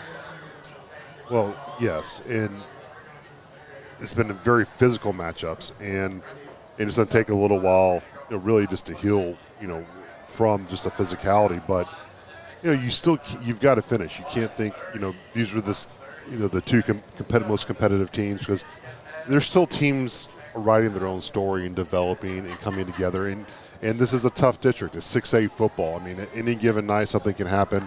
And I tell you what, there's still some opponents out there that are going to test. Again, Carroll's different, right? It's everyone's Super Bowl. It can be a program marking win for any team especially in the district that's left on the schedule. But yes, Chris, I mean, going into it preseason-wise, these are kind of carved out as the two biggest matches. And when you look at the game tonight, it's easy to get caught up in the offensive back and forth that we saw in the second half. But first half and a little bit in the second half, special teams played a big role for the second consecutive week for Carroll. They go for onside kicks 3 times in the first half. They got 2 of them. And Trinity also missed an extra point. Now the final margin was 8. But had the Trojans converted, we could have been looking at a situation where they had to go for 2 in order for a tie. Yeah, and, you know, I go back to the last call they made was, I'm not sure if they were reaching a little too much, but those opportunities, they got away from their identity where I think you've got to trust that that's your identity and you've got to go after it. They moved away from the first half, got back to it in the second half, and then when it really counted, I think those are learning opportunities just for this Trojan team and staff. Ultimately, Chris. It was really kind of a numbers game at the end. Trojans got the ball first, and that's really what gave them the extra possession in the second half to be able to make this a one-possession game back and forth throughout the second half. And we talked about that. This was going to come down to 1 or 2 possessions, Chris. And let's look ahead to, or let's look around some of the other scores in the district tonight. Couple of the Keller schools facing off this evening. Timber Creek winners over Central 37-14. That is a Timber Creek team that stays unbeaten, moving to 4-0 and 2-0 in district play. And the other district game tonight, Northwest over Eaton 31-14. So Northwest and Timber Creek both stay undefeated. That's a Timber Creek team that the Dragons play next week back in Southlake at Dragon Stadium. The other game in the district was last night, a Thursday night matchup in Keller, where Keller beat LD Bell by the score of 27-10. So looking ahead to Timber Creek, Robert talked about which teams could be vying for playoff spots in the district, and this is another week where the Dragons are facing one of those opponents. Yeah, and I think obviously you have Byron Nelson and Trinity. That's going to be a huge game next week. You know, Dragons are sitting on top of the district or tie, so to speak, with some other teams. That's going to start filtering out after this next week coming up. But, you know, I think you've got teams on the schedule that, you know, you still have 2 teams on the schedule that are undefeated, right? So, yep. I mean, they're not going to lay down for them. And I tell you what, those are going to be great matchups. And it starts with next week. Again, one game at a time to get that one goal, the district title, and that next game is next week. Well, some of the other scores from other districts tonight, DeSoto shuts out Mesquite by the score of 71-0. Waxahachie hung in there with Duncanville for a half. At one point, this was a 20-14 game, but the Panthers pull away 41-17, the final in that 11-6A matchup. I saw an interesting note reading some game previews earlier this week. Plano took on Allen today, and the Eagles come away with the win, 38-21. That makes it now 48 straight games that Plano ISD schools have lost to Allen. So the 3 schools in Plano, a combined 48-game losing streak that dates back to 2005. And I'm not good at math, but I don't think that's not good. That's not great. Percentages aren't high. No. I don't know how that comes out for each school, but combined 0-48 since 2005. Our stats tonight from Scott Farrell, who was working overtime with the amount of yardage that these two put up this evening. They combined for 1,112 yards in the game tonight. Be curious how. I'm not going to ask you to do anything else, but I'd be curious to know how much of that was in the second half. Probably at least half of it, right? If it's not a quick find, don't worry about it. And we've had smoke coming over here from doing the stats the second half. I tell you what, nonstop writing. But fairly even split, just total. 575 for Carroll, 537 for Trinity. Southlake did it with nearly 400 yards through the air, 399 for Angelo Renda. Trinity pretty evenly split, not what you would expect. 290 on the ground, 247 passing yards for TJ Tupou tonight. He only had 448 coming in, so a season high in passing yards for him. Penalties an issue for both sides, 7 for Carroll, 8 for Trinity. And we saw a lot of turnovers in the first half. Carroll turned it over twice. Trinity turned it over once. Carroll almost had a third turnover that was brought back by a penalty. Second half was a lot cleaner for both teams. Yeah, and I think, Trinity did well. They did a lot what Southlake kind of did in the first half. But I think, again, overall, it's the slim margins, right? That, they can put up a ton of points and a ton of yards. It's the little fine details that separate in these type of matchups, Chris. So Scott just calculated the second half yardage. Not as high as I thought it was going to be. It's really almost evenly split, 567 yards combined in the second half. So the teams were putting up points in the first half, the teams were racking up yardage, just not finding the end zone every time. From an individual standpoint for the Dragons tonight, the quarterback, Angelo Renda, 26 of 33 for 399 yards and 5 touchdowns. All 5 touchdowns went to a different receiver. And Brock Boyd, a massive night, 11 receptions, 134 yards, and a touchdown. Career night for him. The other receivers who caught touchdowns, Riley Wormley, 6 grabs for 110 yards and a score. Blake Gunter, 5 for 56 and a touchdown. Luke Jacquemart, 1 long 46-yard touchdown reception. Brody Knowles, 3 grabs for 41 yards and a score. And Davis Penn, 3 catches for 14 yards. Riley Wormley also on the ground, 15 carries for 162 yards and 2 touchdowns. So Wormley tonight winds up with 272 yards of total offense. Unbelievable. I love the receptions by all the different receivers getting in the game. There's 3 players here right now that are going to be up for all area awards just for this week, I think, yeah. Chris. Incredible night, but you spread the love, and that shows you how dynamic the offense is, and it shows you how comfortable Renda's getting in and distributing the ball. And yes, it was Boyd and Wormley who were the 2 big targets, but other guys stepped up in big moments. Jacquemart had a massive 46-yard touchdown run, and then Blake Gunter's touchdown reception also came at a key moment. Yeah, two great touchdowns, one from Boyd that was unbelievable, and then Gunter, incredible catch. And you're seeing sophomores in the mix. You're seeing juniors. Yep. You're seeing seniors. The balls are getting distributed. High-octane offenses, and especially from the Carroll Dragons. Well, we'll leave it with this. Scott notes that in a one-possession game, Dragons had 12, Trojans had 10. Carroll recovered 2 onside kicks. Yep.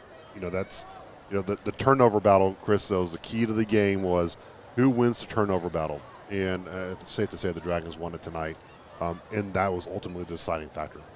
So as entertaining of a matchup as you will see in Texas high school football, especially in the second half tonight, and Carroll able to hang on and win 56-48 on the road against Trinity. We're back at it again next Friday at Dragon Stadium in Southlake. Carroll hosts Timber Creek as they continue district play.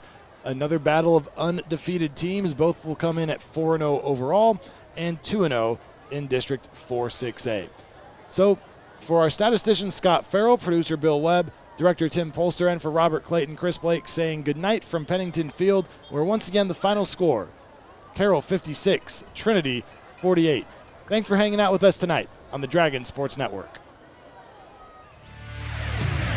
This week's Dragon football broadcast has been brought to you by White's Chapel United Methodist Church, Feed Store Barbecue, Kim Bedwell, Briggs Freeman Sotheby, Godwin Bowman PC, The Baker Firm, Fidelity National Title, Tommy Pennington Realty Group, Macero,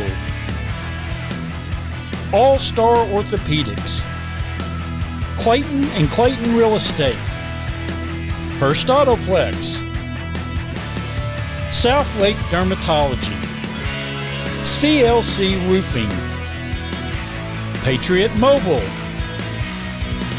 AC Pros, and Mills Wealth Advisors. Thanks for joining us, and go Dragons!